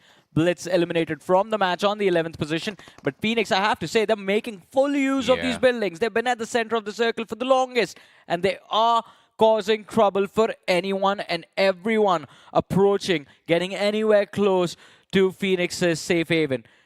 Who's going to be next is the question. Soul, they barely avoided getting taken out at the hands of Phoenix. AX as well, just stuck on that edge, because if they move out, they're going to be in the line of fire. Now, FS inching closer ever so slightly. Hopefully, they haven't forgotten about Ninja Boy, a man they flushed out just a few moments ago. And Ninja Boy, it seems like now his patience has run out. He wants to take this fight. It's a moment of desperation for K9. Nothing much getting done here. He's got his shotties as well. He's going to try and push blindly through the smoke, holding an off angle. He hears the pin here, and he's going to go for the connection, and that's going to be Lavish down. Can he find the second? Misses the shot. Looking to reset here. While they try to go for the resets in, Ninja Boy holding the nades, looking for an off angle. Unfortunately, will not find any connections. Now, the secondary push comes through once more. Now he's got the stun grenade to try to keep things alive here. He does connect one. Can he get the confirmation? Yes, he will. That's going to be 1 point in the bag for Ninja Boy, as he toys with them. But FS not going to be committing. But Ninja Boy, he finds Godex outside. What a shot. And now down towards Roman in a 1 versus 1 here inside this building. FS versus K9. The battle of the solo warriors as the push comes through. A couple pre-fires and Ninja Boy is just making him sweat right now. Just using the presence of Phoenix to his advantage as well. And Roman now, he needs to regain that old Roman from 2023 if he wants to survive.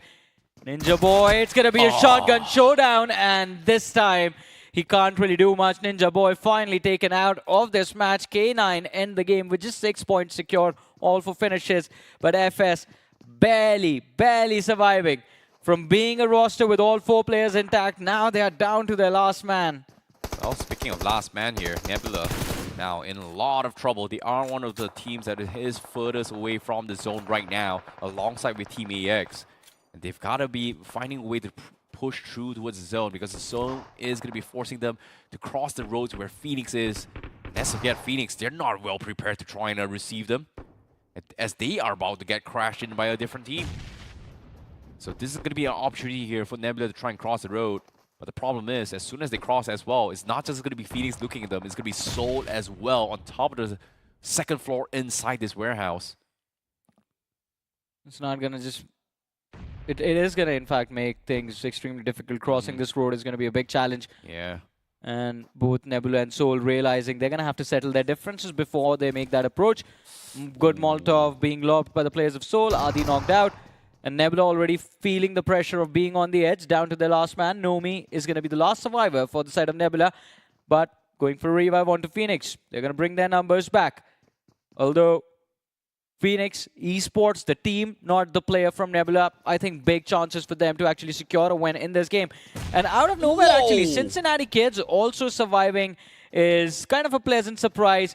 But unpleasant surprises being lobbed at the players of Nebula. Couple of utils in their face. They lose a big chunk of their HP, but that's not enough. Goblin, he wants more. The pressure from the blue is also going to be there.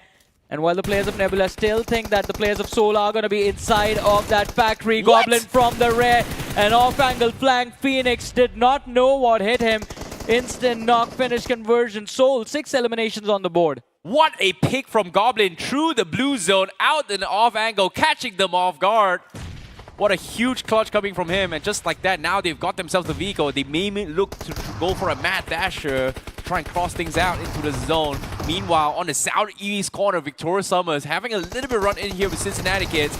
And now Zaref, last man standing, he gets the knock on NINZA, but he needs to patch himself up. He's got no more first aid kits. 30 bandages is great and all, but it's not going to be quick enough, because Victoria Summers might get the full reset before he can do anything. It's now or never. It seems like he's going to be trying to stock up a little bit more, but he was spouted out by Goblin again. Again! How does this man do it? I mean, incredible opportunity created by the players of Seoul. That angle was brilliant. And Cincinnati kids finally bow out in this game.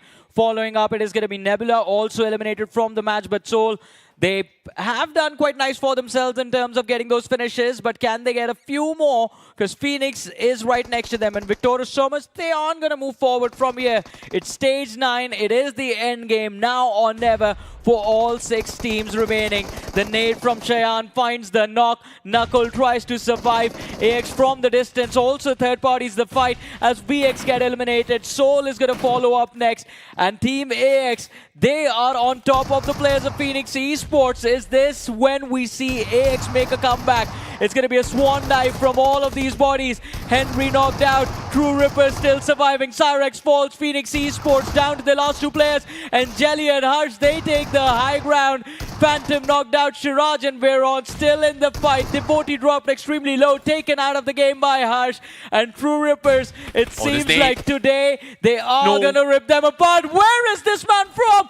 How is Roman still in this game? I thought FS Esports were done for like 5 minutes ago. Oh my goodness, the zone is forcing them down towards the edge as well. Harsh is about to bleed out. Can he get the connection? No, he does not. He bounces. He does connect on Roman, and Harsh is going to be trapped between Phoenix, but eventually Phoenix clutches the chicken dinner, but it comes down towards the last trickle moment. TrueRippers was able to snatch the top 2 away from Roman.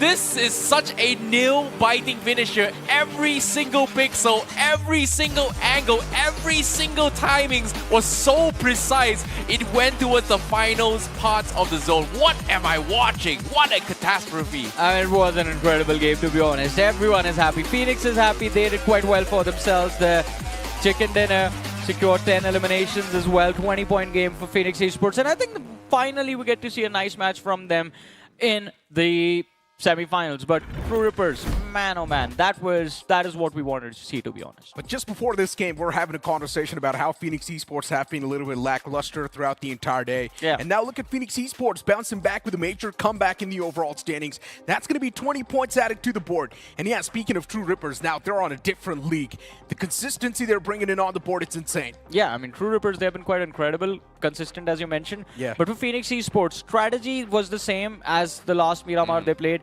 Get to the center, get a high ground, just hold on for dear life. They did the same thing right now.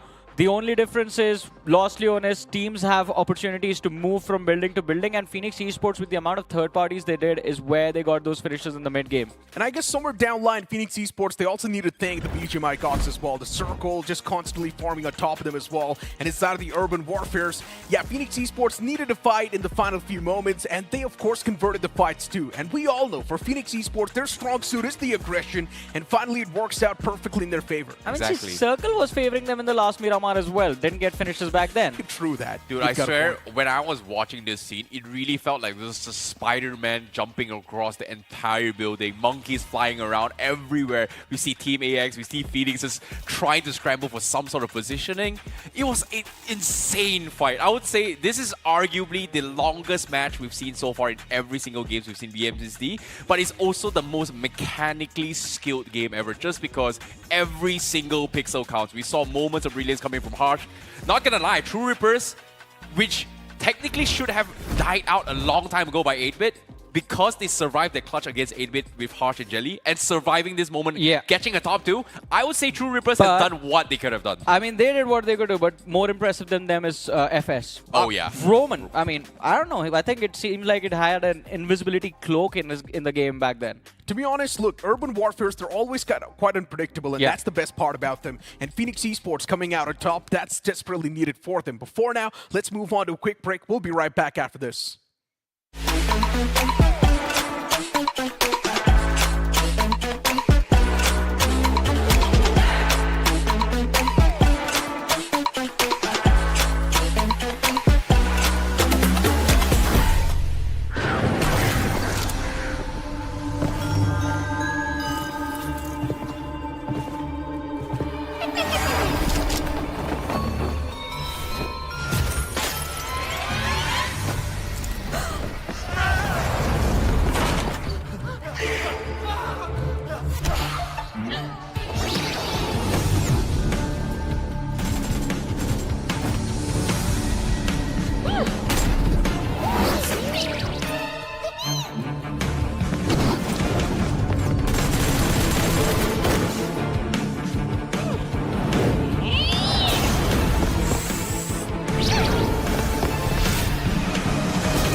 Hello everyone and welcome back to BMSD 2025 here in the semi-finals. You guys are currently watching the English broadcast and I hope you guys were enjoying the matches here because that was absolute pandemonium, absolute chaos in the map of Miramar.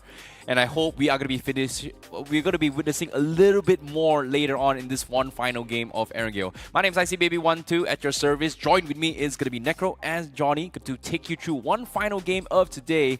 But it has been a very long day for a particular group, and so far Group A, we have seen top names from Godlike has been struggling all day, and things hasn't been looking good for them. But what looked good for that match here is none other than Phoenix. Veyron being the MVP of the match and them clutching out a very, very difficult circle. Yeah. What are your thoughts on that match? I mean, once again, it's Veyron to save the day, right? Whenever you feel like Infinix Esports' boat is sinking, it's Veyron to bring in that major play. And once again, Veyron getting those 6 finishes on the board is also going to be the major reason why Phoenix will now start to rise back up from the ashes. You've also got Goblin with 5 finishes on the board, and even Hirsch coming through with 4. Things are looking pretty stable, but if you move on towards the standings, Infinix Esports getting 20 points, TrueRippers with that consistency, and even Soul bringing in the consistency. Yeah, 10 points from this game, 7 finishes secured. FS, I think they got to thank Roman for those survival instincts kicking in at the right time. Somehow did manage to just sneak his way along with the players of TrueRippers. AX actually could have done a lot better in this game. They had control of the western edges, but I think crossing and getting closer to the players of Phoenix, TrueRippers just costed them their lives too early. Agreed. But in this game as well, in this bottom half here as well, Madkings, Genesis, Godlike, also 8-Bit getting completely shut down was very, very unfortunate here. Yeah. Especially 8-Bit getting 2 versus 3, which arguably started with a 3 versus 1 in Harsh. TrueRippers just completely shut them down. And with that performance coming from TrueRippers, they are currently on the top 2 alongside with K9 with 78 and 74 points, while Phoenix climbs up into the top 6 position with 51 points. And then we have, I mean, Soul as well. They do maintain a decent spot in the top 4. I think top 8 today, we might just see top 8 of this leaderboard kind of stabilize at the end of the day after the wrangle comes. But Blitz Esports today hasn't been kind to them. On a day they were supposed to play a lot of matches, they're just like tumbling down the leaderboard. That's the exact conversation I was having even behind the scenes, right? I mentioned this, Blitz Esports, Godlike, when you expect them to pretty much erupt like a volcano, they're just not able to bring in the performance. And if you look at the latter half of the board as well, you will see Nebula Esports. Yeah, we did see that recovery from them, but that recovery is not enough. Nebula is still on the last page. Yeah. They need a lot of points. Didn't last a long time, that momentum for Nebula Esports. Although I think after this match, maybe hopefully if they secure a big win on a wrangle, Cincinnati kids are going to be in a decent position for tomorrow and day after. True. Yeah, at least they still have a shot here. But what's really surprising for me here was that the teams that actually directly qualify from the upper brackets into the semifinals are choking right now here. I'm talking about Los Hermanos and also First Curiosity. These are 2 names that stood out a lot. They did pretty well in their respective brackets here and then qualified to semifinals, and now this 2 days hasn't been going well for these 2 teams. This is kind of concerning for me. Look, to be honest, I would really want to say the fact that maybe Los Hermanos wants to play the extra games if they do move on towards the Survivor stage. But why would you want to move towards the Survivor stage when you've literally got an opportunity to directly qualify to the Grand Finals? Exactly. We know it's a dream for many, and especially that slot towards the Global Championship. It's not something you would want to mess with. Yeah, exactly. I mean, I don't understand the concept of playing extra matches. That's the excuse that the teams keep making, by the way. It's not something that we have come up with, but for a team like Los Hermanos, as Necro said, why go the risky route of facing elimination when you can just play a safer bracket, directly move to the Grand Finals and take care of things there? No, this is the second time in 2025 where you guys are going to be going towards the Global Championships here. The first time, interesting enough, all the known teams missed out on an opportunity for the Grand Finals. So I'm talking about OG, I'm talking about TrueRippers, I'm talking about Soul, I'm talking about Xtreme, Godlike. All of them missed out on a chance. And I would say this time, TrueRippers and OG, they have definitely made their preparations here. And you can see the vibe that is going through TrueRippers today in particular, that every single game that they have played so far has been so consistent to the point that technically, after playing 5 games, you would expect them to be tired there. And Harsh was able to clutch that one, I would say 2v3 against 8-Bit was just, okay, that shouldn't have happened at all, to be honest. Yeah, for 8-Bit, things are looking a little bit shaky, but we also did see Team AX on the board. And speaking of AX, yeah, we do see the boys grinding in and day out. You will always see the boys constantly just glued to their phones. But I do feel like the focus training is missing. You know, when I used to play basketball professionally in my school under 17, my coach mentioned one thing. Focus training is the most important thing. Do not go on autopilot. You played basketball? Yeah, I used to, man. It's Okay, that's it's a very, long very... Okay, you know what? I'm going to give you the benefit of the doubt, but guess what? This is going to be the second substitution coming from 8-bit here so far. Seems like Aquanox is going to be back in action. That's the second substitution coming for 8-bit. And I don't know what's going on, but it seems to be back to basics coming for 8-bit. Yeah, I have a theory. I think might be because of Aqua's injury. Can't really extend all the matches. But hey, let's see how this last wrangle turns out with Aquanox back in the playing for last match of the day. Here it is.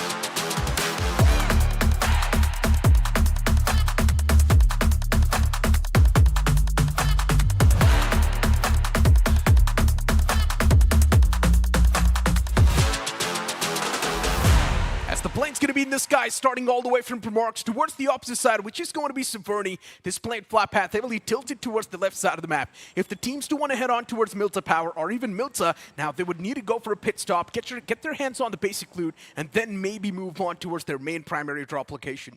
Yeah, I mean, anyone going towards the eastern or the southeastern side in particular, they're going to be in for a bit of a challenge. And one of those names is actually Cincinnati Kids. Where do they kick this game from? Now, that is going to be a big concern. CK not really having a good day so far. And speaking of CK, right, Juicy and the boys, they always like to drop around that Fair-Appear vicinity. In the past, I'm speaking of. Yeah, but now 3-1 Fair-Appear military split. Yeah, now you've just got so many teams contesting that entire spot, right? You've also got Victoria Sumus pretty much playing around that same block. You've also got Infinix Esports who like to go over there as well. And sometimes if NINZA is also there inside of the lobby, you will also see NINZA just dropping around that quarry side. But yeah, for CK, luckily enough, since quarry is not really contested, since NINZA is not a part of the lobby, they're going to instantly adapt on the fly. Yeah, but as you mentioned, Victoria Sumus, Infinix Esports could be in for an early drop clash, and that's not it. White Walkers moving along with TrueRippers towards the military island. It's going to be a little bit concerning for White Walkers. TrueRippers do not really care. They are being very consistent in every single performance. And I think that could be one of the reasons why, as IC mentioned, the players do not look tired because they are having a pretty fun day. And they're going to have another fun game on Erangel, man. Look at that circle. They're, of course, going to have a lot of fun game. And to be honest, this circle as well, as you mentioned, right? Just catching a lot of these teams off guard. It's military-based circle. And Johnny, you know it's one of my favorite zones. Yeah, I mean, it's going to be a zone preferred by a lot of these teams that play from the southern half of the map. Especially for TrueRippers. Yeah, oh, man, it's a date with destiny. Exactly. That's why I said they're going to be happy. One game, they land towards the southern edges. It's going to be a flight path that favors their drop as well. And they get the circle. Now, opportunity is there for them to play this match however they please. But same card we said for Nebula Esports. Game begins and Adi gets knocked out instantly. A bad start for Nebula once again, and for Soul, it's going to be the ideal start they're looking for. Look at his face, Goblin, as he goes for that finish. Of course, the man's happy, right? Yeah, of course. I mean, he knows that's a cheeky elimination point that he just and got. the smile. Of course, talks to his teammate as well. He's like, yeah, you know what, guys? That's going to be +1 on the board. That's going to be a +1 shank on the board as well. And for Nebula Esports, yeah, that's a -1. Not exactly, but that's not how you're supposed to contest the start. Hey, with how things are going, if you say -1, people might actually get confused. I know, right? But for Nebula Esports, I don't know what's going on with them. I don't know why they're so lackluster.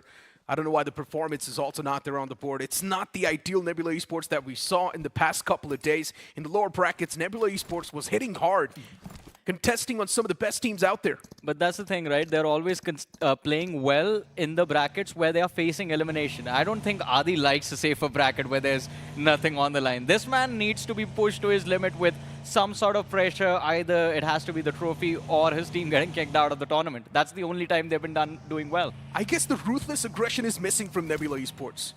And we want to see that team insane Adi back in form. The 2023 Adi I'm speaking of, that we saw in the BMPS setting records. I like Nebula Adi better. He's a little bit more vocal on the mic. I guess. He's realized he's been competing for such a long time, but he still does not really have that fame, so maybe they now keep it's time taking to grab his players. They keep taking his players. But the crazy part is he's always back with new boys. Yeah. That's why I think everyone just agrees to the fact that Adi has been a great IGL. He has proven himself time and time again with different rosters. And all the players that have gone through the combine of Team Insane have done quite well for themselves in their careers historically. So, if they keep on moving up the same bridge, they're of course going to meet a few campers. And this time in the name of Genesis Esports. And Genesis, they seem desperate for the points. But Soul's ready with the hovercraft. All the players in that hovercraft already ready and primed. They just want to cross the barriers. just want to cross the bridge. But instead, they're going to go for the water route, which is much more smart. Directly take a deep dive inside of water. Genesis Esports will not even see this coming, and all they can do is just take a few fadeaway shots, and Genesis Esports will be surprised. They're going to see that hovercraft coming for them, especially in the middle of that ocean. And look at that. Yash, I believe, has made his teammates aware of the players of Seoul. And here they come. Oh, no. Yash under fire. The knock is going to be secured. And there goes the frag. Why did he not just take a U-turn? He should have just went back. Yeah, I agree. Yeah, this is why you need to learn how to drive, my friends. Actually, you need to know where to go. I guess escape options always necessary, but to be honest, the route that Seoul took, it was something that even the players at Genesis Esports never thought of. And Yash followed them in that same direction. He went into a position where his teammates could not cover him. Exactly my point. He should have just taken a U-turn. Yeah, But he gone to messed the up. gas station right here across the road. Would have been better. Genesis Esports starting things off with a casualty on themselves. Yash is not there in the game anymore. Unfortunate stuff. For Madkings, though, once again now, even they're going to be the one to make that mad dash and cross the bridge. But luckily enough for Madkings, there's no one contesting it. Necro, a few days ago, an incident happened where TrueRippers basically made a memorial site for Nebula Esports on a small little isolated island that doesn't even render on the radar. Oh. Do you remember that? Do you think we're going to see that again? I think for TrueRippers... Because Nebula is taking the exact same rotation again. I'm pretty sure for Nebula Esports, they've learned their lesson. And I don't think the same mistakes will be once again replicated in this game. That's the site, that island popping up in the middle of nowhere. That's where we saw their crates the last time they went this route. But this time they've got the hovercraft, so maybe that's going to be the saving grace. Yeah. Last time they were in boats. Yeah, of course, boats. And whenever I see a boatation, I get reminded of Team Tamilas and their failures over and over again, how they always fail to rotate down south, but that's a different conversation. We got to be back in the future, or we got to be back in the present, that's what I mean to say. But hold on to that thought. Team AX, quite in the close proximity of Blitz. A big chance we might just see a fight happen between them. And then you've also got White Walkers and Madkings right next to each other. Luckily enough, Flash, he still survives. I mean, he's going to be quite lucky. But are we going to say the same thing about 8-Bit? Because as they cross the military bridge, they take that first left towards the village, which is, well, turns out to be a good call. Victorious Summers were waiting for them on the hill on the right side. But TrueRippers, in the military island, they've taken a few compounds towards the south of the military island and, well, getting pushed upon by the players of Seoul. Differences being settled for the second time between these two squads. Jelly, he spots out opponent. Nate looks good, but still finds no knock. Doesn't matter, the AKM does. Joker is the first man to fall down. And to be honest, for Seoul, Joker has been the guy who's not able to pop off today. And that's why you see Goblin just taking the charge and taking matters in his own hands. And Seoul, they once again do spring back to life. As another man for TrueRippers, he gets knocked out. Things not looking too fluid, but TrueRippers, they do get an instantaneous trade too. As even Joker gets confirmed. Trades back and forth, TrueRippers making that pounce against the players of Seoul. TrueRippers, they're done playing it passive. They know they've already secured a lot of points on the board. And now they want to take the smoke. And the players of Seoul, they know what exactly needs to be done. Just utilizing the hovercraft to gain a bit more of that intel. But somewhere down line, the hovercraft, it's on the verge of being completely blown up. But look at that distraction. It works out perfectly well as Hirsch falls down and Jelly, the man's out in the open. He does have that cover to play with, but for how long? That's my question. And even Jelly falls apart in the end. There's no way TrueRippers recover from this. That man in the back lines, as you mentioned, Infinix Esports charging toward them, is a big flaw in their game plan. And there you have it, TrueRippers.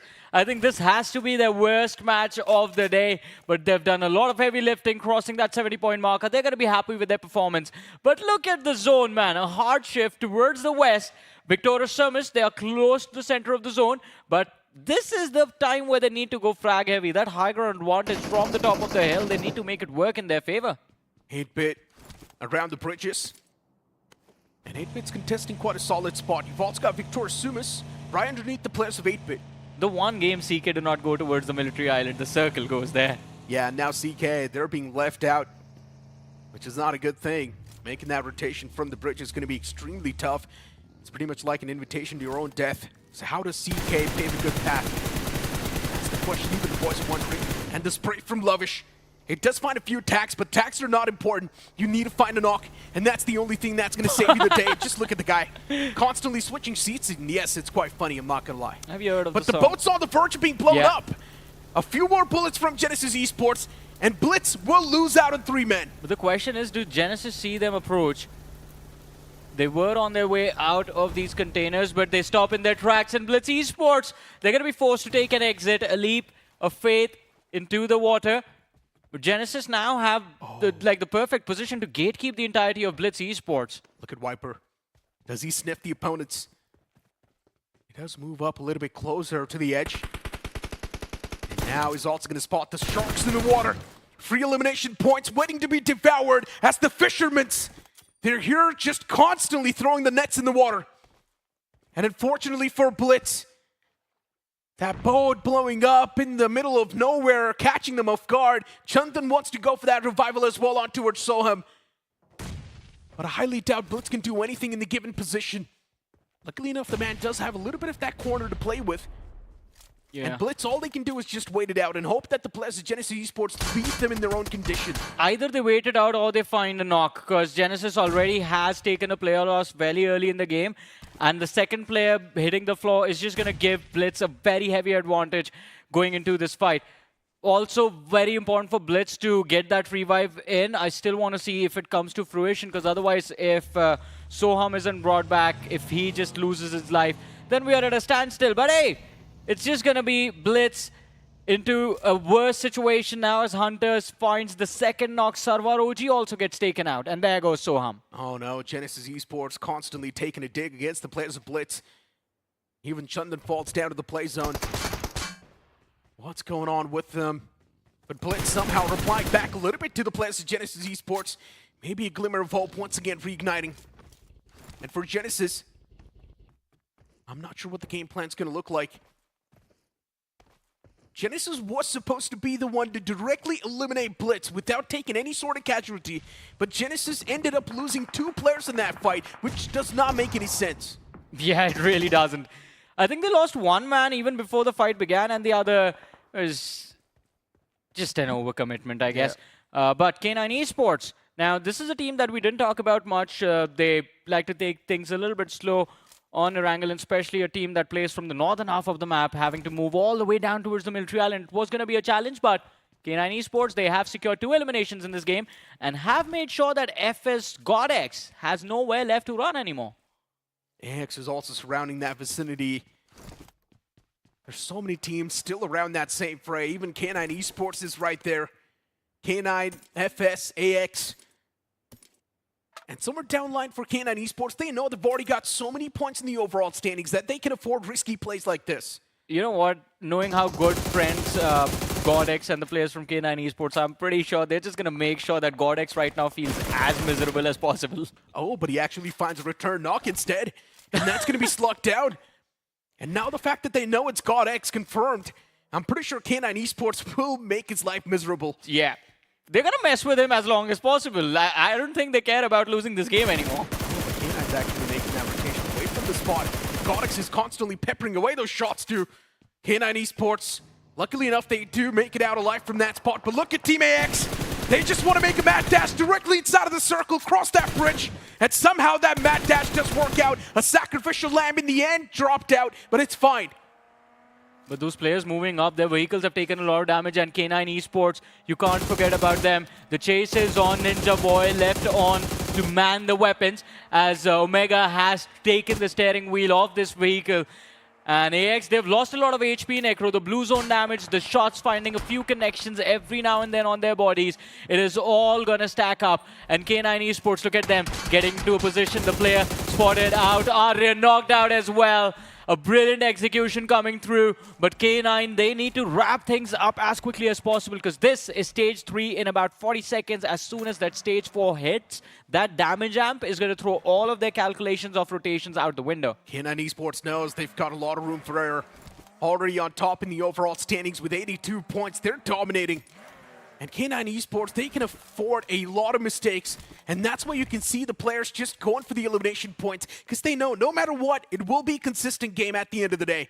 For CK, once again getting dismantled in such a way, it's not a good look. And why is CK getting treated like free points on the map? I have no idea. I was just about to say the same thing. I think today we can we chalk it up to just bad luck? No, absolutely not. 1 or 2 games bad luck, I understand. But 6 games bad luck?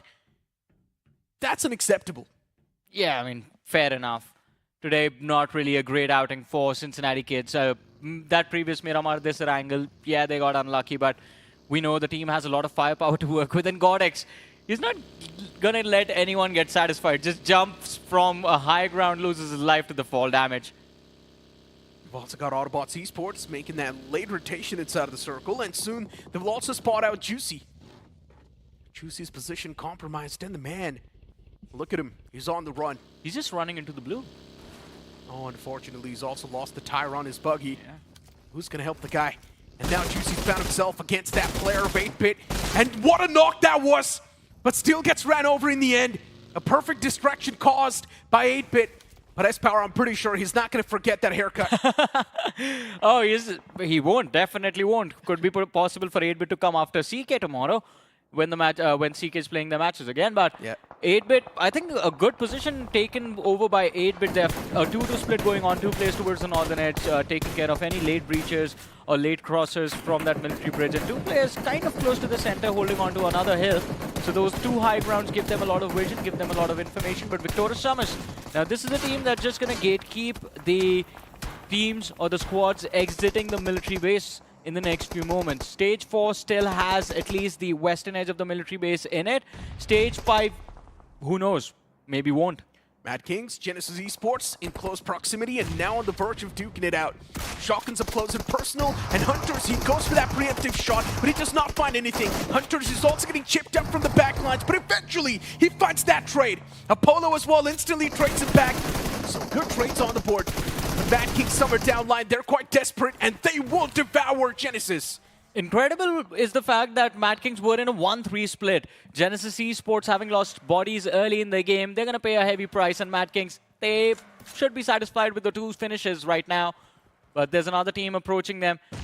Well, not really approaching them, but waiting for them. It's going to be Victoria Summers on that low ground. 8-bit have the potential to just stay on that high ground, take a fight against Madkings, but it's going to be a risky maneuver.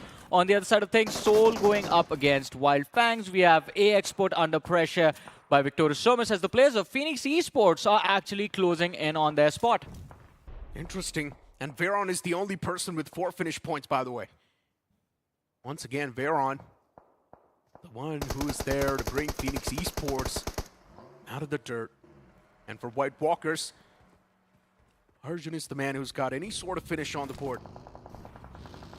If you look at the overall standings as well, White Walkers, they are having quite a mediocre performance. And to be honest, White Walkers, Blitz Esports, these are some of the teams that like to wake up in the final few moments. So you can always have that piece of trust on them. But this might be a little too late for White Walkers. Look at that, surrounded from every single direction.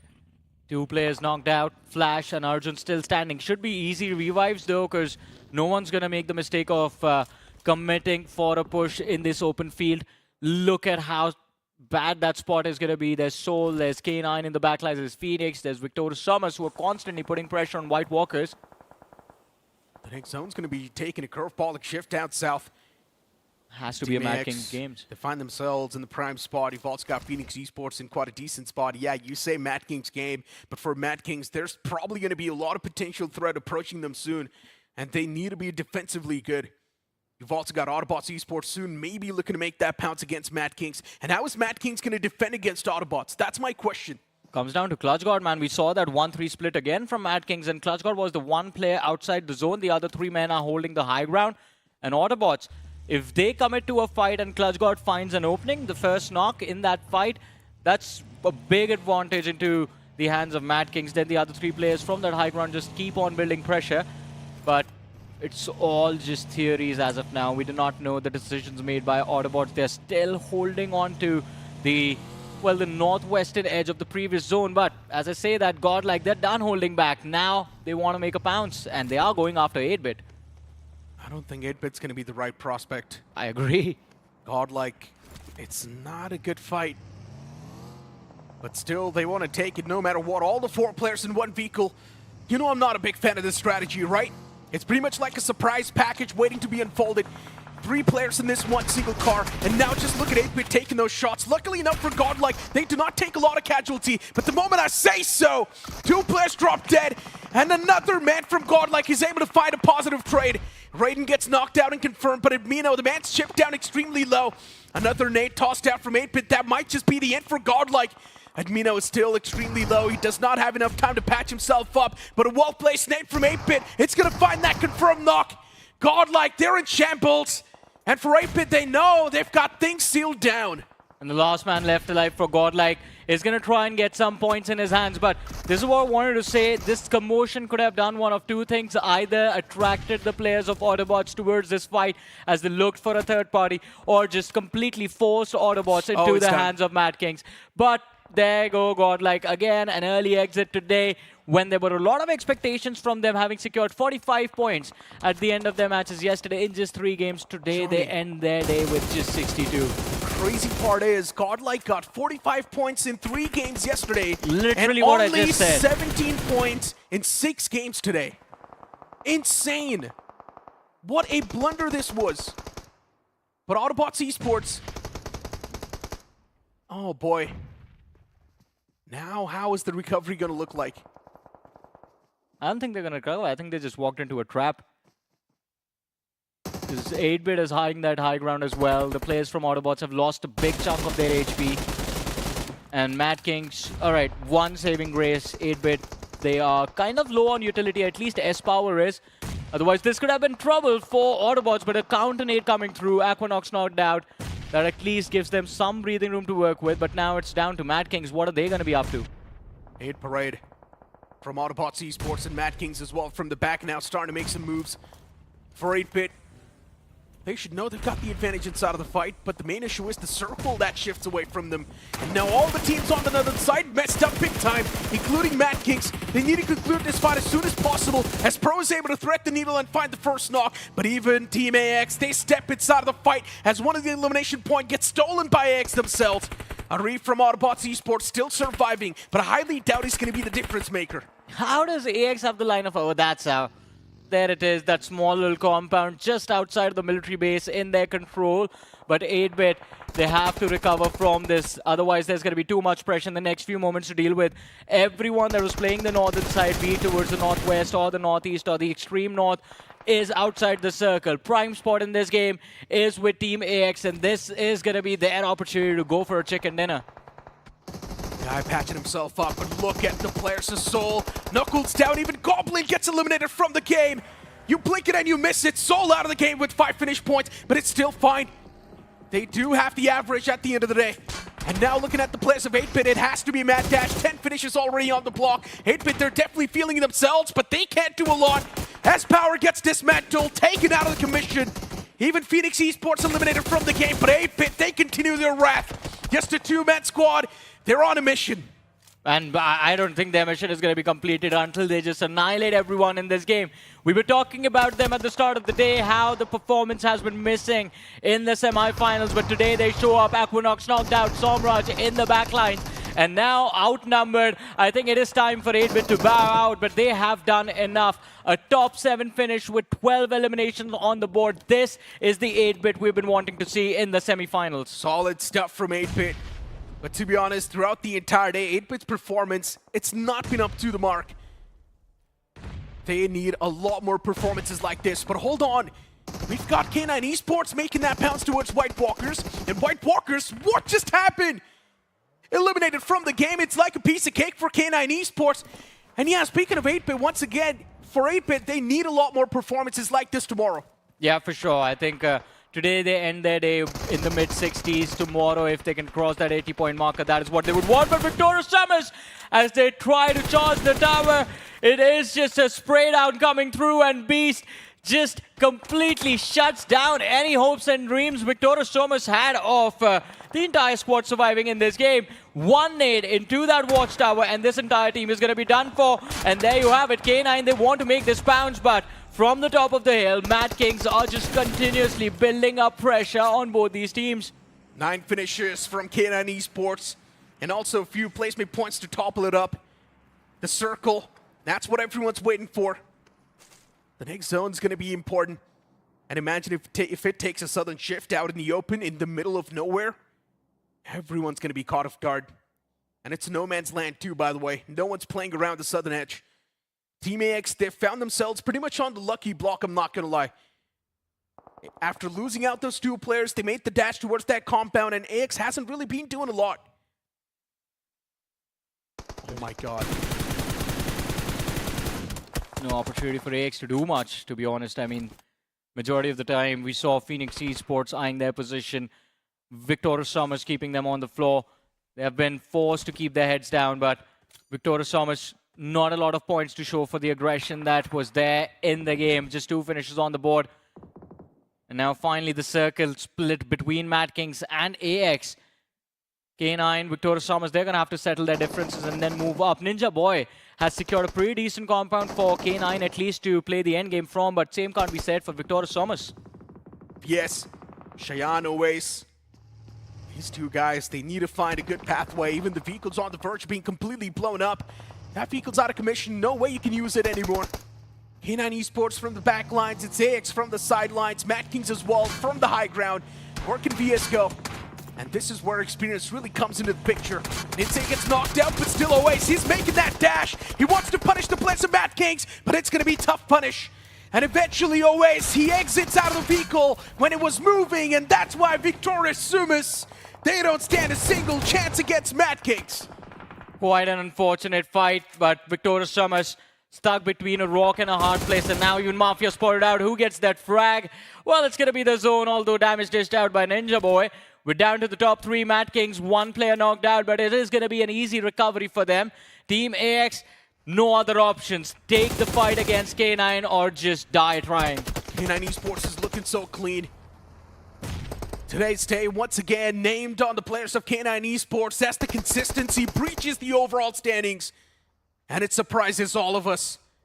K9, they know it's their game if they prioritize the circle properly and if they get things right. AX is the only team who's in a big sandwich scenario. And for Madkings as well, they're just waiting for the right moment. They're just waiting for the next zone. And it is going to be important that it goes up the hill for Madkings to succeed, but Beast, just a few pixels spotted out. Shadow OG, a lot of damage dished out. And K9, they want to take this in steps. Omega steps into the fire. The nade should be enough for a knock, but the hovercraft, it tanks everything. That's the beauty of this vehicle. Omega just sits and casually puts on that first hit and now waits for his second try. Second attempt to go after the players of AX. Jump shots from the DBS failed to find the connection. He can't really commit to the sidelines of this house. Just goes there to dodge the damage. Luckily still survives. Oh my God! Runs in for that knock. An easy knock secured. Last man left alive from the side of AX. Cyrex hiding indoors. And Omega, he just pops up from that window. Sees a pixel. Shutdown comes through. AX take an exit on the third. And finally the players from the side of K9 also start to fall as Omega is the last survivor stuck in a 1 versus 2 against Madkings, Apollo and Pro. Confidence on Cloud9, and who says the IG will get frag out? Look at Omega, the way he took the charge, the way he took the matter in his own hands. And now he's against the entirety of Madkings. Of course, surviving this is going to be tough, but he's already done the job. K9 Esports, today's day has been theirs, but Madkings in the end, they pretty much just take the limelight. Yeah, double digit from this game for Madkings as well. 20 points secured. They're doing quite decent for themselves, and this game just gets them into a safer position where they wanted to be. But K9 Esports, now this is a team we need to talk about. Yesterday they ended the day at what, 46, 47 points? How much was it, Nicholas? I think so. K9 Esports had 47 points. At the end of yesterday, right? Yeah. And today they just pushed past 90, I think. That is insane. We had a conversation about the teams pushing that 100 points marker if you want to be around the safety cushion. And I guess K9 Esports is the only team that has gotten the closest. Exactly. I met Amit today actually before their matches because they were playing the second half of the day, Sanok, Miramar and Orangul. And I met Amit and he was like, alright, yeah, we did kind of well yesterday. We just need 3 more games out of the 10 we have left. They got 3. Hey, for all things considered here, I would say K9 was definitely one of the table toppers thus far. But unfortunately, nobody. Is it enough to get them towards the triple-digit mark by the end of today is going to be the question here. No, But 90s. unfortunately, you know, they are the closest. But like you guys said, Omega's confidence off the charts here with this push against Team AX. But eventually, Madkings were able to salvage this fight. You know, knowing this team really well, it wasn't the confidence in his own skills. He was confident in his boys that no matter what happened to him, they were going to take care of it. And, well, if the teammates fall, then the IGL just stands up. If you're called Omega, you have to put an end to everyone else. But just look at AX, the way they were playing. Why are they so scared of just one man making that rush? And for some reason, we did not see a proper connect between the players. Omega just went inside of the house, got the first knock, got back outside, and the guy inside of the bathroom did not even care to peek out. You know what? How players usually warm up is like playing 2v2s, playing TDMs together. No one wants to go up against Omega. He's just that good in the pro circuit when it comes down to those 1v2s. I kind of agree as well, because based on the angles coming from Omega, he need to swing inside, go for a wide swing ping for the pick, right? So even though the guy inside the bathroom does not have the right hand advantage, he should have ample enough time to go for the pick. But I think he was just afraid that as soon as he walks out, he gets shot from an off angle. Should I have think just that's the idea. spammed the entry. Should have just spammed the doorway. There were multiple things he could have done, but like I think it was the fear, as Necro mentioned. They were just too afraid to take that fight head on. I just think for AX, the team play is a concern. On individual levels, the players do keep on grinding TDMs and all that stuff. Yeah. We see them play all that stuff. But to be honest, it's not about the individual level anymore. It's about a team. And for some reason, as a team, Team AX is not able to click that well. Well, for all things considered here, pretty much today, 6 games are done and dusted. In particular, in total, for Group A in particular, every single team from Group A has played 9 matches. They have set the benchmark. K9 is made one of the biggest comebacks here in day number 2. And what's really concerning is that right now, the fight for the top 8 is going to be neck and neck, and it's going to be even closer now because we saw moments of comebacks coming from TrueRippers, moments of comeback coming from OG, moments of comeback coming from Seoul in particular as well. Most of the known names are stepping up, and even Phoenix as well, an underdog that I would say has one of the biggest improvements coming into this tournament so far. Did you just call Ash an underdog? Well, considering they started from the lower brackets, I would say they are definitely an underdog. I mean, sure, but I mean, Phoenix Esports with the roster that they have, I think this team has a potential to finish in the top 5 at the end of the tournament. I mean, look, at this point, I feel like lower brackets, they've proved themselves enough, right? Just because they're from the lower brackets, it does not mean they're weak. It does not mean that there's someone who you can underestimate just like that. They are much or equal or pretty much just better than all the teams that we've seen so far. And I guess some of the examples has to be Nebula Esports and Infinix Esports, not in this stage particularly. I'm speaking of the past couple of stages. Yeah, Infinix Esports over here, they've been extremely unstable, and it's not even a question. Hey, if we call Phoenix unstable, then what are we going to call Nebula? That are just bombing every single game they've played so far in the semifinals. I don't know, man, but still for some reason you've got that trust, right, on Adi. You just know he will do something. Okay, just because you say so, man. I really like the passion coming from Necro when it comes towards Adi here. But for now, let's take a look at the highlights and how things actually break down into that match as well. Because personally, I feel like this is very, very unfortunate that God's Reign is not in this game, because usually Circle onwards military base, God's Reign is going to be very, very happy. And this is one of the very few times that we have a military circle, which we see a lot of teams actually struggling to actually cross the bridge as well, and teams who actually was early actually capitalized on this. Teams like Madkings, 8-bit in particular, was very, very early into the zone. And even at the start of the match, me and Necro were talking about this when we saw that flight path, that there are a lot of teams that have this off drop of playing a split play with a few players towards the main island, a few players towards the military island. One of those teams is Cincinnati Kids, and this was the one time they go to Query and the circle is down south and they just get taken out. Nah, to be honest, for CK, they just messed up big time. There's no way to cover that. Today, they played all the 6 games, and there's no way you're unlucky in all the 6 games. Those are just bad games. Okay, there was this one moment in Sunhawk where it was just really unlucky. Who would have thought that, oh, Victoria Summers was fighting 8-bit, they're pretty busy, tries to drive past them, but gets stopped by NINZA with a freaking derailment out of nowhere, and continue to fight, crash them, force them to take a hard stop, and then just take them out. Like, okay, that's that one moment, but again, like you said, I agree. Not every single game is unlucky for CK. I think we need to send Necro to have a conversation with Juicy after the show is done. I think that's the only way they do better tomorrow. Oh man, we've got the overall standings though popping up on the screen, and for K9 Esports, 97 points! That's a huge lead. The only team to get closest to the 100 points marker. That is impressive stuff from K9 Esports. Then you've also got TrueRippers with 75. TrueRippers, they've been on a different league, I'm not gonna lie. The consistency is insane. And for Seoul getting 66 points as well, solid stuff. K9 finish points and Godlike's overall point are the same. Whoa. You gotta point that out, huh? All right, fair enough. You really gotta point that out. Also played the same number of matches. Okay, Okay, fair enough, fair enough. But all things considered here, Godlike hasn't really gotten too much points here. I think they barely even gotten 20 points in today's games based on yesterday's performance. So 17 points in total coming from Godlike. Yeah. Very, very underwhelming. But for all things considered, based on the previous cutoff as well, top 12, you needed about 89 points. But even then, quarterfinals was like 102 points in order for you to qualify. Right now, top 8, we are expecting it to be 120 points. So as of yet, somewhere around there. My prediction is 117. Oh, mine is low. I think 105, 110. But I would say K9 is very, very close towards that mark here. So I would say if K9 has 1.5 more performance of a game, they should be one of the first teams to directly qualify the grand finals right now. Twice it has happened. Every single time we've been sure about teams on day number 2 that they might push through, they get kicked out. Well, I mean, I don't let's want not to talk happen. about Revenant X Park, all right? I didn't take anyone's name. Okay, fine. Sorry. Whoops. Yeah, I mean, I feel like Revenant X Park and pretty much Godlike is walking the same pathway as Revenant X Park. Actually, yeah.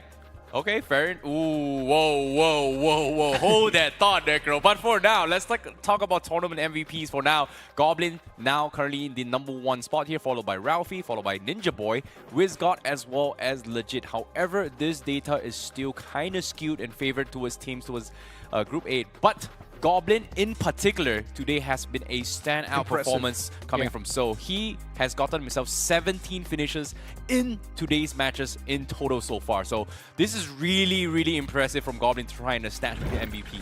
Yeah, I think a lot of people did expect Soul to perform at the start of the day. We saw the casters' prediction as well. There were 3.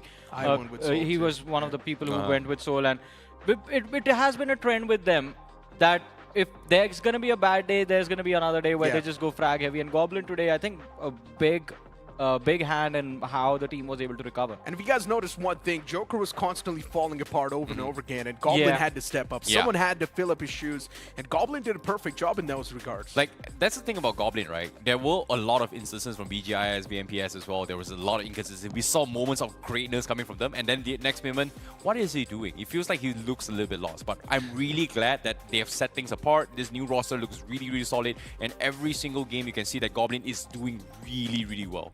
Yeah, to be honest, I feel like another team that we need to touch upon a little bit has to be Madkings as well. Sanok was perfect. This game as well was pretty good. Well, for all things considered here, I think enough yapping coming from us. I want to see what the players feel after day 2 in the semifinals, because we're going to be jumping into the interview right now as we pass it over to the stage. And this is brilliant, right? K9 का प्रदर्शन पिछले कुछ दिनों में लाजवाब देखने को मिला और दोनों असॉल्टर्स अभी मेरे साथ खड़े हैं. एक तरफ स्लग, एक तरफ beast. Guys, first of all, I want to ask you, भाई आज ये जो हमने मैच देखे, परफॉर्मेंस देखे तुम्हारे, I really want to know कि आज से पहले जो डिस्कशंस होती हैं टीम मीटिंग में, क्या बात हुई, ओमेगा ने क्या बताया, अमित कोच जो आपके हैं उन्होंने क्या बताया? वो तो उनके व्लॉग में देखने को मिलेगा ही आपको, बट ऐसा कोई डिस्कशन था नहीं.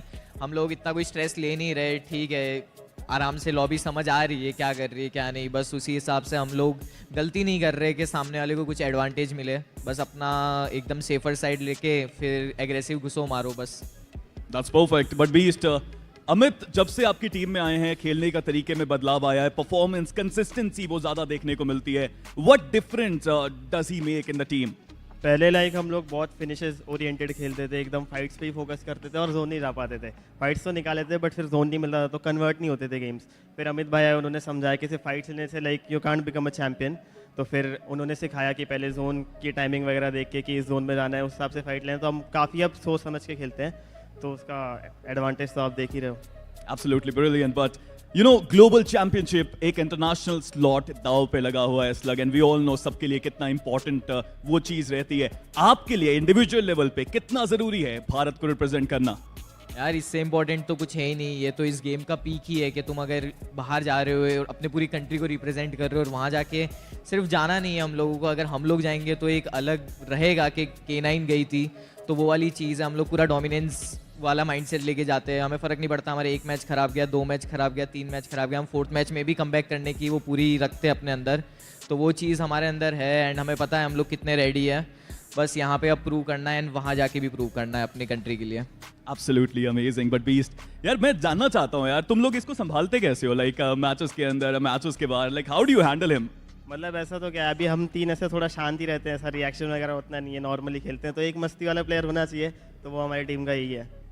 Amazing. But you know what, पिछले कुछ समय से हमने देखा है ओमेगा खुद फॉर्म में आए हैं, क्लच भी हमने आज के दिन में उनका देखा. You wanna say something about that because a lot of people says कि ओमेगा को क्लचेस वगैरह करने नहीं आते हैं. सो वही लोग जो बोल रहे हो हु ओमेगा कौन ओमेगा, तो अभी दिखा ही रहे वो लोग के मतलब दिखा ही रहे ओमेगा भाई कौन ओमेगा, तो वही वाली चीज़ है. पता चल रहा है कि आईजीएल क्या कर रहा है. सिर्फ ऐसा नहीं है जोन दिलाने का काम है, मार भी रहे वो. हल्के में नहीं लेना हमारे आईजीएल को. हल्के में नहीं लेना इनके आईजीएल को. बट बीस लास्ट क्वेश्चन, कल का दिन इंपॉर्टेंट दिन रहेगा. Already you got the points. क्या मानसिकता रहने वाली है कल के दिन के लिए? माइंड से तो हमारा डे वन से ही भैया, हम इतना सोच के जाते ही नहीं है. बस जहाँ टीम मिलेगी मारेंगे, जैसा अमित भाई ने बताया होगा उस हिसाब से जोन वगैरह ले लेंगे. ओमेगा भाई की बात मानते और मैचेस निकल जाते हैं. कुछ स्ट्रेस नहीं है हमें, चिल सीन में खेलते हैं एकदम. परफेक्ट है यार, इनका सीन तो बिल्कुल सेट है. चिल सीन में खेलते हैं. Thank you so much guys हमारे साथ जुड़ने के लिए. अमेजिंग मैचेस हमने विटनेस करे हैं आज के दिन में, और कल मुझे लगता है कि इससे भी बेहतर होने वाला है, क्योंकि सेमीफाइनल्स की डे नंबर 3 में जब हम कल के दिन में वापस ही करेंगे, it is going to be amazing. But you know what, आज इतना मजा आया मैचेस देखने के लिए. आप भी जरूर हमें चैट सेक्शन में बताइएगा कि आपको आज का सबसे अमेजिंग मोमेंट कौन सा लगा. बट K9 के डोमिनेशन के साथ मैडकिंग्स ने निकाला वो आखिरी मैच का विनर चिकन डिनर. बट कल I think it's going to be something amazing because कल के दिन में group C will play their all 6 matches. So मिलेंगे आपको कल same time same place. तब तक के लिए अपना ख्याल रखिए, अपनों का ख्याल रखिए. Take care. Peace out.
Roll out. Roll out. Front back. Roll out. Horse collar got pig skin. Roll out.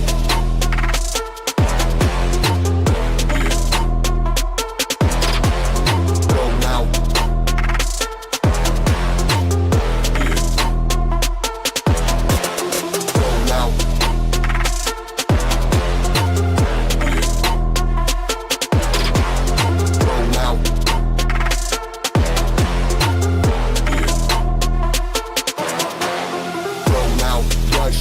Drop back, defend on the gridiron, got leather head, no horse collar, got pig skin. Roll out, rush in, drop back, defend on the gridiron, got leather head, no horse collar, got pig skin. Roll out, rush in, drop back, defend on the gridiron, got leather head, no horse collar, got pig skin. Roll out, rush in, drop back, defend on the gridiron, got leather head, no horse collar, got pig skin. Roll out, drop back. Roll out. Roll out. Drop back. Roll out. Horse collar got pig skin. Roll out. Drop back. Roll out. Roll out. Drop back. Roll out. Horse collar got pig skin.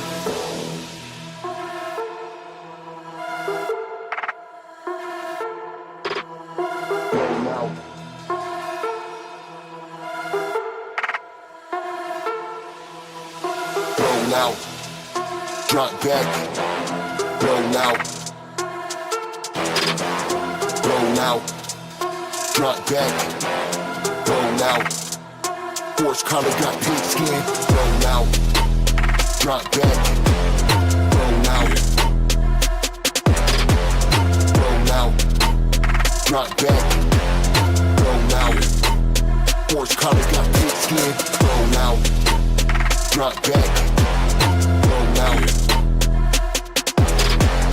roll out, drop back, roll out, horse collar got pig skin, roll out, rush in, drop back, defend on the gridiron, got leather head, no horse collar, got pig skin, roll out, rush in, drop back, defend on the gridiron, got leather head, no horse collar, got pig skin, roll out, rush in, drop back, defend on the gridiron, got leather head, no horse collar, got pig skin, roll out, rush in, drop back, defend on the gridiron, got leather head, no horse collar, got pig skin, roll out.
Leicester. Bro's got a job on for man like Leicester. I'ma keep all of my name in the Esther. Kia being left, ain't nobody Wester. Send a big man back with a tester. Rotten, I'm sick, don't watch, I'm on fester. Look, too many lines, like too many times. Key to key, G, I got too many Bryans. Got the 6 4 months blowing this time. Ahead of my time, where the way I go. If you don't know about KWE, then I suggest that you get to know. I don't want no silver, free boy, I want the gold. My flow goes silly like Jester. Beat tell me that I'm ill cause I'm messed up. Underdog, 016 Leicester. Bro's got a job on for man like Leicester. I'ma keep all of my name in the Esther. Kia being left, ain't nobody Wester. Send a big man west with a tester. Rotten, I'm sick, don't watch, I'm on fester. Look, too many lines, like too many times. Key to key, G, I got too many Bryans. Got the 6 4 months blowing this time. Ahead of my time, where the way I go. If you don't know about KWE, then I suggest that you get to know. I don't want no silver, free boy, I want the gold. My flow goes silly like Jester.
Roll out. Roll out. Drop back. Roll out. Force collar got pig skin. Roll out.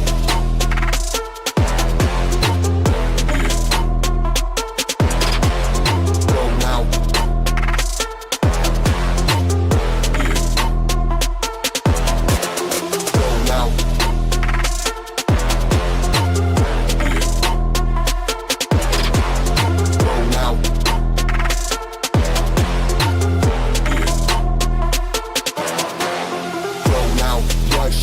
Drop back, defend on the gridiron, got leather head, no horse collar, got pig skin. Roll out, rush in, drop back, defend on the gridiron, got leather head, no horse collar, got pig skin. Roll out, rush in, drop back, defend on the gridiron, got leather head, no horse collar, got pig skin. Roll out, rush in, drop back, defend on the gridiron, got leather head, no horse collar, got pig skin. Roll out, drop back. Roll out. Roll out. Drop back. Roll out. Horse collar got pig skin. Roll out. Drop back. Roll out. Roll out. Drop back. Roll out. Horse collar got pig skin.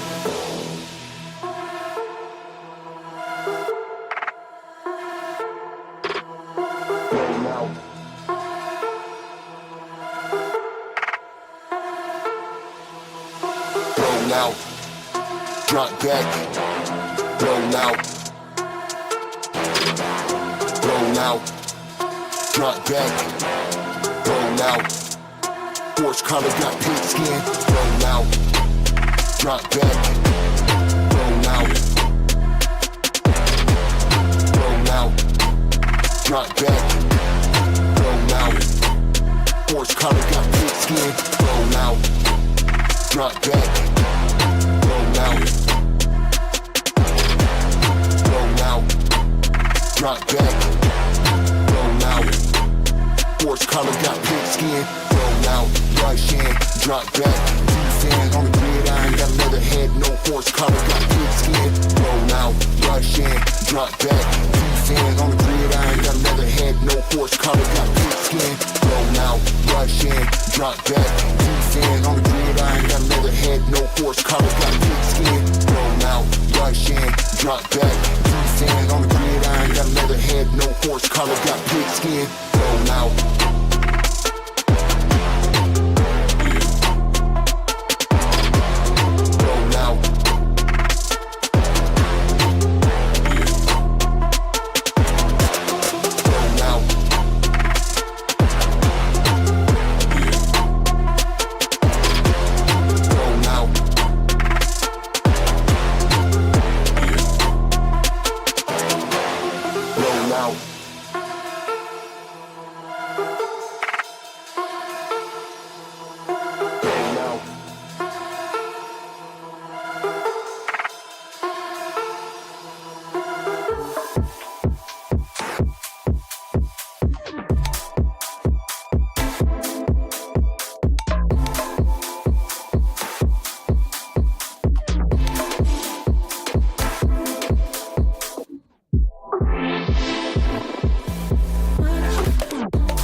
jester. B tell me that I'm ill cause I'm messed up. Underdog, 016 Leicester. Bro's got a job on for man like Leicester. I'ma keep all in my name in the Esther. Key up being left, ain't nobody Wester. Send a big man west with a tester. Rotten, I'm sick, don't watch him on fester. Built too many lines like too many times. Key to key, G, I got too many rhymes. Got the sick flow, man's blowing his time. Ahead of my time, wait the way I go. If you don't know about KWE, then I suggest that you get to know. I don't want no silver, boy, I want the gold. My flow don't silly like Jester. B tell me that I'm ill cause I'm messed up. Underdog, 016 Leicester. Bro's got a job on for man like Leicester. I'ma keep all in my name in the Esther. Key up being left, ain't nobody Wester. Send a big man west with a tester. Rotten, I'm sick, don't watch him on fester. Built too many lines like too many times. Key to key, G, I got too many rhymes. Got the sick flow, man's blowing his time. Ahead of my time, wait the way I go. If you don't know about KWE, then I suggest that you get to know. I don't want no silver, boy, I want the gold. My flow got silly like Jester.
Roll out. Roll out. Drop back. Roll out. Force collar got pink skin. Roll out.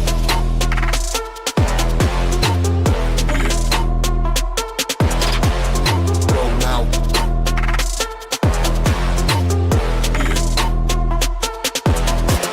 Roll out.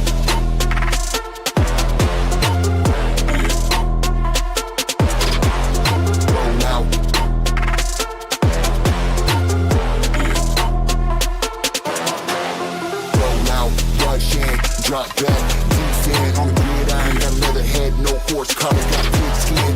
Roll out, rush in, drop back, defend on the gridiron, got leather head, no horse collar, got pink skin. Roll out, rush in, drop back, defend on the gridiron, got leather head, no horse collar, got pink skin. Roll out, rush in, drop back, defend on the gridiron, got leather head, no horse collar, got pink skin. Roll out, drop back. Roll out. Roll out. Drop back. Roll out. Horse collar got pink skin. Roll out. Drop back. Roll out. Roll out. Drop back. Roll out. Horse collar got pink skin.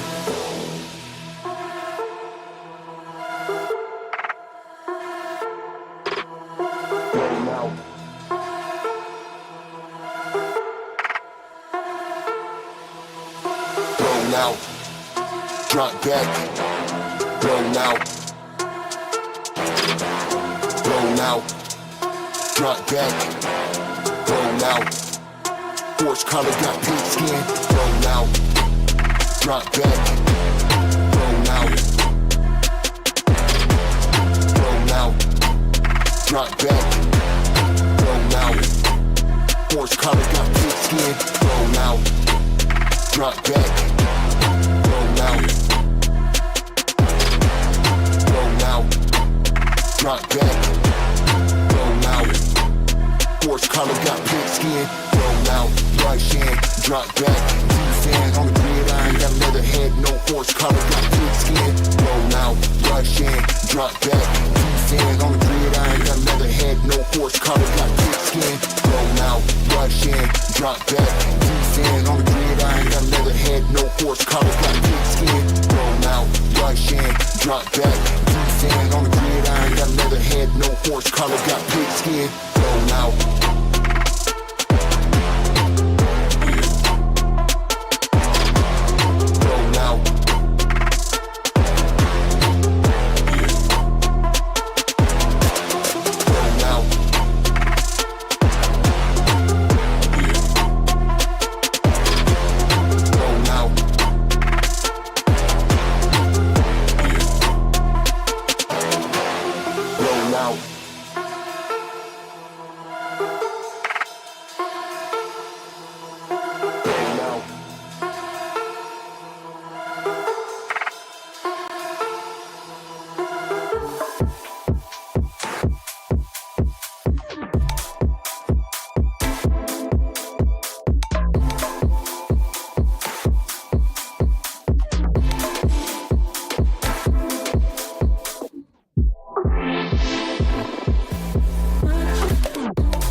My flow go silly like Jester. B tell me that I'm ill cause I'm messed up. Underdog, 016 Leicester. Bro's got a job on for man like Leicester. I'ma keep balling my name in the S-Star. Key up being left, ain't nobody best off. Send a big man west with a test off. Rotten, I'm sick, don't watch, I'm on fest off. Built too many lines like too many times. Key to key, G, I got too many rhymes. Got the sick flow, man's blowing his time. Ahead of my time, wait the way I go.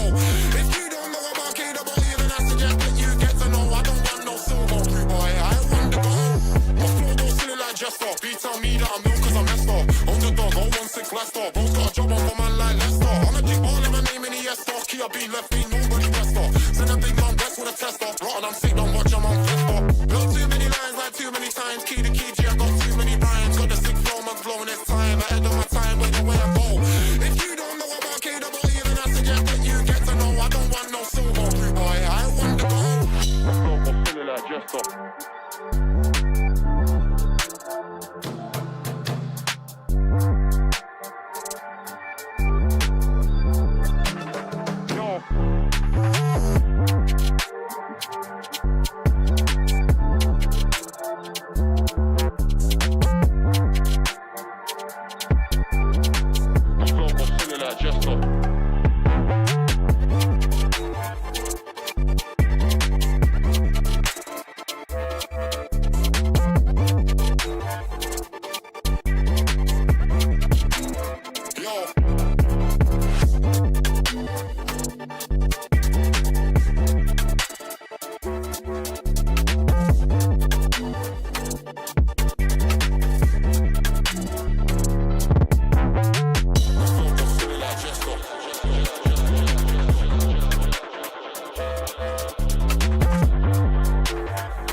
back, roll out, roll out, drop back, roll out. Horse collar got pig skin, roll out.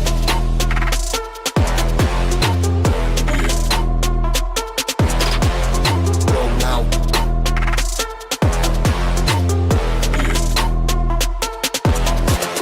Roll out.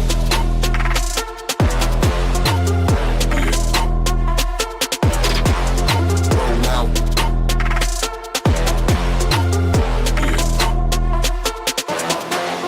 Roll out. Rush in, drop back, defend on the gridiron, got leather head, no horse collar, got pig skin. Roll out, rush in, drop back, defend on the gridiron, got leather head, no horse collar, got pig skin. Roll out, rush in, drop back, defend on the gridiron, got leather head, no horse collar, got pig skin. Roll out, rush in, drop back, defend on the gridiron, got leather head, no horse collar, got pig skin. Roll out, drop back. Roll out, roll out, drop back, roll out, horse collar got pig skin, roll out, drop back, roll out, roll out, drop back, roll out, horse collar got pig skin.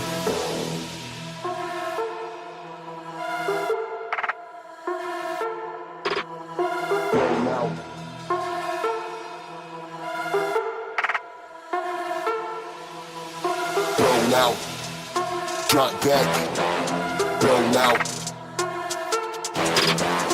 roll out, drop back, roll out, horse collar got pig skin, roll out, drop back, roll out, roll out, drop back, roll out, horse collar got pig skin, roll out. Drop back, roll out, roll out, drop back, roll out, horse collar got pig skin, roll out, rush in, drop back, defend on the gridiron, got leather head, no horse collar got pig skin, roll out, rush in, drop back, defend on the gridiron, got leather head, no horse collar got pig skin, roll out, rush in, drop back, defend on the gridiron, got leather head, no horse collar got pig skin, roll out, rush in, drop back, defend on the gridiron, got leather head, no horse collar got pig skin.